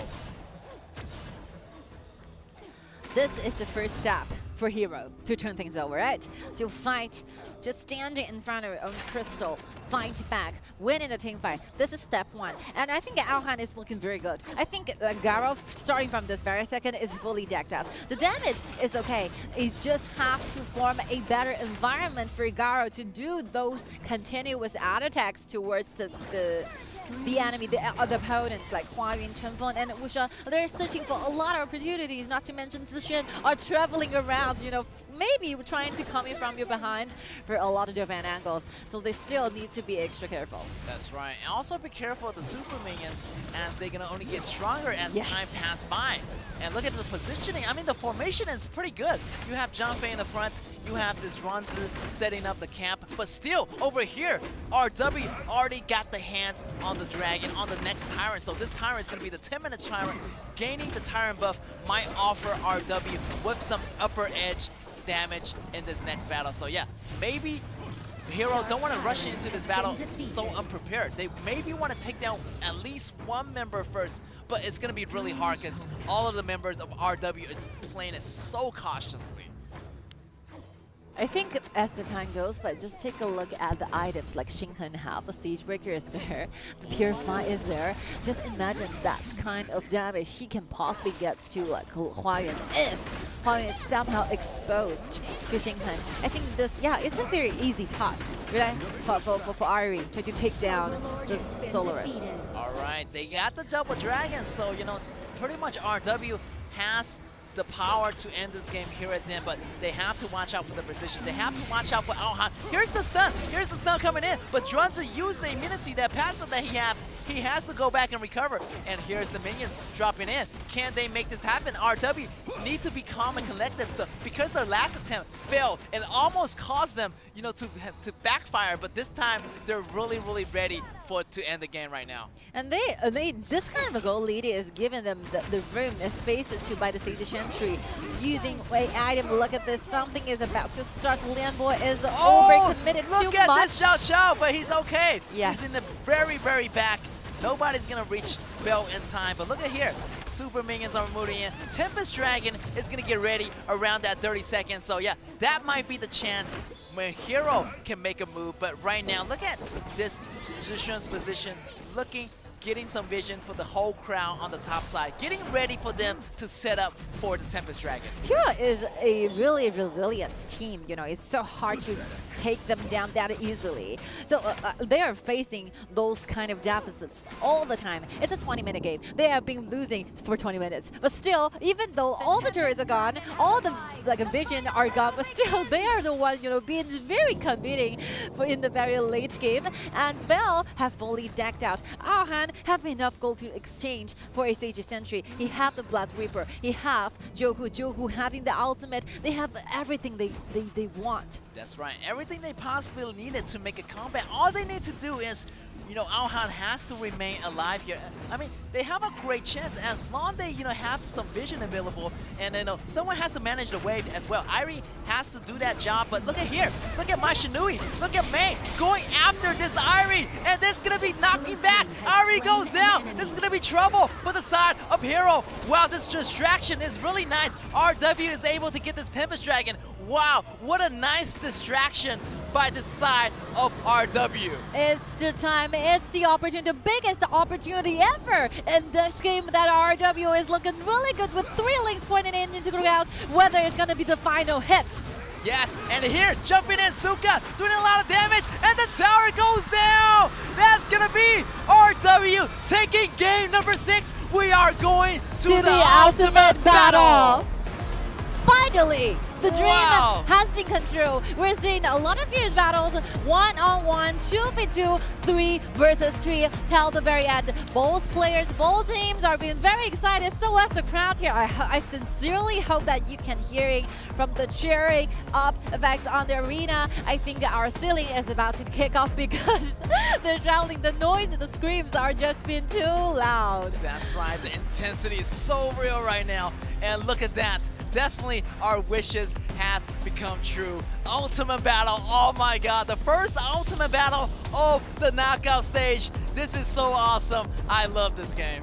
But yeah, look at the facial expression from both teams. They're not cheering at all. Like even though like RW is changing this very important points back, but the coach teams are being really nervous about this. Yeah. Because there's so many things gonna happen. We have our own predictions before this goes to the ultimate battles. I think that different teams have different gaming styles. Oh. But for these two teams, I think there is a possibility for them to not use a butterfly. Yeah. There's no perfect answer here, guys. I feel like definitely each team's gonna choose their own playstyle according to different kind of AoV heroes. So yeah, definitely I might see butterfly, we might not see butterfly. So. Yeah. It's a matter of decisions, right? Yes. Whether you're going for maybe the most powerful one, or you can always choose the composition that suits you the most. It's a matter of decision. It's a matter of how deeply you can understand yourself and your opponent. It's such a task towards the coach teams from both teams.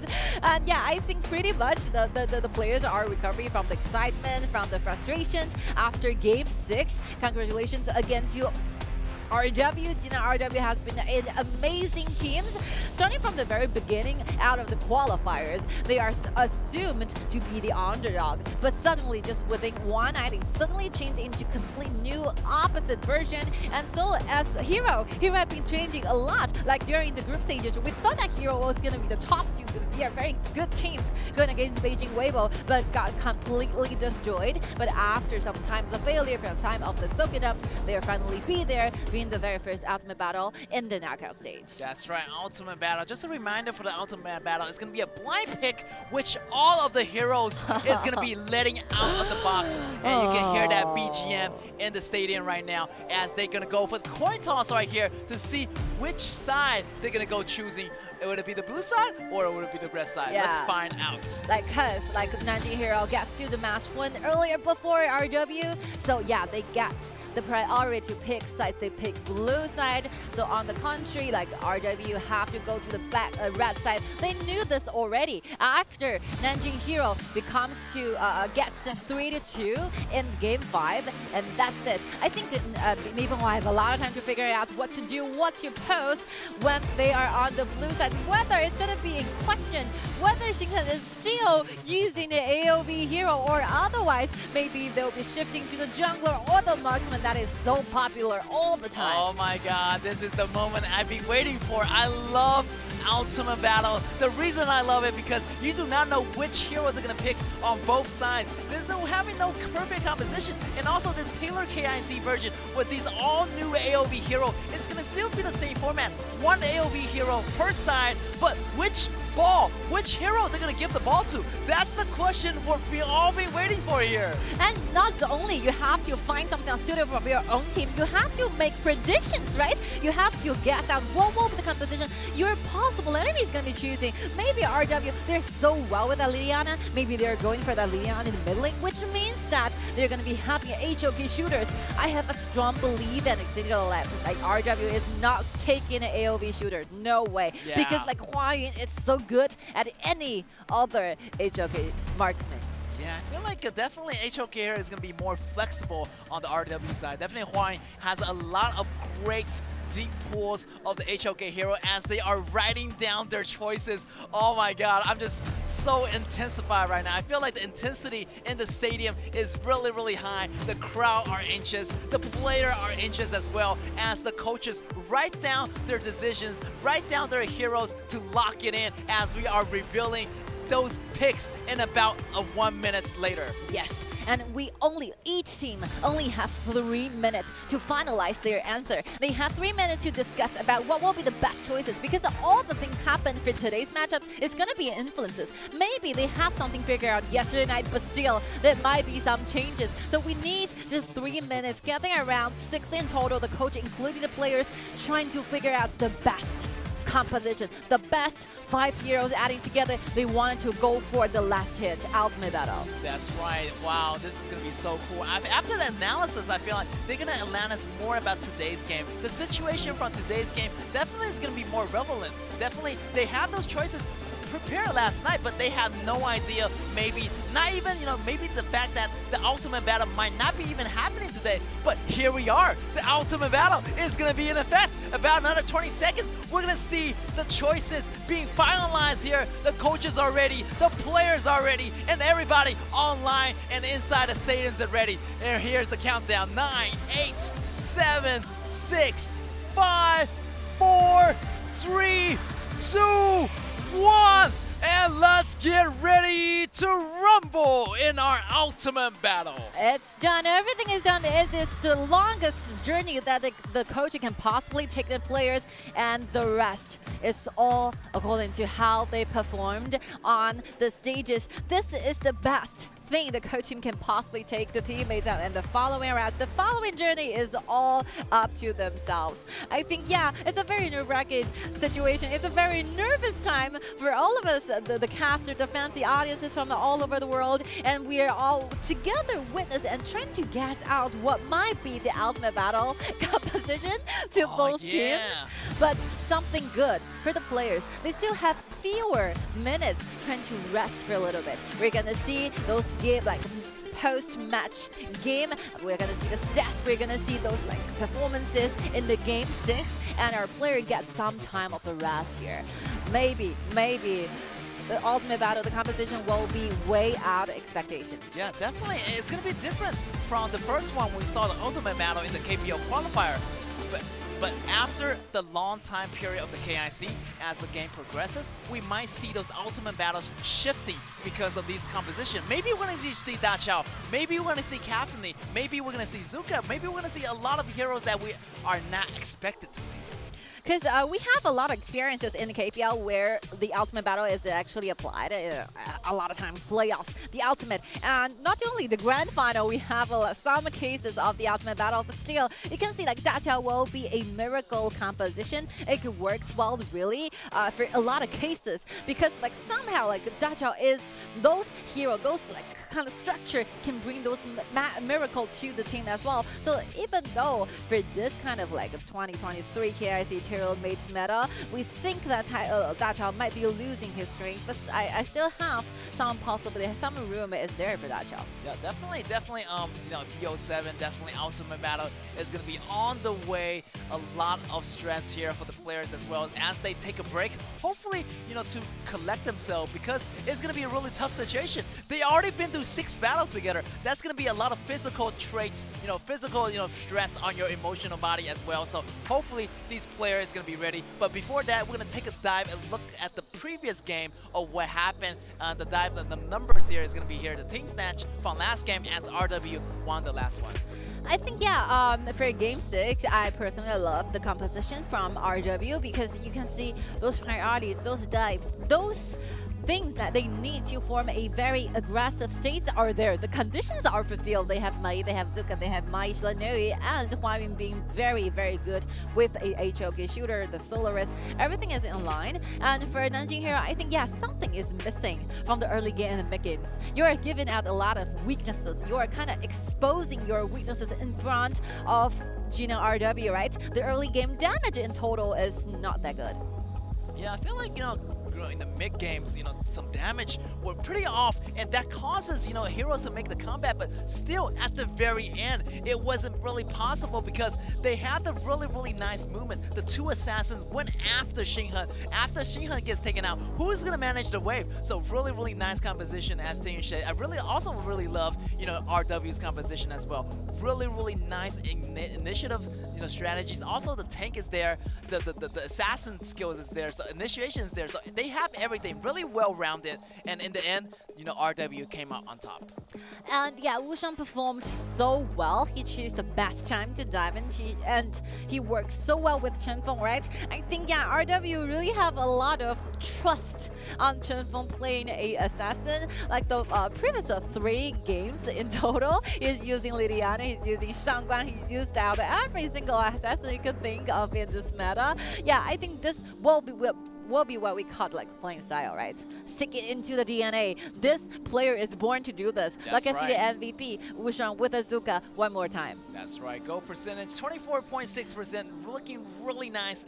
Look at that outstanding KDA. It's 404 across the board. This man, already played is the Zuka a lot, so is no stranger to this hero. He knows what to do at what point, and going in, taking a lot of damage. A lot of time he almost went down, but he didn't go down, and providing a lot of more space for the entire team to do more damage.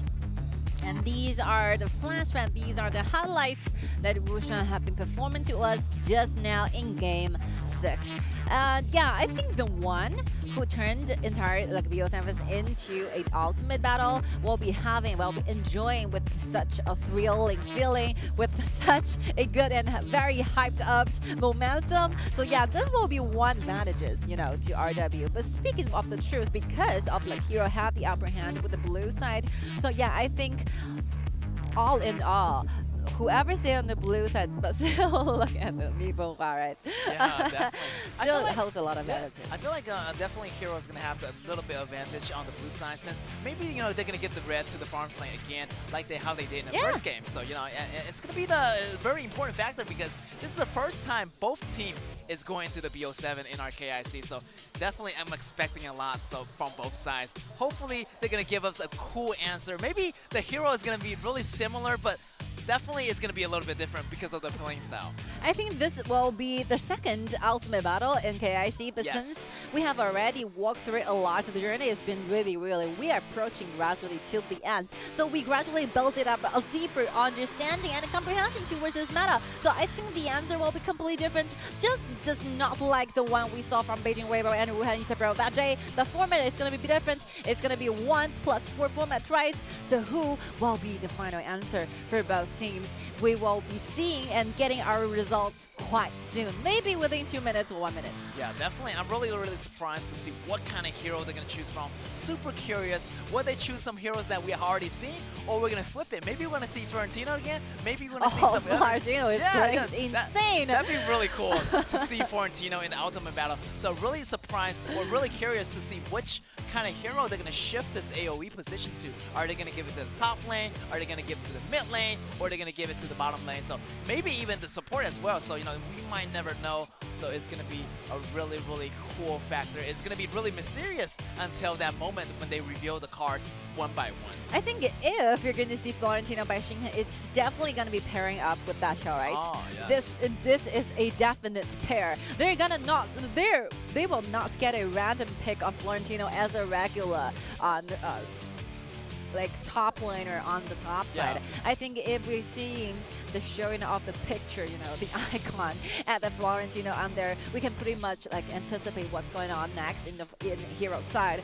But still, it's quite risky, for the ultimate battle. It's a one-time thing. Yeah. If you're losing at all. You're losing entirely. We have been already used 3 hours so far, 4 hours. Yeah. And you have been fighting so hard. You spend so much of time getting concentrated, getting prepared for today's matchups. It's a one-time thing. You lose entirely. That's right. You better bring it all in. Definitely it's going to be that one-time thing. So choose the best meta hero pick. So for your team and also for your playing style as well. So hopefully they have ready. The players are ready. They already have finalized their answers already. So hopefully they're strategizing their movements right now to thinking what kind of play they can make in the open. Will they prioritize on the mid? Will they prioritize on the bottom? Or prioritize on the top? So it really depending on their compositions.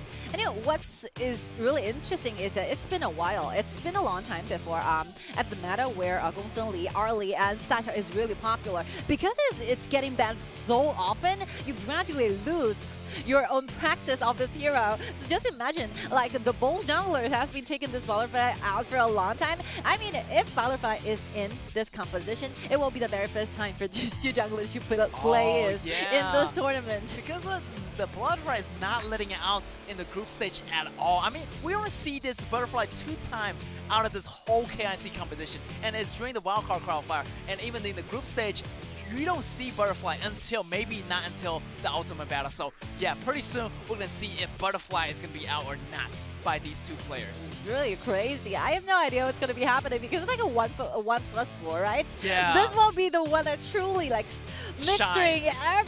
every single scene around. What do you have in mind? Just to say for example, one side. I feel like Butterfly has to come out on either side. All right. And maybe Liliana because those two heroes are the top 2 choices. Me too. Yeah. I feel like those heroes, definitely Butterfly, but maybe a Liliana, maybe a small chance if they want to rotate, but definitely Butterfly. You think it's a sure thing sure for thing. Butterfly to show up? So whether it's going to be one Butterfly or 2 Butterflies. Yes, that's right. It'd be cool to see 2 Butterflies because that's what happened in the last ultimate battle. Sure. Yeah, it's going to be a lot of surprises. But what's making that ultimate battle really interesting is because somehow you're going to see a totally, maybe a same composition 1v1. It happens all the time when Dachao and Arlie are so popular at that day. We always see 2 Dachaos, 2 Arlies, Yes. 2 Marshall Newies for that sound. So it's we have a very big possibility to actually see two butterflies went up to the stage. Yeah, definitely. Hopefully, we see Butterfly and maybe even one more Butterfly as well. So this is gonna be really exciting to see Butterfly again on the battle, because we see Butterfly getting banned many times, and we don't see her in the battles a lot. So maybe this is a really nice chance for everybody to show everybody like the Butterfly is still there. She's still available to the whole group. And ladies and gentlemen from all over the world, let's see the quarter here. We have a final counting down towards the ultimate battle. Everything will be so clear. Everything will be online soon. So who's going to be the final composition? Whether it's going to be Butterfly, whether it's going to be other trust, for example, Liliana's, right? Jungle Liliana might be the answer. And let's together wait and see. The outer battle is right now on. That's right. Intensity. I love this background music. It just pumps the intensity to a higher level. Everybody just waiting right here to see what's the answer coming from Hero, coming from RW. I mean, maybe the fans online already know the answer. Type it in the comment box below. Show us what kind of ultimate battle composition that you want to see here. All right, Ellen, Charlotte, this is not unexpected, right? Yeah. You're gonna see the junglers. Whoa, Butterfly, finally, steal is the answer. It's the only key. It's the only key solution for this current meta. That's right. Butterfly is so OP, you have to pick it up. And that's going to be Butterfly. Let's see the next one. It's going to be different. My Shinui versus Joey. This is really cool. I thought it was going to be two My Shinui, but still, this is really cool. The playing style definitely is going to be different here. Of course, but I think they found the character that suits themselves the most. And yeah, no doubt, Dachao and Fuzi on the bottom. That's right. It's going to be Fuzi versus Fuzi, and definitely Dachao on the bottom. And the question is, definitely is going to be on the top lane. I feel like Shinhan used that Alien a lot, so he's going to be really comfortable with that Alien since he already used it in those matches. It's not that uncommon because we have casted a lot of double Dachao composition, but still, normally, like Dachao will be pairing up with the Arlie instead of a Fuzi. So everything is resulted from the Butterfly, right? Because they're 1+4. So everything is about efficiency. You have to finish your jungles really fast in order to perform the upper hand. But if it's the completely different scenario, because you junglers are all using this Butterfly, so the early game rhythm is the only key for this. That's right, but Bill here, using the Joey, he has the faster cleaning lane, so let's see if Hero can get that priority. Maybe No Fear is going to have that a little bit faster clearing jungle pace than Ushan, but we might never know. We might be seeing, this Zishan might be helping this Ushan out in the clearing jungle. That's what I'm talking about. Let's see, diving into our ultimate battle. Here's going to be Nanjing Hero on the blue side and RW on the red side. Sometimes, according to our past experiences, the ultimate battle is not going to be very long. Whoever got the lead in the early game will be the winner because it's a game about momentum. It's a game about the racing and the speed. You can actually make things happen. Look at the top. They can very quick rotations towards the top side. That's right, and already great priority on the mid lane here. Joey cleaning the mid lane allows that faster rotations to be going on. Chanfen, however, still have a lot of ability in his books right now, but the clearing wave ability definitely is going to be losing here on RW side. However, hopefully RW can back it up using that initiation skill on My Shinui. Let's see, Butterfly are all jungling around and have already cleaned a lot of things out. Yes. Look at how fast they clean the waves here. How fast they clean the junglers here. Yes, and also, every minions, this Butterfly hero, she gains a stack, and after 3 stack, you can use any spell twice in a row. So definitely, he's gonna have those faster, clearing kind of ability versus other junglers. The Butterfly is gonna be super vicious. That's why the Butterfly fly like a butterfly, but sting like a bee. Yeah, because once the target is defeated by the ultimate, it will be finally immediately refreshed once again. So this is what's making Butterfly having this good as a rhythm. And yeah, No Fear is trying to make his first movement to the top, helping Shinhan like always. Yeah, also Butterfly's ultimate, Butterfly gains 5 buffs. Gains so much buff gains HP recovery, gains critical damage, gains a lot of attacks, and also movement speed as well. So that's why this hero is getting banned a lot of the time.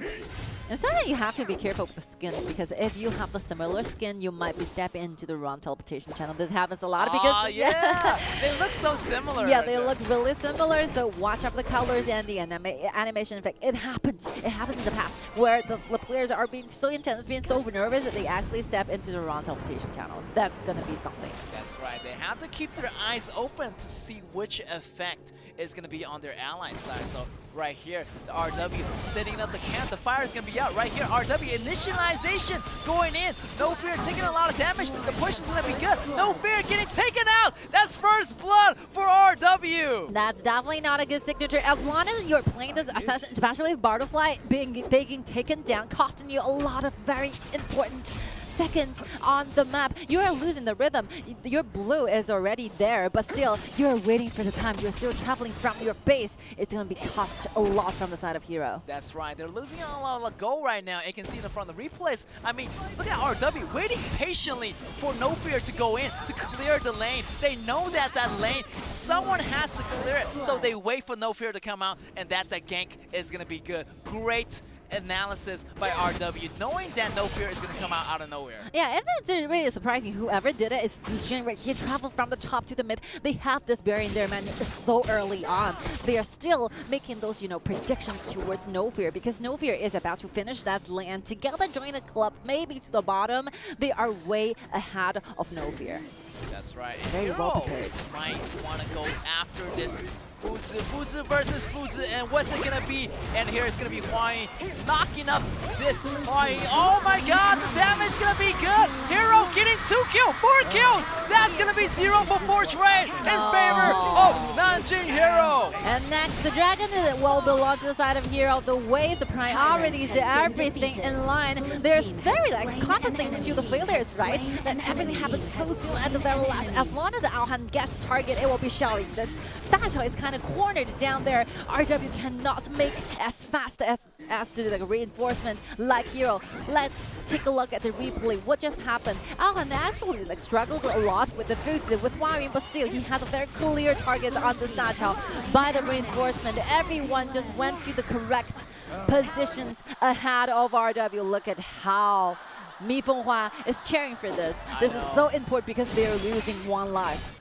I would say, this Bell, this Joey is definitely going to be contemplating better on the Fuzi and Dachao composition. Maybe a little bit off on this Mai Shinui. Mai Shinui does have a better initiation ability, but if you want to look at the whole picture, I feel like this Joey is going to be a lot better. Here, No Fear getting taken out one more time. What's it going to be? RW getting another kill. This is going to be really good. 1-for-1 trade here on both sides as they back out, as Huayin is looking a little bit too low right here. He has to go back and recover. It's not finished yet. Look at Charlotte still dealing damage to the opponent. There's a lot of things going on, but still with the teleportation underneath his turrets, they're safe enough to go back. But what about the waves? You have Mai on the mid. It's so impossible for you to clean that wave so fast. That would be the reason why they have already taken down their tier 1 from the side of Hero. Very good one. Even though they're losing No Fear, but they're getting something in return as always. Yeah, also this, Joey is doing a lot for the team. Laying those fire down, allowing a lot of AoE damage. So it allows Hero to do those cleanup out of nowhere. And it's going to be No Fear, gaining a lot more abilities. After one enemy falls, that allows them to have that snowball effect. So yeah, Joey is doing a lot of the heavy lifting for the team. I think RW is directly looking for No Fear, right? They're targeting No Fear so much, so heavily, but the counterback, how they actually solve the problem after No Fear is being taken down, Hero did it so amazingly. They saved the problems, they solved the problems so quickly. After No Fear is gone, they find a counter by going back because you have already used every single ability you have, trying to take away this No Fear. That's right. Here's Huayin in the base, trying to make sure this blue buff is going to be safe. But look at here, Aohan is in the mix. Also with the teammates, No Fear is going to be there to get that buff away from RW. Definitely, Nanjing Hero is looking really nice right now, gaining control of the river. But look at here, RW kind of want to step back a little bit and take a look at the situation from a farther point, because right now they're falling behind the kill counts, also falling behind in gold. So they might want to, regroup, because the pushing power, they don't have the pushing power. They might want to just go ahead and make sure that the battle works out for them. Because, these strategies or the flying sirens are completely different. Even if we have a same bottom duel, we can see like Xiaoyu with a Howling Emblem with a Flash versus Joku with a Healing Pact with a another shielding. It's completely different. Like they have like different opposite understanding towards this. Han got my Shinui. My Shinui gets taken out. Butterfly gains the attack, gains the refresh on the ultimate, and that's going to be a push on the top lane. Hero's doing really well. While this Ushuan is at the bottom, pushing the bottom lane. Someone has to go back, and they want to send maybe Shinhan back to the bottom lane to clean up that minions. Like starting from this very second, I think it will be very hard for RW trying to turn things over, because gradually we're seeing like Hero started to do the rhythm that they're so familiar with. They know exactly how to snowball. They know exactly how to control the neutral objectives. If RW still wanted to directly like target for no fear, I think that's not gonna be happening.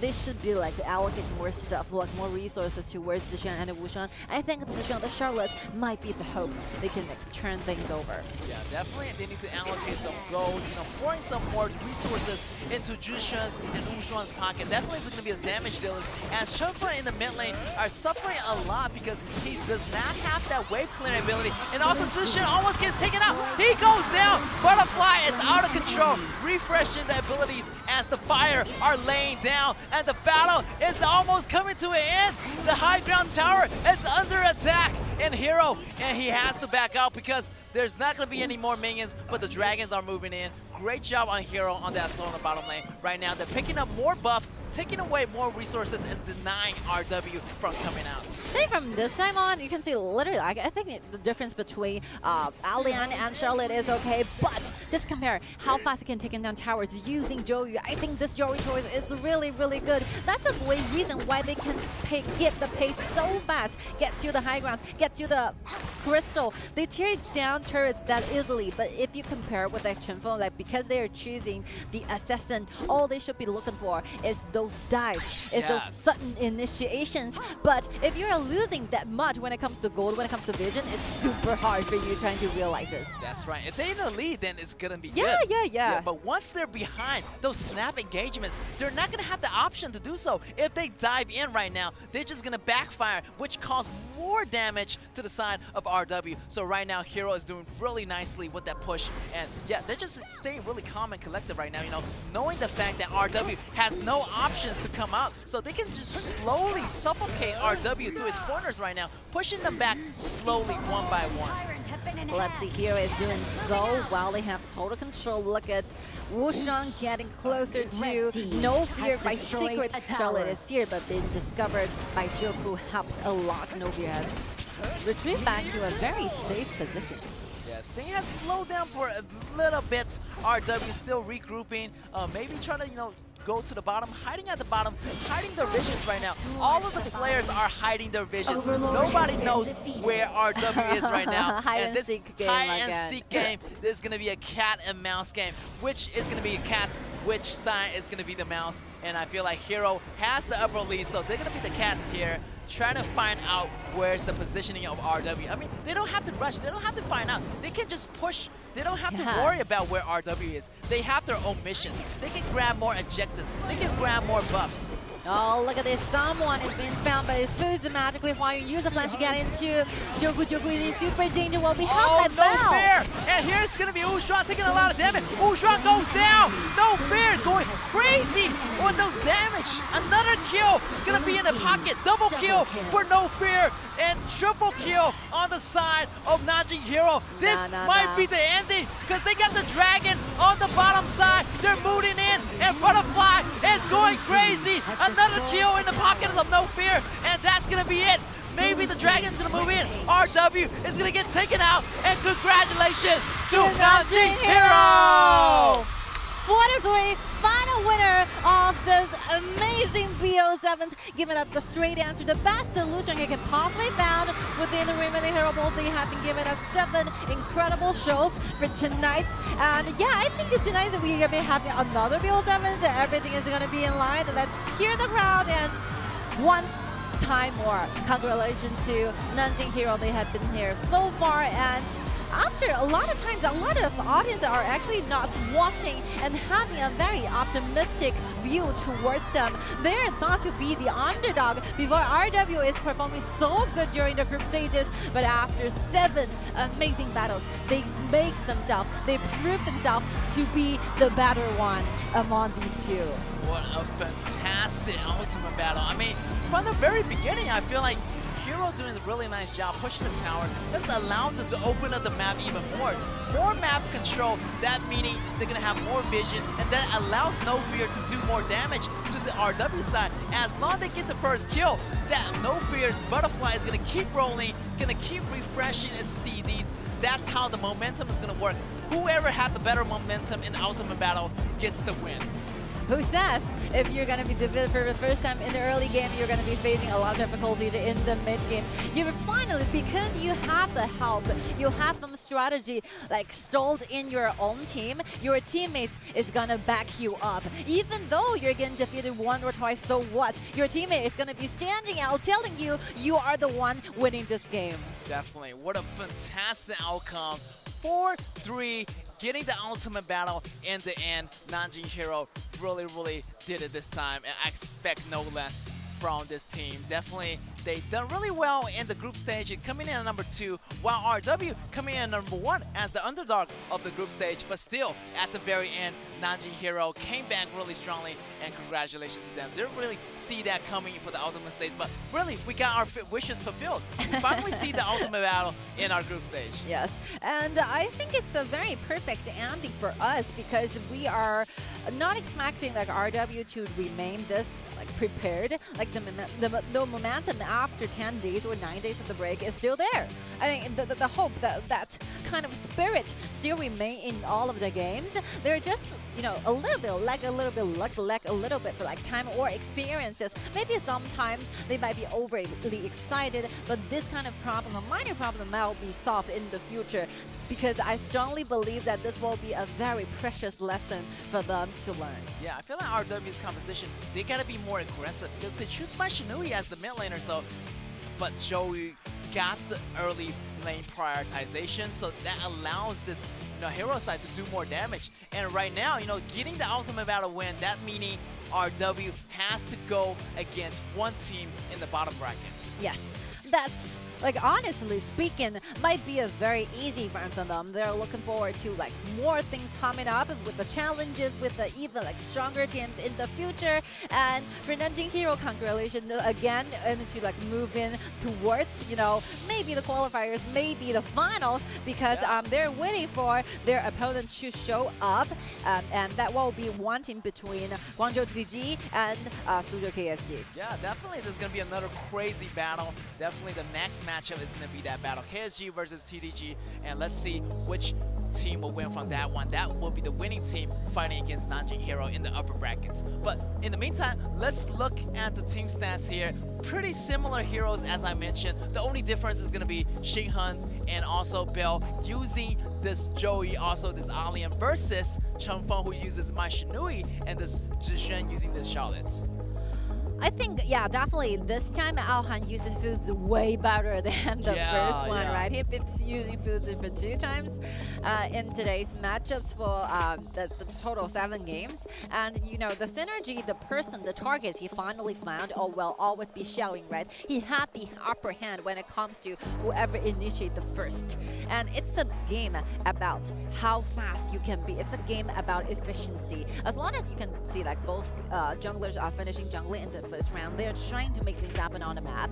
Even though like RW have a very strong hit towards No Fear, but the other rest of the teammates just standing up. Choji have to retrieve back. Look at how many like damage like No Fear is like given to the opponents. Yeah, I feel like No Fear went out of control, and that bottom lane is where everything happens. The fire was laid down. The teleportation brought Joey to the bottom lane, allows to get the 4 kill, almost acing RW in the first 5 minutes. That's really took off for Nanjing Hero. That was the beginning of the end for the whole team for RW, as they just collapsing on the bottom lane. And once that first tower collapsed, you can see that go slowly rolling in for Nanjing Hero towards the 6 minute, towards the 7 minute, and every everything just went smoothly for Nanjing Hero. He deals the most damage, he takes up the most damage, he participates the most of the team fights. Yeah, I think Novia really performed so good, and just like we mentioned, Aosan played so well, you know, better than the last one. Every single target that Fuzi has on the crowd initiating. It's such a good performance by Ahan. That's right. Great CCFN here. 19 second, locking down the enemy over 19 seconds. That's a really, really nice number. Not missing a single target. Definitely, he plays so much better right here with the binding of the ultimate, locking down one of the heroes. That's going to be this Dachau from the side of RW. And this is what I'm talking about. This is the 4 kills from the very beginning of the first 4 minutes. That allows the whole thing to turn around. And another one, knocking down another important member. That's going to be Mai Shinui this time, getting the kill again for Aohan's team. Aohan is observing everything, right? Taken back 2, knock him back, found Dachau one more time on the back lines, and he's doing a lot of things he can probably find in this game. And I feel like once they get that first kill, you know, Butterfly can jump in to do the cleanup. Definitely a great combination, a great coordination by this time of this Nanjing Hero team. And this will be all the things in this BO7s, and we are ready for our post-match interview, and let's give our time to Andy.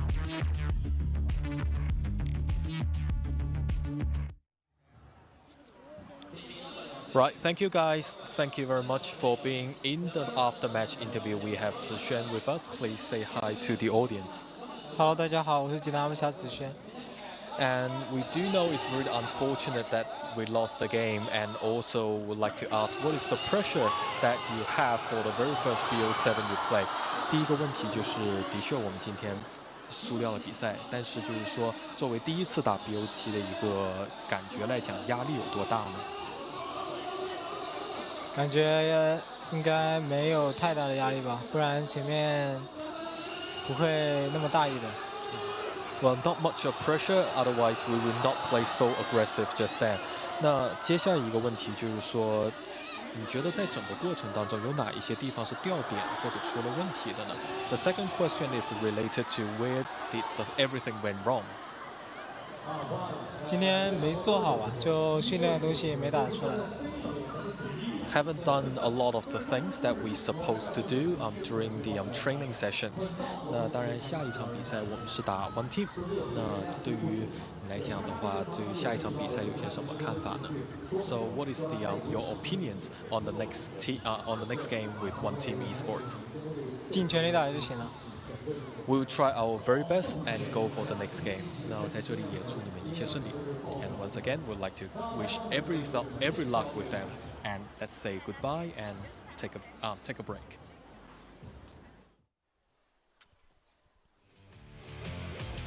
Zixuan seemed really broken. Yeah, and I feel like he took a lot of those emotions from that last game. I feel like they tried super, super hard.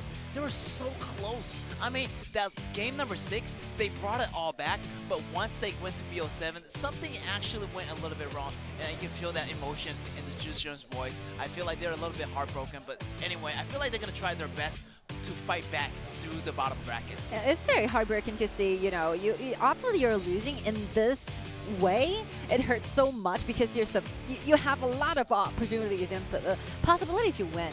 And but I think as a professional player, you should like develop the ability trying to overcome this kind of like stress or this kind of frustration, because victory and like getting defeated happens a lot, happens every day. As long as we have a tournament, as long as we have a match, it's gonna be a loser and a winner. Yeah, so you tried really, really hard to be the winner next time, so that you will be not having this kind of very miserable time in the post-match interview, right? Yeah, definitely. I'm wondering if they go through the bottom bracket, maybe it's gonna be another Cinderella story. Maybe, because we know that through the group stage, they actually fall back on the last day. So maybe not everything is gonna be really ending Yeah. yet for them. It's only the beginning for RW. I mean, it doesn't really say much, you know. You go to the bottom of the bracket, and so what? So does Beijing Weibo. Yeah. Like, Beijing Weibo is a really great team, but they ending up in the lower brackets. So it's not because you're not that competent or you're not that powerful. It's because maybe today we're just missing a little bit of luck, or like Zishan shared with us, maybe they're making a little bit very reckless, you know, very like major mistakes because they are not so concentrated, because they are not feeling stressful enough. So these are the facts, and these are the reality they have to soak up. The time is not gonna be really long.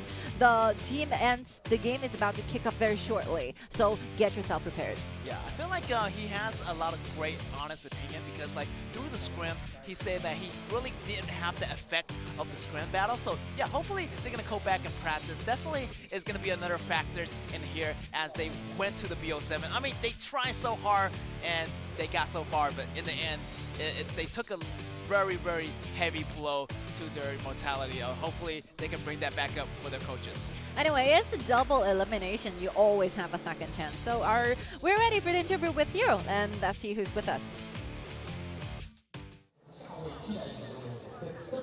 Right, ladies and gentlemen, welcome back, and we have Hero with us, and No Fear and Bell. Please say hi to the audience. Hello， 大家好，我是南京 Hello 球队诺菲尔。Hello， 大家好，我是南京黑手贝尔。 Right, so congratulations to the first win, and we would like to firstly ask No Fear that it is very much the first BO7 we play, and what is the pressure on you by playing the first BO7? 那么我们第一个问题就是这是第一次打 BO7 嘛？那在巅峰对决或者打 BO7 这个过程当中，有没有一些比较大的压力呢？ 没有压力，因为我们的教练跟我们说放轻松，不管输或者赢，都会有下一场，就是我们要把现在做好，然后不用考虑后面的东西。 放松，我们肯定可以的。So No Fear actually say, you know, the coach told them to be more relaxed and keep calm and try their very best to win the game, and this is how they played. And the second question is to Bell. As a really good mid lane player, is there any suggestions that you can share with the audience? 就是第二个问题是给铃铛的，就是说，如果作为一名非常优秀的边路选手，可以给我们屏幕前的伙伴一些什么意见，可以玩好中路呢？ 多吃点钱吧。Right, try our best and then to earn more gold. And the last thing is we would like to ask both of them to welcome and then cheer for their teams from the audience. 就最后一个就想请二位跟我们屏幕前的观众说一下，邀请他们来为大家加油。首先感谢大家的支持，也希望我们表现能让你们满意。但是我们虽然有些不足，但我们下场会做的会比现在越来越好。对，谢谢大家支持。Yep, hopefully we can perform as good as possible and which to make you satisfied, and hopefully you guys can come in and then cheer up for us. Bell 有没有什么想说？就铃铛有什么想说的吗？感谢粉丝们的一直支持吧，然后大家一起加油。I would like to thank the audience and the fans to cheering up for us, and let's work together and look for the future. 那这个就是今天我们的一个采访了，非常感谢二位。And this is the end of the interview, and we will go for a short break.